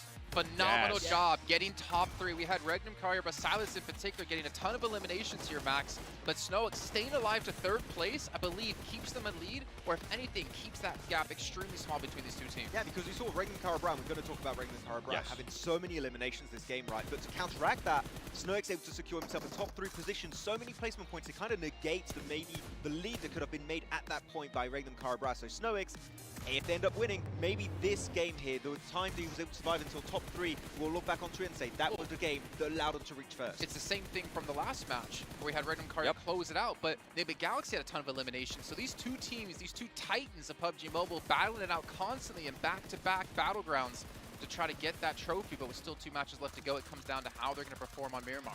And it is scary to see the performances out of these teams now in back-to-back matches, just one being able to respond to the other, keeping that margin really close. And when we started talking about some of the other teams like D+, I mean, you're going to be going into Miramar. Luckily for D+, they were able to have a good performance here as well. I really enjoyed their decision-making, the way they were able to kind of rotate there towards the west, and then they ended up punishing some of the teams as well, trying to see if they can third party. The thing for this team now going into Miramar for D+ is just going to come down to that aggression. What is this team going to be able to do if they are also met with aggression? I got a chance to talk to Osal at the beginning of the day, and I asked him straight up, what makes the difference for you guys going into Miramar? He said, we're just able to make faster decisions, and we're also to be just more aggressive. I feel like they've been able to implement that here in Erangel as well. 15 points for D+ as you're talking about them here. Obviously, Alpha 7 with the 28. But D+, Regnum Carrier, Nimba Galaxy, a 5-point difference between these 2 teams. This is going to be tough. This is, I really feel like, and I really hope it's going to come down to that final match. It is going to be the case, I really think so. With how just the rivalry is going through between Nigma Galaxy and Regnum Cara Brown is going to be down to the wire. Though as we go on to the second page, DRX, we're still not seeing anything. They keep going out super early, Seven. I hope there was maybe a little bit of a comeback potential in the second half of today. But I think the DRX, we also might have to get to a point of saying, race for first place, it's out of the question. It's just going to be between like 3-4 teams. You know what? Right now. When we get to overalls, we're going to Yes. do exactly that here and Please. start to really look down on what the potential is. I mean, Influence Rage starting off the day extremely strong here, getting the win on Sandhawk, but they've been ever so quiet since. But here we go. Ooh. 135 points. Regnum Karya, only a 3-point difference. But you have to wonder if Snowix did fall earlier in that match, how big would this lead actually be? Big. It would have been. But D plus Kia, realistically, you're talking about their decision making and the speed at which they make moves, right? You're talking to Osmal. Their scouting really is just so damn good on Miramar. It is really an issue. They get so much information on teams around them. And of course, information in a game like this allows you to make quick decision making, to get control of strong positions, to hopefully go the entire way in that match. So I think the D plus here, going on that map, there's a very good chance that they can compete with Regnum Karya and the side of Nigma Galaxy in the last 2 games. Jason, with what you were talking about earlier in regards to Alpha 7, are they going to be able to make a push anywhere? No, it's just too far. But as I was saying, for top 5 for that team, I feel like they'll end up being happy with that. And now for some of the other teams, right, I'm going to be looking at Falcons. I'm going to be looking at Thunder Talk, Navi, all of the squads. We even saw Navi being able to bring the fight there towards Nigma Galaxy in this past match, which forced Snowix to just end up camping. Yeah, Navi actually had a really good approach here. They're like, oh wait, this team is really paying attention to the teams north and northwest of them. I think they had Boyne in their kind of direction and field of view. We're just going to rotate behind it, get the eliminations on that team, and actually off the back of that had some extra hovercrafts they could use. So Navi actually being really good, but then Alpha 7 come in swinging. They see that Navi is going to fight on the side of D plus Kia, and then once that fight ends, Alpha 7 go in and get the win off the back of that. You know, to go back to my original question when we did see our overalls, is about which teams are we going to start counting out. I did notice it's almost a 30-point gap between 1st and 4th place. So my eyes are kind of looking at basically top 3, maybe even just top 2. If you're, Influence Rage in 4th place, almost 30 points, out, you need to win basically these next 2 games if you want to have a chance. I think for me, I'm with you. I think the teams that are currently below 4th place, maybe 4MB, there's still that slight chance, but I just don't see it happening with some of the decisions making that we've seen out of this team today. You need a win. You need a win right now if you have to have an opportunity to compete for 1st place. But the thing is, doing that back-to-back and expecting Regnum Karabra and Nigma Galaxy and D plus Kia that we know is now going into Miramar, that are so good in these last 2 maps, to compete against that, I'm telling you, I think the top 3, I think you might be onto something here, Jason. That might be the only 3 teams in contention at this point. Well, you know what? Before we do get into our Miramars, a big shout out here to Kadia, the Gaming and Esports District, in a world-first immersive gaming experience for both visitors and residents, where video games come to life. I want to go the there. Global gaming communities can come together. It's actually going to be really cool to see. I cannot wait till we get to go there. Oh, no PMGC is going to be there if it happens again. We might be able to go visit at the same time. Man, well, obviously, while you guys are watching at home, we still have the code available for you to get 50 UC off with 10 draws in the PMGC Lucky Spin. Use the code 2024 PMGC and look at this Midnight Raven and Enigma set. Look extremely nice. And it's time for all these teams to honestly flare up right now here in the final 2 games of the day. The final 2 games of the year, to be honest. Coming to a close in 2024 for PUBG Mobile. Man. When you say it like that, it sounds so sad. Let's extend it a little bit longer. Maybe we might end up... No, just kidding. We might get some more show matches. Who knows? Maybe us. They Maybe were we should fun. have a talent show match at some point. They were fun. It was cool. Talking about the next Miramar matches, I feel like we kind of got to dive in a little bit more to teams that might actually end up pushing that championship rank, pushing for that 1st place. D plus so far for this team, I feel like that's going to be the biggest upside for them. People expect them to do good. The worst placement for this squad so far in the 4 Miramar matches that we have played has been 6th place. And they were only able to get 1 elimination there. If we go back and look at some of the other performances out of them, they were able to get 3rd place, 1st place, and then on top of that, back it up with eliminations. They need to take full advantage of this, and they need to make sure that they also respond to whatever RCB and Nigma Galaxy are going to do. That's the thing I wanted to bring up, actually, because I think the Regnum Karabra and Nigma Galaxy know, going into these last 2 maps, Nigma Galaxy are going to be, D plus are going to be a threat. Maybe you want to try and hold off their rotate. That could be an issue. Wait, I'm hearing there's a problem on the stage. What's Sandstorm? What are you doing? Get out of here. San? What are you doing, San? What's he up to? What? Taking the check yesterday. Huh. He's sneaking on stage. Is he trying to get on stage? Sandstorm? Huh. We'd be able to see him from here, right? Definitely can. What? We can't say that, guys. We can't talk about them. They're too low on the leaderboard. If you rewrite that Falcons force over to RCB, I can get your back. Put it up again. Put it up again. I thought it was going to be Sandstorm. I thought it was. I think it might have been a false security alarm. might have got him, actually. That's perfect. I think it was caught on the process of doing something shady. All right, well, you know what? Let's keep talking about the games. And you're talking about D+, you're talking about for them to have a chance here, you got to get a lot of eliminations. There's obviously, I think if you're Enigma Galaxy or you're Regnum Carrier, bro, it's very hard to play in this situation because you know you're at the top. You know if you mess up, you make one mistake, it's going to cost you that trophy. And it's going to be so hard to pull off. One mistake, 1 point that maybe is not secured, that could be the major issue in these last 2 matches to see who's going to be lifting the trophy. Speaking of trophy, there he is. It's the man. It's Sandstorm. Navi. Hey guys, I'm back again. If you know me, you know I like to steal trophies. We're at PMGC. This trophy, I must have it. Shh, come on. See, this trophy's gonna be mine. I'm gonna take it and no one's gonna stop me. Are you sure about that? No. Get out of here. Sorry. Right now. You know, that's the kind of bodyguard I want. I was going to say, you definitely, if he tells you to move, just move, okay? If not, you're going to end up getting picked up like I ended up getting picked up. No, I could see Max, if he was in that situation, he'd be like, nah, I'd win. I would not. Let's be completely honest. That's something John would do. You could not have a best bodyguard for that trophy, by the way. No one's getting to it unless you win it. Should have picked him up over his head and just threw Sandstorm.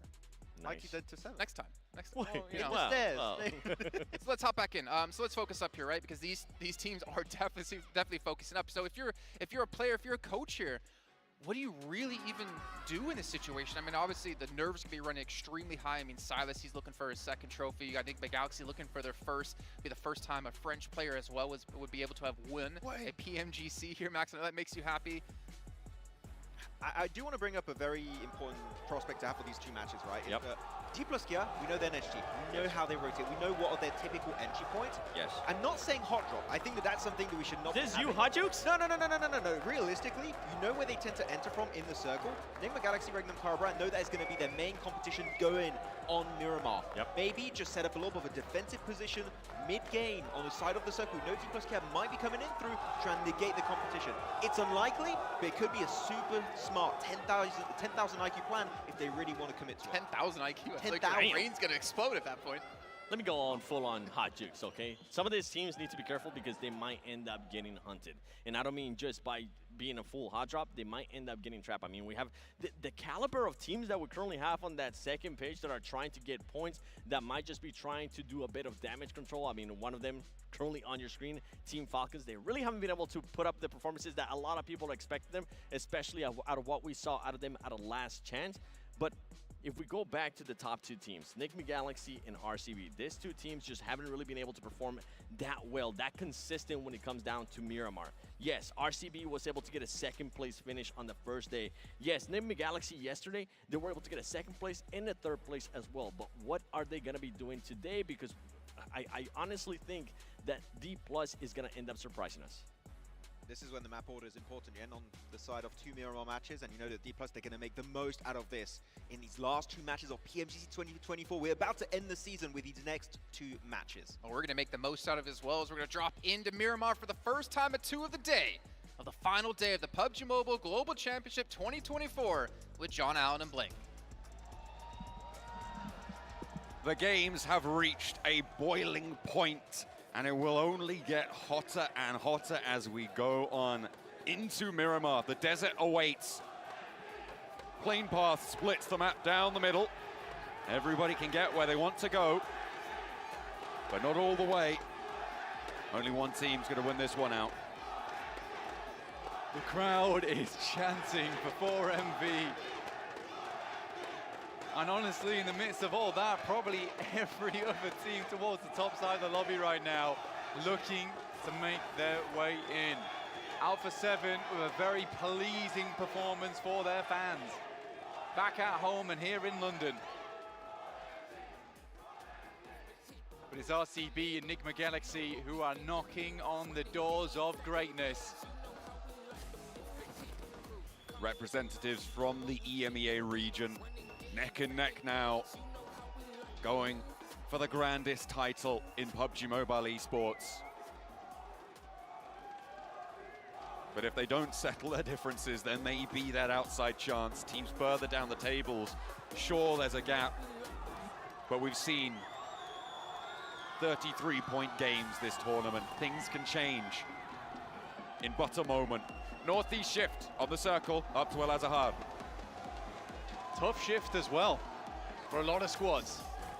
To get out of the way nice and quickly, up to El Azahar, Impala, Puerto Paraíso.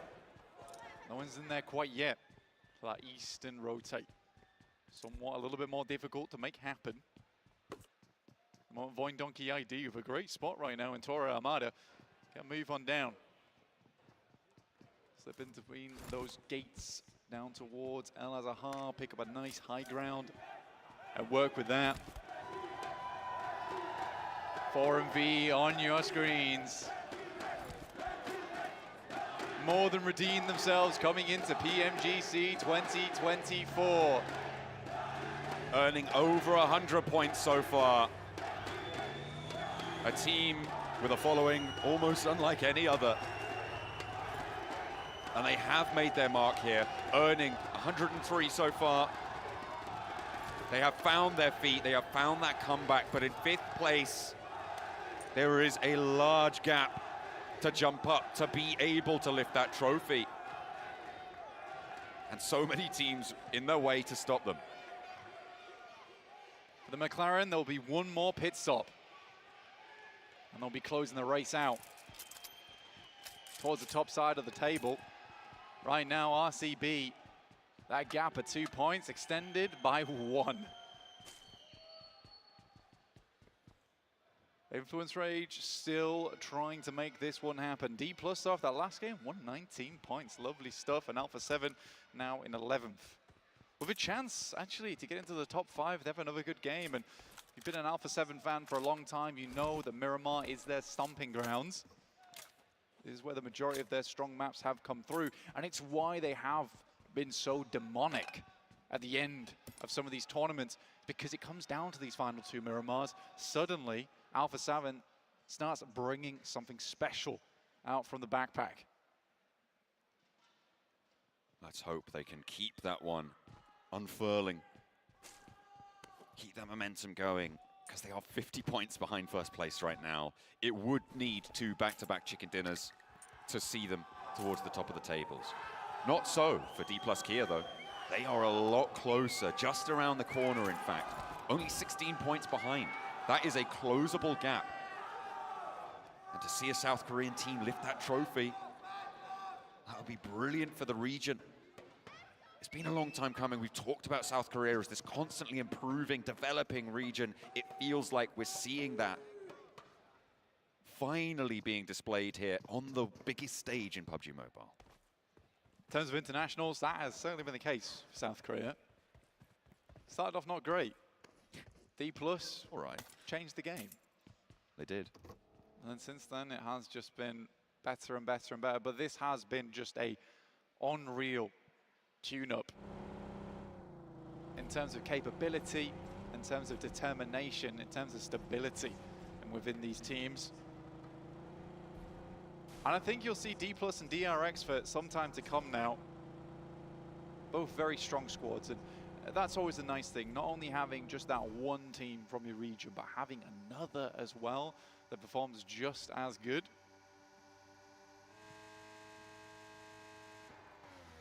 And those performances need to be stellar towards the top of it.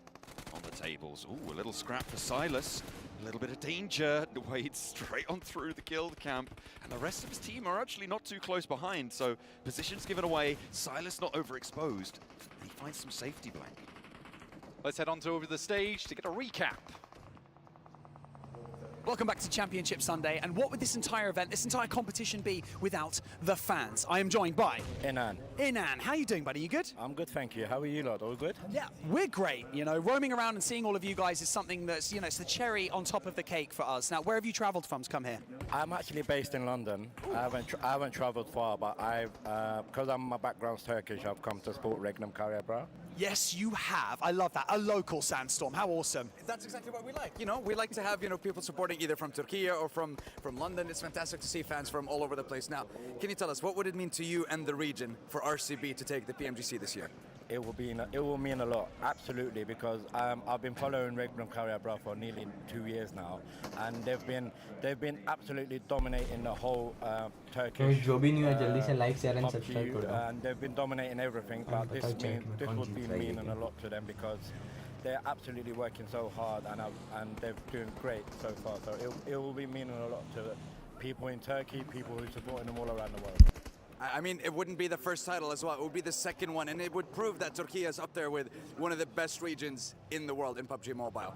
They are. They're extremely strong, and we love to see it. But, you know, we've got a few more maps to go at this point in the competition. It's getting very tense. You could cut the tension with a knife in the XL Arena. So for now, we're going to head back to you guys so we can continue Championship Sunday. The fans have been lifting up these teams to the performances that they have delivered upon, and we were wondering if RCB were going to go down there in a fight with Guild, but no team actually took a casualty during that interview. Yeah, I mean, Barney said you could cut the tension with a knife. I don't think so. The tension in that moment was like twisted steel. Goodness me. It is right down to the wire, but I think the crowd are trying to tell us something. I wonder who they're supporting right now. Doc on your screens.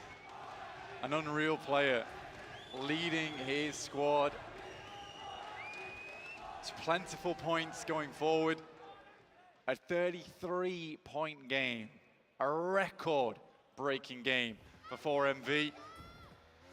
And expect no less from the Dockening.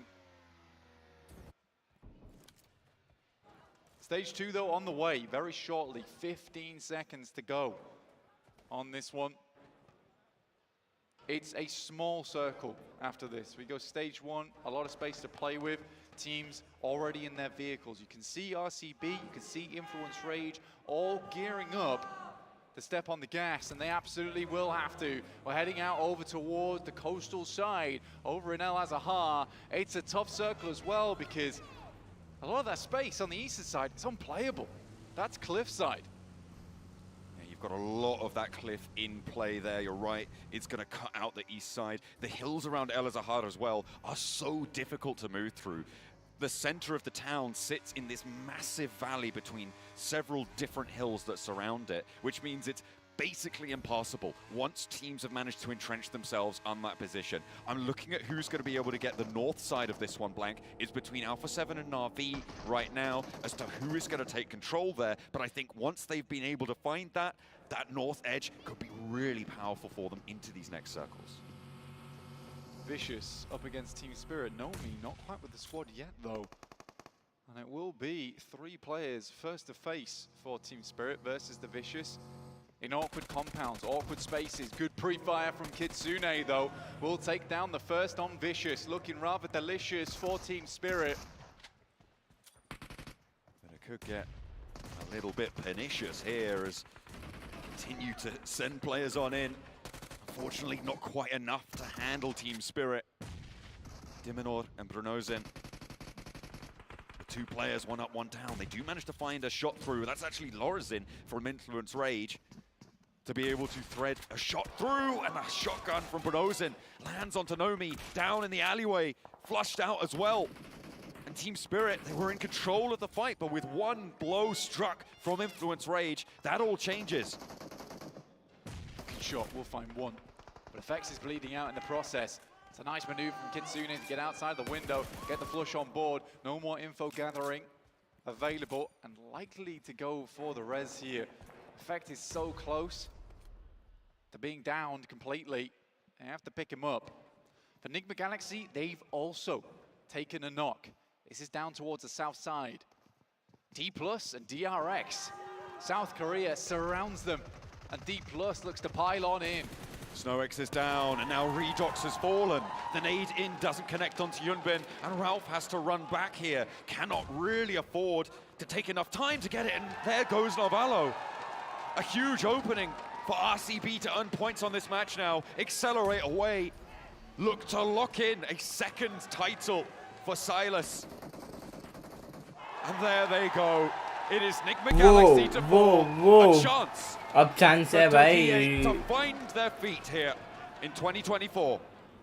At the penultimate hurdle, Nigma Galaxy stumbles. DRX blazes past.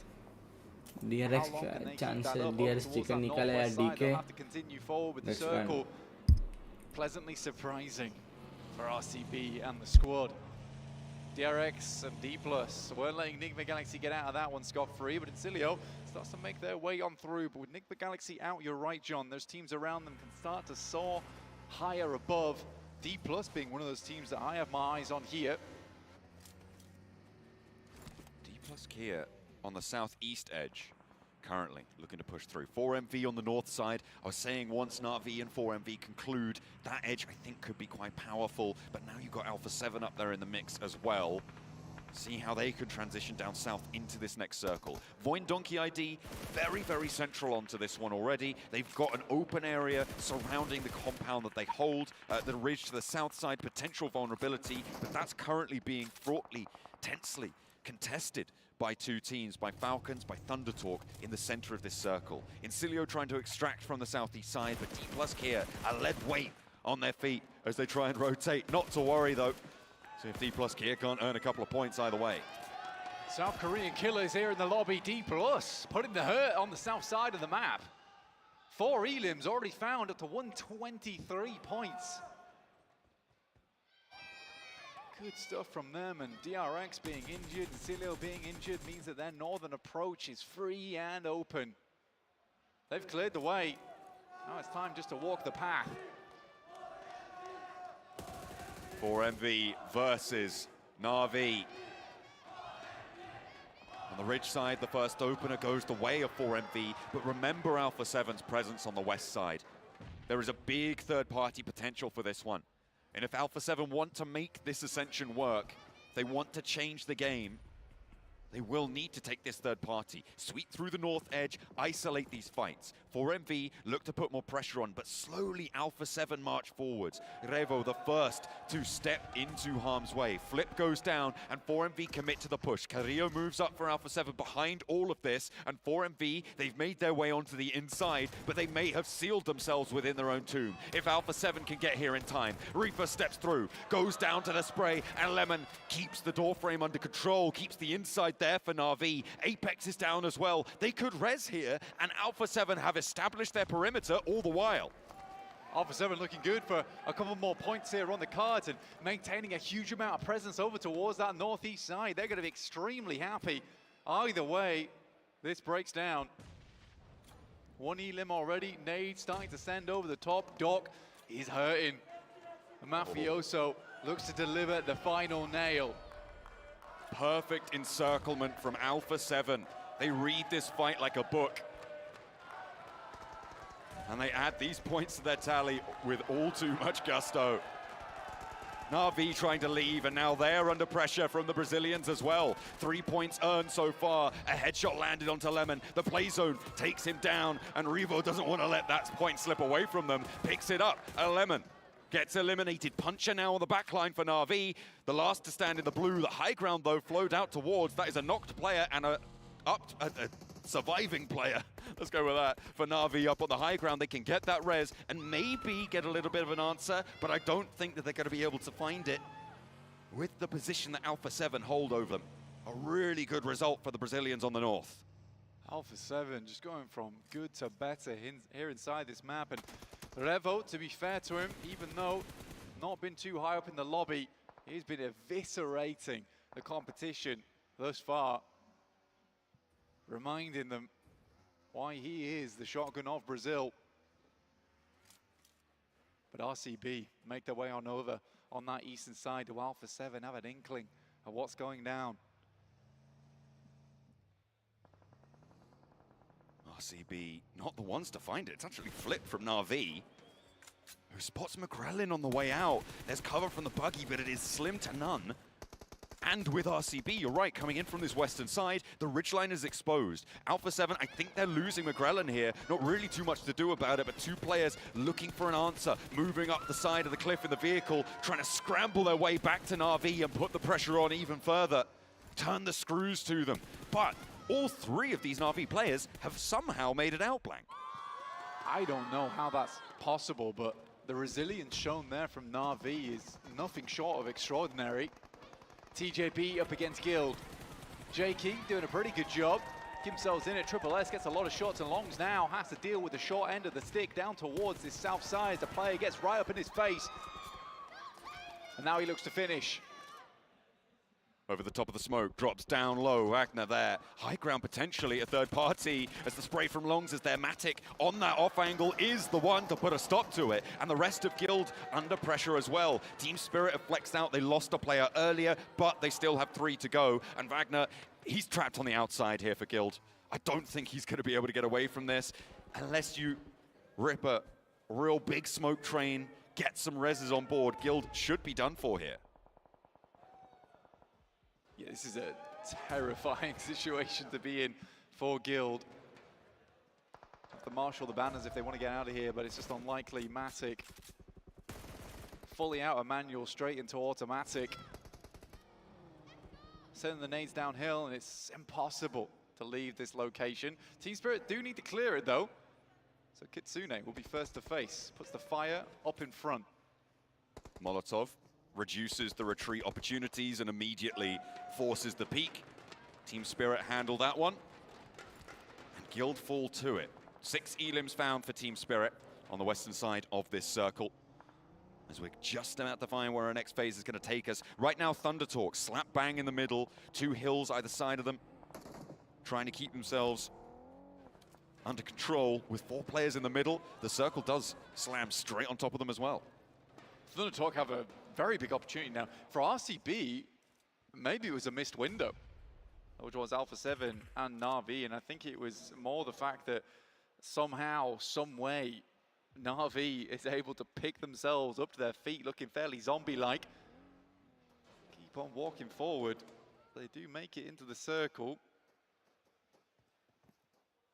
And RCB has to clear. They want to play over towards that eastern side, which is the only really feasible approach for them.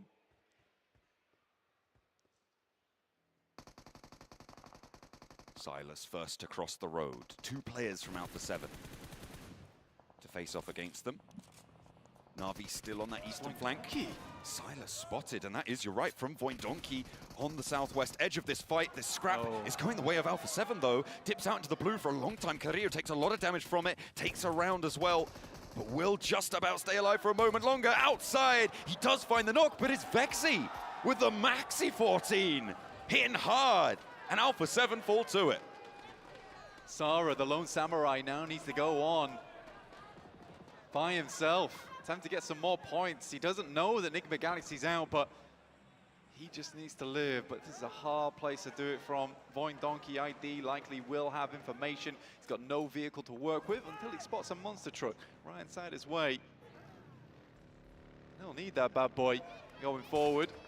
Sends it out, tons of damage pouring over towards him though. How much longer can he live? And Na'Vi should have sightlines on this.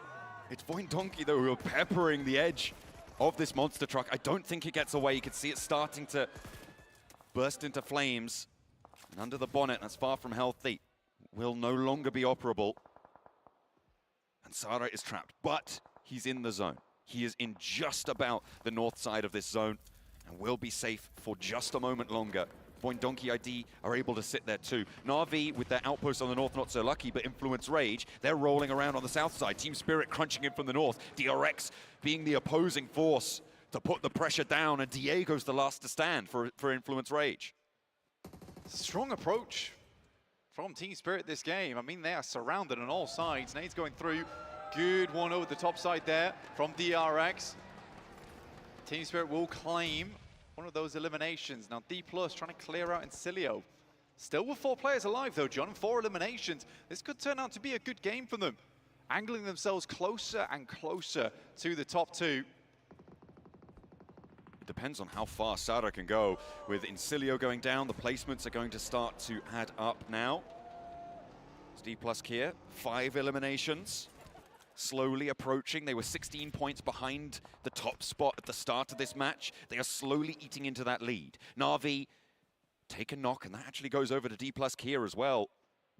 Puncher, I don't think he's getting back up with Chips moving into position, flanking out to the east side there. goes out wide and has the cover. Next circle comes through, and we'll see where it takes us. Again, slam straight on top of Thunder Talk. For RCB, actually not that terrible. This forces Voindonkey ID to move forward, but again, RCB, Sarah's got nothing to work with, no vehicle. To pad on down towards the circle here, has to hope more teams go out on the outside. Top 5 would be ideal. It's not going to be a huge amount of points, but D+ also need to go down for them.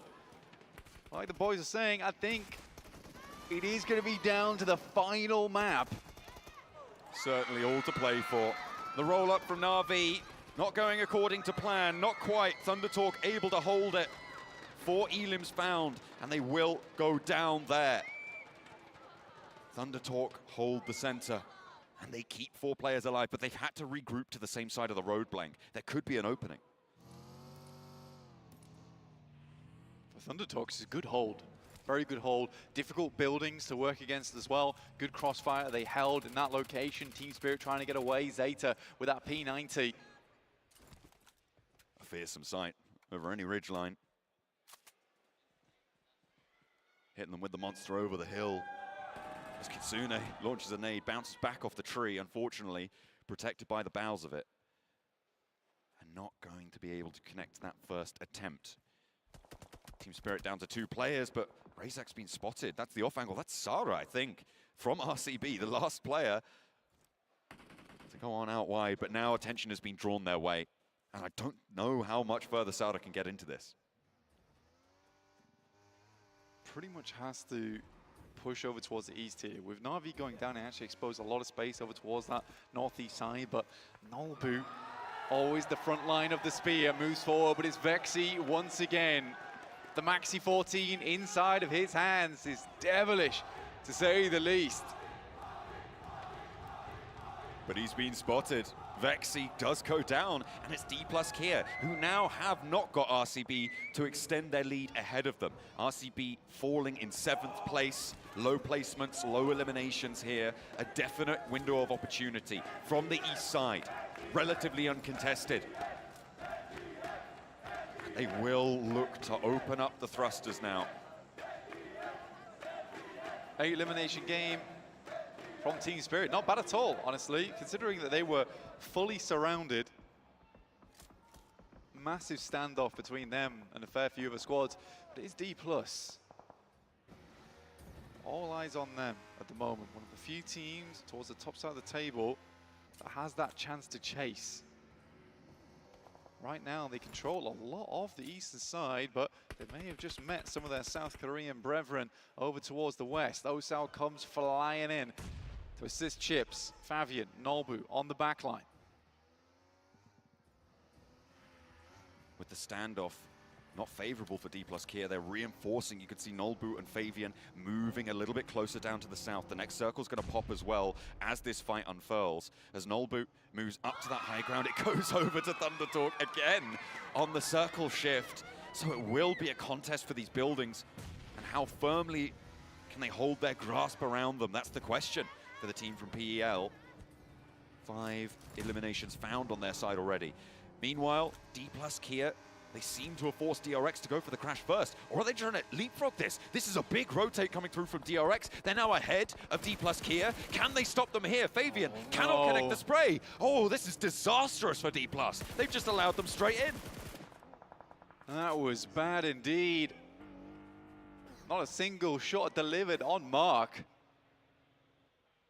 Now D+ looks to send over to that front side, get the nades out. Shotgun in hand from Nolbu, has to send back. The spear blunted at the front. Swatted aside. This is a real big rotate, a real big play from DRX. Nolbu hasn't been flushed just yet, but Kaiksei's putting the nades down, trying to land them. And in come Voindonkey ID. Potential respite for D+ Kia as Voindonkey ID from Indonesia move over to the north side of this circle and try and put pressure on. DRX can no longer freely peek over these ridgelines, can no longer get into position, and this is exactly why. Kaiksei takes so much damage, and he can't freely move anymore. Count Voindonkey's not happy about this. They move in. They're here to lay down the law. They find the last player there from Team Spirit. 8 eliminations, 6th place. Voin Donkey ID looking to take this game further. 5 elims in their hands, and they've got a chokehold over DRX and D+. The east side hills, the target for the Falcons as they try and descend. Down the hill they go, trying to careen their way into the buildings and actually making it successfully to some cover in the next circle. A little defilade to keep them safe, a little bit more time to play with. In the meantime, D+Kia did take a knock from Voin Donkey ID. But that should be resable just about. Razak moving the McLaren out from the blue here. Next circle into stage A, and Thunder Talks once again eating good tonight. Razak looks to finish off Falcons. They can get behind them, potentially take control of the western building, because Thunder Talks smartly have regrouped, and Voin Donkey goes for a big old swing. And King is able to meet it blow for blow. Razor goes down, it's torn apart. High chiming in as well. 2 more points added to the tally for the Thunder Talk. And Voin Donkey ID shredded down to 2, but they make their way down to the roadside. This might have been a mistake from Voin Donkey ID. You understand the thought process. That's why I try swing on by, but Thunder Talk's way too accurate in that moment. D+ though, and DRX get to reaggress.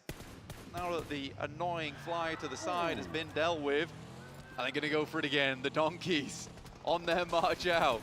I don't think so. I do not think so. The last rollout for Vexy, somehow staying safe. Big old question mark on that finally on the hop in. Spotted by King. And now the top of the hill, it's getting hot as well. D+Kia able to win out the fight against DRX. And with 2 players down, they can res, they're not under threat, but High Flex is out now. 10 elims found for the Thunder Talks. And goodness me, what a lot of pressure onto D+Kia. They've found more elims now, they can get more placements out of this game. Somehow Icy's still alive for Falcons, but a 3rd place guaranteed for South Korea. This is a huge game from D+. After the opportunity was given to them, after the door Guys, जो भी नहीं हो जल्दी से like share and subscribe करो और बताओ कौन जीतेगा. They will pick up Icy. This is a slick game indeed. From D+ किया क्या chicken I now think. looking down towards Thunder Talk. 10 elims on either side. But look at the stock of utility for Thunder Talk. At the top of the screen, you can see 15 smoke grenades, 18 frags. And D+Kia a little bit more low on supplies. They'll launch in from the high ground and actually may be able to sweep towards the middle of this circle blank because it's closing, but it might not matter. Nobu down, and for Thunder Talk, this ain't no talk, this is an argument. For why PEL is such a strong region still. Oh. Shin goes down, and D+ on the side, still on the grind. Fabian will pick up Shing. Start to work the issue, a full reset on the level 3, on the helmet and the vest. Up goes AJ, dangerous positioning. Nade could be good, airburst strong. Oh, big. Hits 1, hits a second. It's all down to Fabian. He's got the roadside, but nothing more. A 1v3 on the cards. D+Kia need him to dig deep. King moves forward, surges into the fight. The spray is good for 1, and it will connect. Thunder Talk take the chicken dinner. Lightning struck not once, not twice, 3 times, 4 on that circle. And Thunder Talk will take themselves a chicken dinner here in match 5. Nice, nice. Finally, China steps up and gets a big win here for Thunder Talk. To be honest, all of our talk is really focused on D+ here, having a phenomenal match with a good amount of eliminations. I think finishing around 10 plus the 6 points of placements, get themselves 16 points and keep themselves in reach of that trophy. Such an important game for D+Kia. This is going to be their one opportunity if they wanted to keep competing with Nigma Galaxy and Regnum Bra. And their rotation from Impala, hugging the coastal line onto the east, playing northeast of El Azahar, and really that late game finish here, sure they don't get the win, but the execution from the entire macro perspective was perfectly executed. I did have some doubts, 7, but overall it was a really solid game. I didn't have any doubts. This is, Really? this Okay, is why this team, I mean, going into the last 2 matches, before this match I was saying D+ is going to be able to pleasantly surprise us because of what they're able to do. I'm really impressed with what they were able to do in regards to the 3-1 splits. At one point, Max, you were seeing the 3-1 splits out of D+, and you were a little bit worried. Yeah, I was a little bit worried they were getting too close to DRX and Influence Rage, but I think that themselves understood, okay, we're maybe a little bit too close to the competition here in the city of El Azahar. We're going to just hold our position, wait for the circle, and then they go east and they clear Incilio, they clear Na'Vi. They're just on a complete path of destruction to the east and then claim 50% of the circle. And for D+, not even after that, the way that they were able to just fully control the east of that circle. On top of that, continuing on that 3-1 split, they had Nobu being able to get some off angles. So far, this team is looking like a champion caliber team, Jason. Well, I'm hoping these 4 points they just lost out on against ThunderTalk doesn't come back to bite them, because that was a great push, you were saying, Max, going up that ridge, using that to their advantage with the help of the smokes to actually win the game for ThunderTalk. I can't really fault D+ Kia for that position and that second place, because they tried to send Fabian down the hill behind that crate to get an off angle onto ThunderTalk, which is great, but instantly ThunderTalk understood, wait, that's an off angle, that if we hug the side of the circle, they can't quite see us. And then the nades of like King in particular, insane utility coming on through, and then they claim the high ground. Fabian, unfortunately, in a 1v3, there's just not much can do that. That ridge was so steep that you're not even going to see those nades coming either. Yeah, it's just like they're going to hit up on impact, and it was greatly played from them. So yeah, as you said, those 4 points, I hope it doesn't come back and haunt them at the end, because that could make a world of difference after the next game. Well, speaking of haunting, Nigma Galaxy losing out against DRX in that fight. I mean, that could have been their opportunity to push up the leaderboards and create a lead for themselves here. But DRX really saving it for their sister team for D+. I'm a little bit scared, especially with Nigma Galaxy. That is back-to-back matches. You can see that it doesn't go their way in regards to the fight. The first one, in regards to the last Erangel, Snowix was able to kind of save face, right? Damage control by being able to get all those placement points. But on this one, once they saw that the fight was going to be over, you saw Raouf trying to hop into that buggy, trying to get away.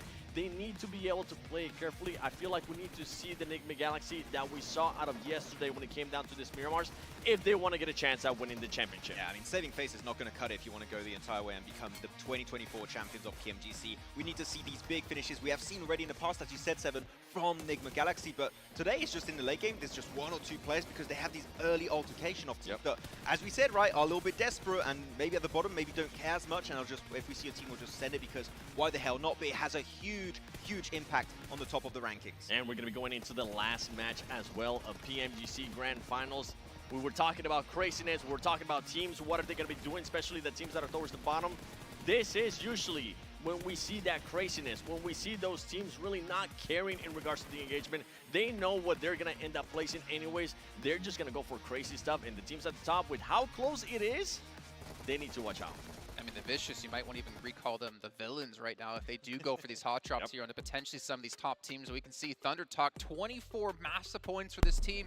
Just unfortunate it came towards the very end of the event, or we could have been talking about them as being one of the top contenders. That's 17 points for D+, Team Spirit getting themselves 10. As you look down the list here, I mean, you're not seeing RCB, you're not seeing Nigma. And yeah, and that's going to allow them to catch up, right? They had a little bit of a point difference. What was it, 16-point difference between Kia and the first place team operating RCB. So that is definitely the game they needed if they wanted to have an opportunity to compete. And it's going to be between 3 teams, right? The trophy is going to be going between these 3 different regions. It's going to be maybe MENA, maybe it's going to be going on to the other side for Turkey, or it could also be going over to the side of South Korea. One of them will be taking it home right after this next game. We've been saying it the whole year. We don't know who's going to be the champion. Exactly. And I'm not gonna lie, a couple of these teams I never would have expected. Actually, all 3 of those teams. जो भी नहीं है जल्दी से like share and subscribe कर दो. See here, D+ has surpassed Nigma Galaxy and are 1 point short. Well, technically 2, right? We have to keep in mind these chicken dinners are a massive part. That is the first tiebreaker of how this works out. So D+ need 2 points to surpass them, and honestly, these 3 teams, our eyes are all going to be focused on them. Oh my word. I mean, the thing is, you're looking at the top 3, right? Influence Rage, like, maybe we can't go for first place, but we can push up in top 3, maybe. And they maybe want to try and be an issue for Nigma Galaxy. They could still try and go for a last-minute dash at the top, so there's still someone in the conversation, but not for the trophy. There's a lot of money still to be won here out of all these teams if you can move up here in the last match. For RCB, I mean, I'm going to be looking at just their fragging power. I'm going to be looking at what kind of match they're going to be playing. Are they going to be trying to play aggressive? I'm hoping that they don't adjust too much on what they're going to be doing for Enigma Galaxy as well. We see what they were able to do in the past in regards to Miramar. They were able to just control the center of the circle if they are able to find a great location. And then even though they are currently the team in the top 3 with the least amount of eliminations, we know that they can definitely start fragging out as we saw earlier in the day. Just imagine a world where Sar is the last player left alive for Ragnar Karya and gets him the win. The funny thing is, though, the trophy be back to Turkey, not to Japan. But maybe it gives them the drive coming up next year to make Team Reject be the one to lift the trophy. For you guys at home, though, big shout out here to Infinix, as they are official phone provider here. The Infinix GT20 Pro with this dual chipset, 144 Hertz AMOLED screen with 120 FPS. You guys can pick one up and play like the Pro. I feel like we're gonna have to replace this wallpaper with the winning team, though, at some point here. We'll have to do that. That'll be a good wallpaper for all of 2025, and then 2025 we'll swap it with a new one. Yeah, there you go. Every year. Or we wait, where'd it go? Where'd it go? Well, you know what? Pekko, While you give that pick up back. your new Infinix device, you can make sure to go command the Frozen Battleground with the Icemire Frontier version available. If you guys missed the show match we had earlier on as well, it was crazy to see that Frostborn Dragon being taken out. And again, we're going to say this for the last time. Our favorite event that's been in PUBG Mobile ever. It keeps getting better and better update after update. I'm really excited for 2025. We saw Rondo. I could talk about that quite a bit. Like, that's going to be very exciting. Oh, we're going to have a ton to talk about. We will. Where? Pandemonium _news. There you go. Oh, he's asking us to do a plug. I thought he was going to say a PMGO next year. Oh, okay. That too. That's about the time it releases, right? And on top of this, you guys at home who want more freebies, there is 100,000 packs left here. If you use the code PMGC Home on the official PUBG Mobile website at PUBGMobile.com/redeem, and you can build your own ice home, but only 100,000 is available, so make sure you guys go redeem it right now, and then come right back, obviously, for the last match here. I got mine. Redeem that one. I forgot. Really? I did got the Dragon one. I did not get that one. Only 100,000? I'm thinking. We're not allowed. We're not allowed. Yes, I'll we try. are. Well, we better be, because I think you are. I hope we are, because I've been redeeming every single one. So I'm going to bring up this topic rehearsal. again, and honestly, I feel like it's a very valid topic to always discuss. Last match, do you go for a different drop? Do you try to play extra safe here? Well, you know what? In the meantime, we're going to head down to the stage one more time here before we get into this last match with Sandstorm.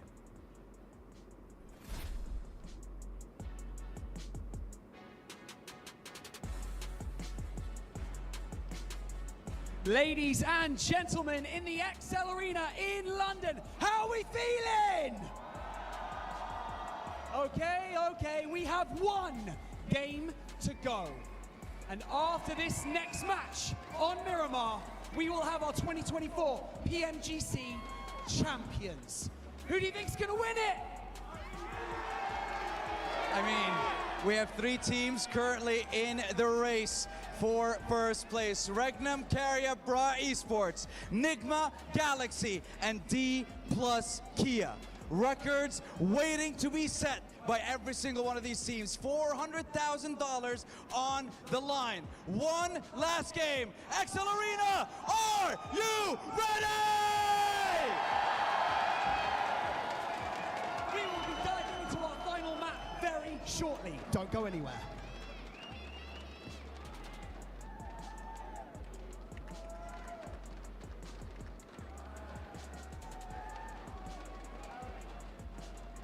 I'm ready. Are you ready? Are you ready? I am ready! Hey! Hey! I got some people there. There you go. Well, I wish we could do the stop caster talk and start game, but we do have to wait a little bit longer because we have to obviously build up what's going to be happening here. We could see for the first time South Korea taking home the trophy. For me, that just blows my mind, considering this is a region we haven't really expected a ton of. We've seen them consistently at these PMGCs, thinking back to Archer, I believe in Season 0, and we're seeing them on the brink of showing what South Korea has. It would be the year of underdog regions, right? Japan, PMGO, winning that trophy, then getting second place in PMWC, dominating the international stage, and then followed up with South Korea, their brethrens. They're always fighting the Rivals Cup, right, of South Korea versus Japan, able to maybe claim the trophy. But of course, it is not going to be an easy access to it because Ragnar Karya and Enigma Galaxy, sure, they might have been a bit topsy-turvy, but you know they're going to give it their all here in this last game. And as well for Enigma Galaxy, I mean, this team has just been battling through haters saying, no, you're not going to be able to make it to the grand finals. Raouf, even though he is a humble man, he was he wanted to say a lot of stuff. He said, I'm going to save it until I become the champion of PMGC Grand Finals in London 2024. I'm pretty sure they're going to be hunting that down, but can they bounce back after those back-to matches that haven't been that well? I mean, for Navarro, Snoix, and Redox, this is basically like their first time coming so close. Raouf, he's been in positions like this before, and for him to just have that integrity and focus to just keep grinding, even through roster changes, even through ups and downs within his own team, it would honestly be a great thing to see. And of course, Sara, I mean, he's feeling it. I still think this would be the craziest thing to happen, to have to go for an emergency replacement, bringing him in because your other player, Razy, broke his arm. And I love it. To win PMGC with a player you can't even communicate with? It must be confusing if you're Regnum Karabrafa and you're like, my favorite player from Turkey is Sara? Maybe? Next year, what does Regnum Karabrafa do? Do they just decide to... We're moving to Japan. They're like, Reject, we would like to have him for the whole year of 2025. Hey, pick him up, man. Honestly. I mean, if you end up winning PMGC with him, you kind of have to. Your boy, Reggie Osio? Yes. Reggie, requalify, please. Oh, no. He needs to requalify. I mean, but you are seeing, like, the fact is, communication is very tough for them. We've already said before, they're not really speaking English to each other. It's just a couple of small commands here or there. I think that kind of shows just the individual skill that Sara has as a player to adapt around the style to a team that he can't really communicate with, and for Silas to be able to take that into consideration when leading his team of knowing how to utilize Sara best. I mean, Silas is so experienced when it comes to these tournaments, right? I mean, we already said it, Seven. He's already won it. So I think that he's like, I'm experienced. I can maybe spend a little bit more of my resources and time to get Sara where we want him to be in the fights and in these engagements. And so far, it's been working really, really well, enough to actually be contending for the trophy. For all just 3 teams at the top, currently separated by just 5 points, I want to see how they're going to be reacting through adversity. We have already seen RCB being able to react earlier on. D plus Kia, we know what they can definitely do whenever we come to Miramar. They were able to just showcase it. Enigma Galaxy, they've been working out on stuff, but is the fragging power going to be there? क्या लगता है guys, कौन जीतेगा final match and कौन लेके जाने वाला ये trophy? Frostborn Dragonbear, be careful. It's not that cold on Miramar here, and again, there are no hovercrafts for these teams, but as you can see, it looks like we are just moments away from hopping into this final match. I cannot believe the entire year is all coming down to this. So let's throw it back to our commentators for the last time here in 2024 with John Allen and Blake. With one more match to play, the trophy remains firmly placed on the stage, but that will change all too soon. The full set of 18 matches to conclude here, and our plane sends us straight down the middle. A nice fair start. We don't know who's going to win, who's going to be crowned victorious, but London, let me hear you make some noise for these teams. That's the sort of energy they'll need to take away this top spot at the moment. A bit of a 3-horse race towards those tables, but we've seen record-breaking games here. There is always that possibility. It's not over till it's over. Right now, down from the south side up towards the north, RCB chewing away at their fingernails because this is tough. This is very tough. It's nice to see the amount of fans that came out to support them. What is this? Circle off to the east side. All right. There's no way. There's no way we go island. Surely there's no way that it circles up onto those tiny little land masses out on the eastern side, beyond Impala. I've only ever seen it once in competitive play, and Blank, let me tell you, it was pretty crazy. You were there, I was there, and I think most of the players do not wish they were there. Ralph was there. He was. I don't think he wants to go back, I'll tell you that now. But Enigma Galaxy down towards Porta Paraíso. On that south side, looting up. The Vicious, nice and central once again, but it's D+. First to the center. Our team in second place, just 1 point away. Breathing down the necks of RCB. And there is just these moments of calm before it will all inevitably pop off. As teams gather their resources, gain some steam, put their pilfered goods in their pockets, and parade their way to a potential top spot. There's only 3 teams really in it. Nigma, Influence Ranj Rage, Ali, TRX, DK Boy Donkey ID, second.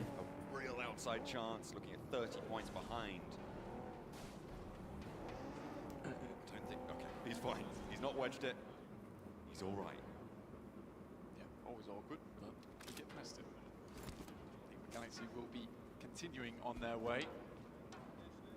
No wedges orders, no wedges found.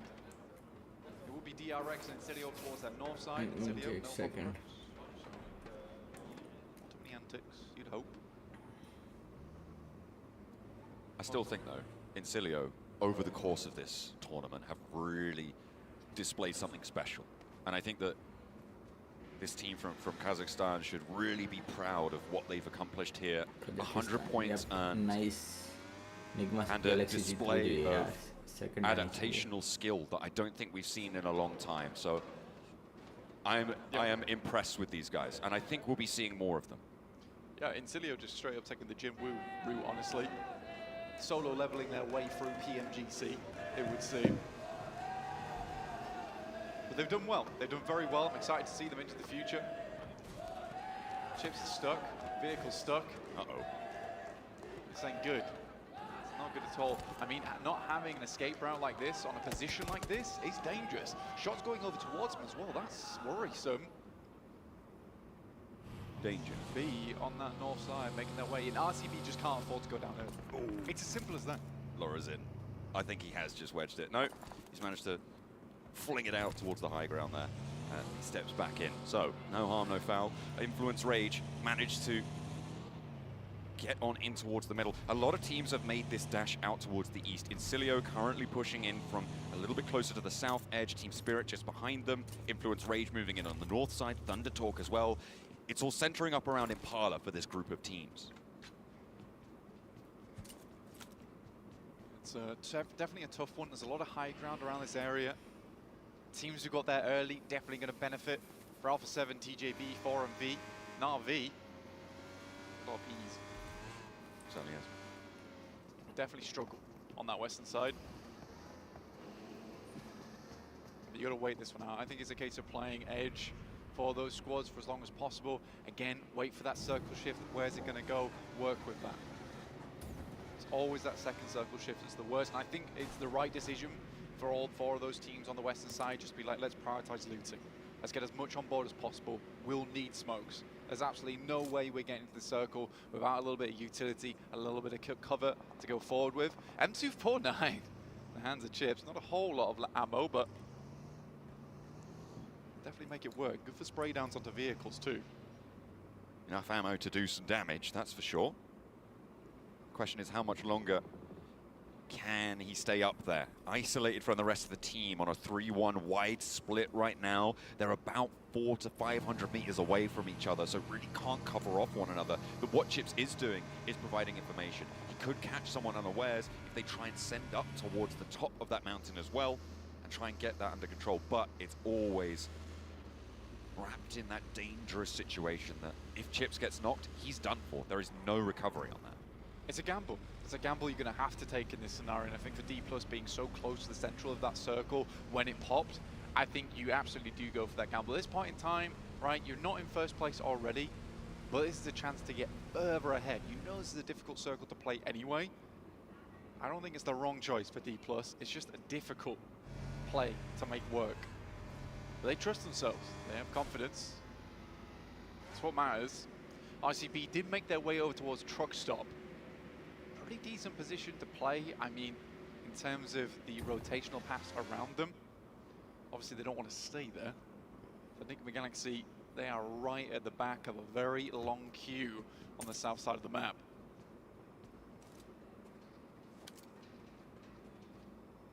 Rotational paths have never been planned more carefully, Blank, than in this match. With so much on the line, a 5-point difference between first and third place right now. The difference between bronze and gold. Guys, जो भी नहीं हुआ जल्दी से like, share and subscribe कर दो यार. Stands but a placing or 2 higher on the tables at the end of this one. It's a terrifyingly close game. It really is. Influence Rage though, it's RCB. to open up onto the 4th place team. Already 1 elimination found. EMEA and Turkey all happy to see that first point layered on top of the 137 RCB already has. But it is still not out of the woods. They're only 2 points ahead. It's a closable gap, but Enigma Galaxy and D+ Kia close to one another on the south side. Ooh.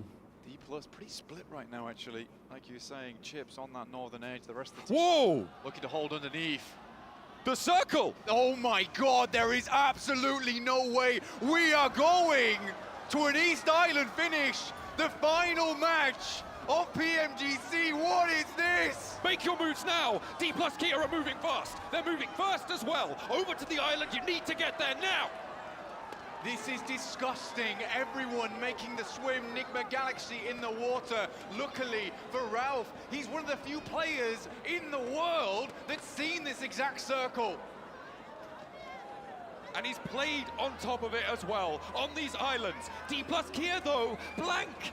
They're into the middle island. The question is, which one will it go to?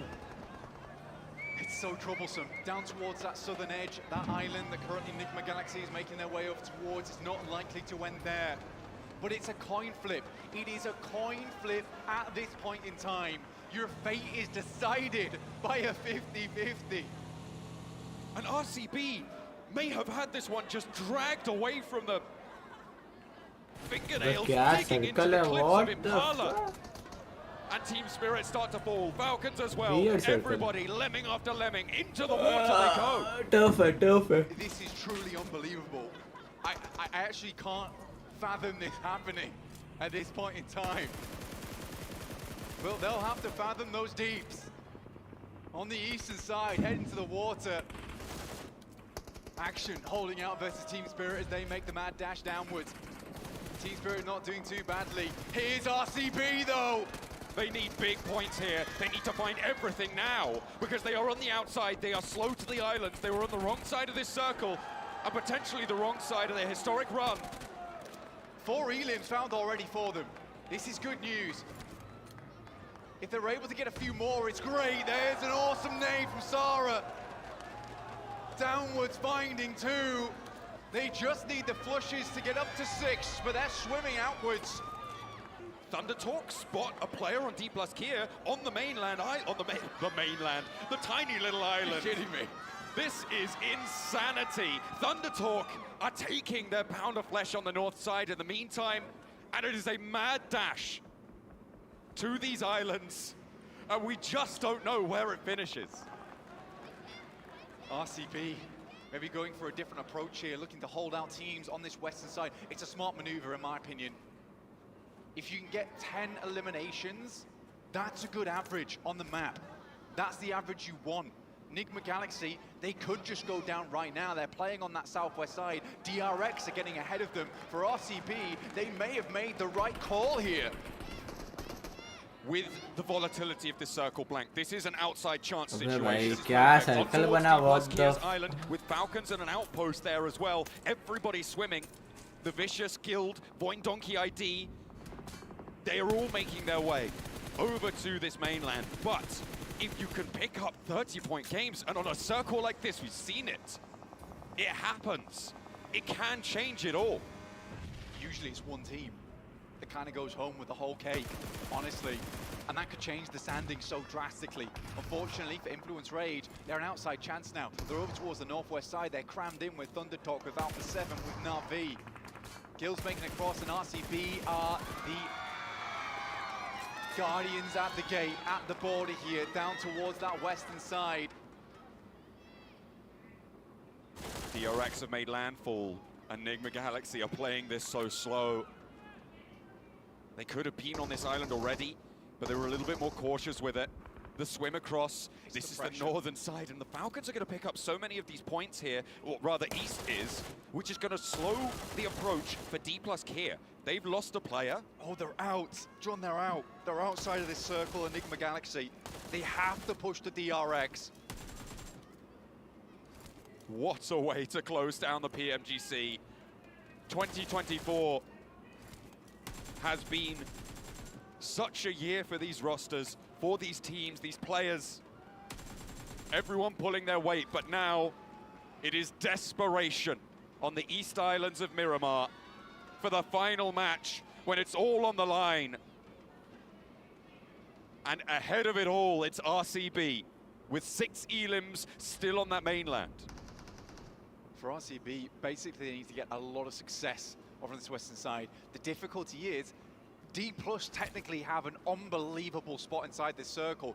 It's not out of the realms of possibility that D+ win this game easily from that spot. They do have 3 players. There are a couple of teams making their way through. Void Donkey ID is making their way round. East is down and Falcons are out. The Vicious need to hold this north side. Void Donkey idea right there. They can push up. Guild have made their way across as well. This fight with Enigma Galaxy and DRX, though, on the south island. Nobody really making a move to this spot. It's unlikely to end here, Blank. I think it's almost impossible with how the circle's going to develop over these next few phases. But there's the first opener.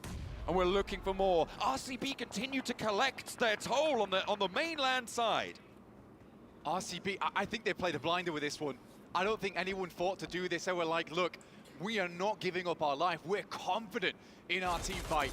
They're taking shots over towards that north side. They're taking more names right now. Influence Rage is weakened. 1 player is down. RCB might be taking more names than anyone on those main islands over towards the eastern side can find. And there it is, right onto the outwards. And how much further can these teams go? RCB, sure, they've got points here, but D+ Kia have so much more distance to go in this one in terms of placements, in terms of being able to rack up the swimmers. When the fish jump into the barrel, they'll be all too keen to shoot them down. And Enigma Galaxy have to make their move from the south side as well. They have lost a player on that south island, Blank. DRX have been able to do that to them. And they'll make their move, but Loxy, where do they go? Loxy already out in the water, sees a couple, will find more of the eliminations. RCB is hunting the Wolfpack on the prowl. And I tell you what would be so good in a situation like this, Blank. A hovercraft would be phenomenal to be able to cross this gap, but not on Miramar, not here, not now. Incilio do not have it, they will fall. Little boy still off in the distance. RCB, they need to get as much value out of this as possible. They've had to send players all over the place to make this one happen. QXZ down, that's from D+ on the other side of things. D+ Kia desperately need these points. They've got nothing so far, and RCB have got value. They are currently 10 points ahead. Blank, we were looking at the scorelines before this one. On a tiebreaker, unless D+ Kia win, they would win the tiebreaker, RCB win it, right? With 3 chicken dinners to their name, D+ Kia on 2, that tiebreaker goes the way of RCB. So if D+ Kia draw level, it's not good enough unless they take this chicken dinner as well. RCB, again, rotating around, they're looking for more. TJB, they gave up the ghost with Little Boy, understanding that he's probably just sitting on the outside. Wild, passing back down the hill. Now they know that TJB is on the way. JB spray down to Wild, swings out the vehicle but doesn't finish the spray down, and there's pressure on him as well. Into the water they go, and RCB still have more life left in them. And Silas will be able to shut down the high ground. 6 elims for Sada on this match. Blank, you could not wish for a better substitute to come in. Truly the super sub here. For RCB, they take fate in their own hands. They find a boat as well. Whoa. Can they get across safely? A boat is so vulnerable. As soon as you take shots, you need to hop There's out. an opening. But across they go, and there's an opening to be found. D+ Kia, they've taken down players in the meantime. Players from Enigma Galaxy, they're sending for the hills. Redox and Ralph, the last 2 on the south side. DRX are away, but RCB send over to the island. They're looking to try and get to land. They're out. And they're out by the waterfront. Guild looking to hold them from the bottom of the table. all to the alive. top. RCB need to make it now. The mad dash up the beachfront, but a need. Another goes over the top. RCB, lives are on the line here. 2 players down, but 10 eliminations. A ridiculous effort. Wagner with a 1v4 hold on the cards, could draw RCB slow, could take them down here. but they make the dash. Loxy and Wild are alive, and their placement opportunity goes up by the second. Wading through, Loxy's down, another big nade. RCB, the wild card, last remaining, will go for the res, but Wagner, he's pushing, he's wading. But Wow, Diego saves them! Oh, Diego! Influence Rage, and he gets knocked in the process! This is such a big opening for RCB because now there's nobody. Mafioso, Lil Boy, they're too far away to have an impact now, and the reses are coming through. RCB could get a full reset unless the Vicious are here to stop them. Smart maneuver from Wild. They both go underwater. Sure, they're going to take a little bit of tick damage, but it's better than being exposed on that res. Two players are still down for RCB, by the way, and resable. Jakey. Oh, Wagner gets flushed, but Jakey's here looking for the pickups. Silas will bleed out. It's all up to Loxy to keep this one under control, but they've already got 11 points now, Blank. D plus Kia, they have 3. Oh, my goodness me. A little bit more needed to be safe. Wild can get res now. But Oh my, Alpha 7. He's right there. Oh dear. Oh me, oh my. B5 full fun. Oh my God! Whoa! They hold their line. And RCB with 12 are into the placement points now. They're away. They're out the gates. And it's only Jakey that can ruin it. The reaction speed from Loxy, unbelievable, inhuman. And now Jakey with the DPS, but RCB still kicking. Pin pulled. And another good shot over the top side. RCB alive for a little bit longer. Oh, Jakey, a sliver of HP. Someone needs to pull out a gun, but they can't because the Vicious are here suppressing. Wild is down, and it's still up to Loxy. Jakey with the DBS has a little bit more to the beach side. Influence Rage made landfall somehow through it all. And the nade over the top is Lil Boy. The crossfire, the shutdown, and another point goes their way. This is disgusting from RCB. Loxy has clocked in today. Lil Boy from Influence Rage, the player they left behind earlier, puts an end to it. But it's 13 points on the game.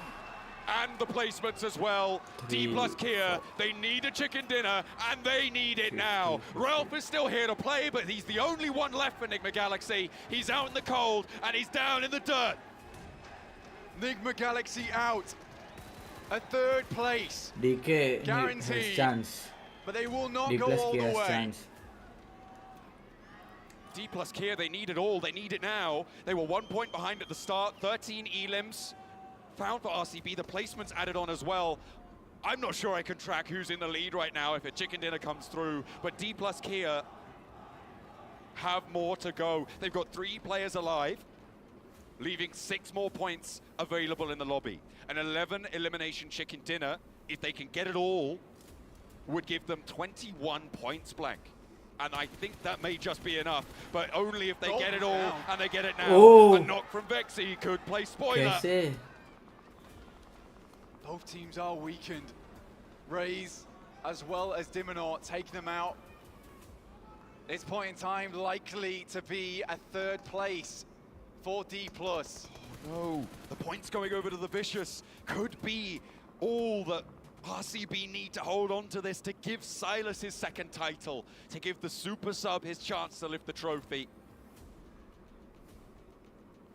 I'm not sure. I think that despite the titanic effort coming through from RCB, the way that we have D+ set up here, it feels like maybe a chicken dinner's going their way.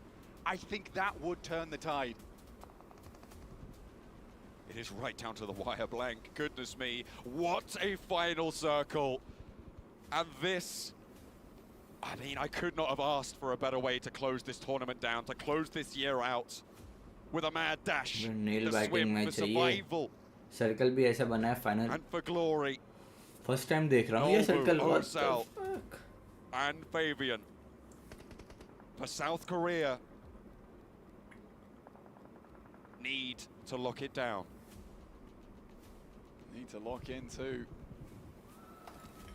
Last player from Voin Donkey ID goes out. It has been a great run from them throughout PMGC groups into PMGC Grand Finals. The Vicious, D+, stage 6 and 3 teams, 23 minutes, one of the fastest matches here on one of our longest maps. The center of this circle, not easy to control. None of our teams occupying it. The buildings that sit on the northwest side of this island under control for Influence Rage. They have got one player out there, but the Vicious, I mean, they're taking these points away from D+ Kia as they roll around. And a 2v1 against Diego could be naughty. Reyes with the challenge, but Diego wins it on the first. Diminor with a nade over the top. Diego goes low, but doesn't go down just yet. Maybe not long for it, as the spray with the UMP finally connects. The point earned by the Vicious. Looking to get involved. One player left remaining from Influence Rage. It will be Lil Boy, but D+ on the march out, looking to send round the eastern side of the map. What a disgusting game. I think it might be enough if they're able to get all three of these, Blank. All 3 points remaining for South Korea. One more stumble and it's over, but RCB, despite farming the lobby from the mainland, could not make the swim. It was an unbelievable performance from RCB, but it is that last game we saw D+ get themselves a second place into. If it's a second place into a chicken dinner, I think you have to accept the fact that D+ deserved it. Circle heads back down D+'s way, but they are pushing onto the Vicious. This is their last obstacle. 2 nades in hand for Nolbu. He's seen them. He knows their location. A flank out wide from Osal, and it's on the money. Nolbu gets one.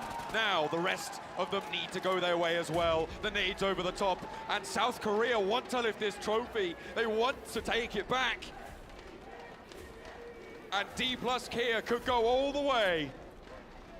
For Nolbu, the spear point for D+. A change in behavior from him and PMGC descending to the front lines. And they didn't doubt him for a second. Go, अबे attack कर दो भाई, क्यों नहीं कर रहे हो? अबे रस, अबे ना. They followed him. And they might just be Go following and अबे रस कर दो, नहीं हो पाएगा वरना. PMGC 2024. 2 players stand in their way. Slow हो जाएंगे. अबे नहीं, DK+ Influence Rage and the Vicious. The D+ Americas Kia नहीं हो in the पाएगा. way of South Korea now. And Lil Boy with his back to the blue will be forced out. Point denial could change things here, Blank. I haven't run the numbers on it, but it could have an impact pretty significantly. Could change the tide of this tournament. It depends on the placement points from RCB. I don't even remember when they went down. So shocked by this circle. If both points are denied, it's 16 points of the 13 elims, and then whatever placement points on top. There's the first. Well, that goes over to Lil Boy. Blank one has What been the fuck? 1 point denied. हो गया. Lil Boy spotted. He's big, and that's D+ with a chicken dinner. They find the chicken dinner, but have they found the tournament? They don't know. They're waiting for confirmation. It is D+ Kia who have won the title. RCB pipped to the post in South Korea. D+ What Kia, the fuck? A+ on the grind. They leave their rivals behind. They bring their soul to GG's. London. Your PMGC Nice. 2024 champions. Well played. Well placed D+ Kia. Well played. Anti RCB, anti.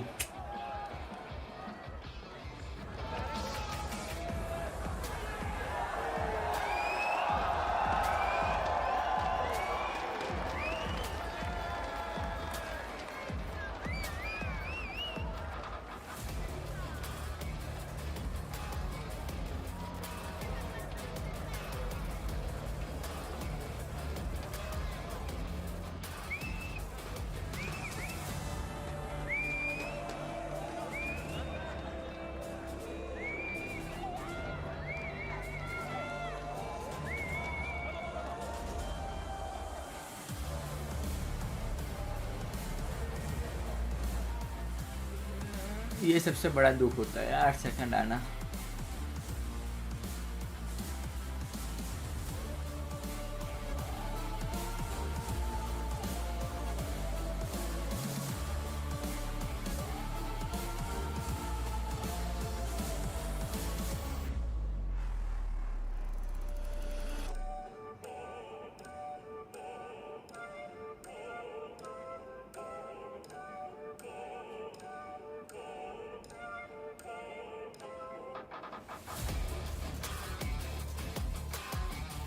Nice, nice. I am happy. I am happy.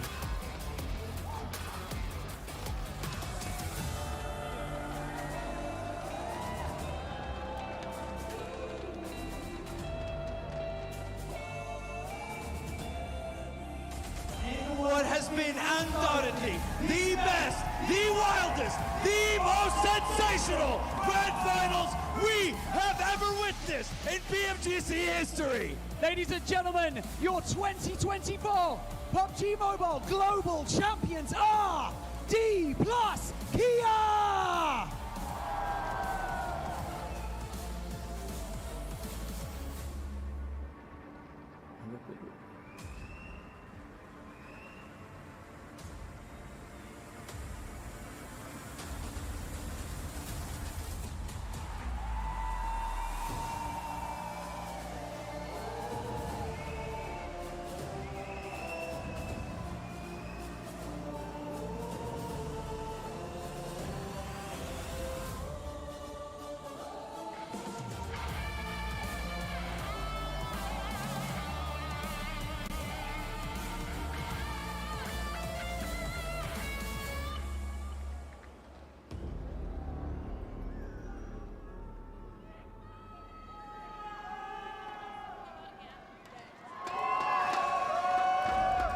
Well played, bey.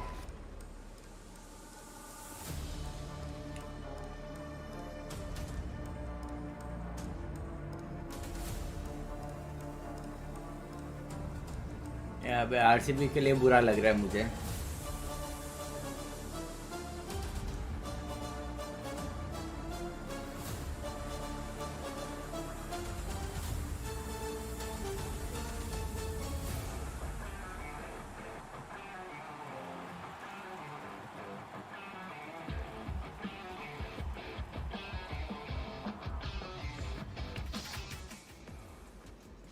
In the year of uncertainty, one thing is certain.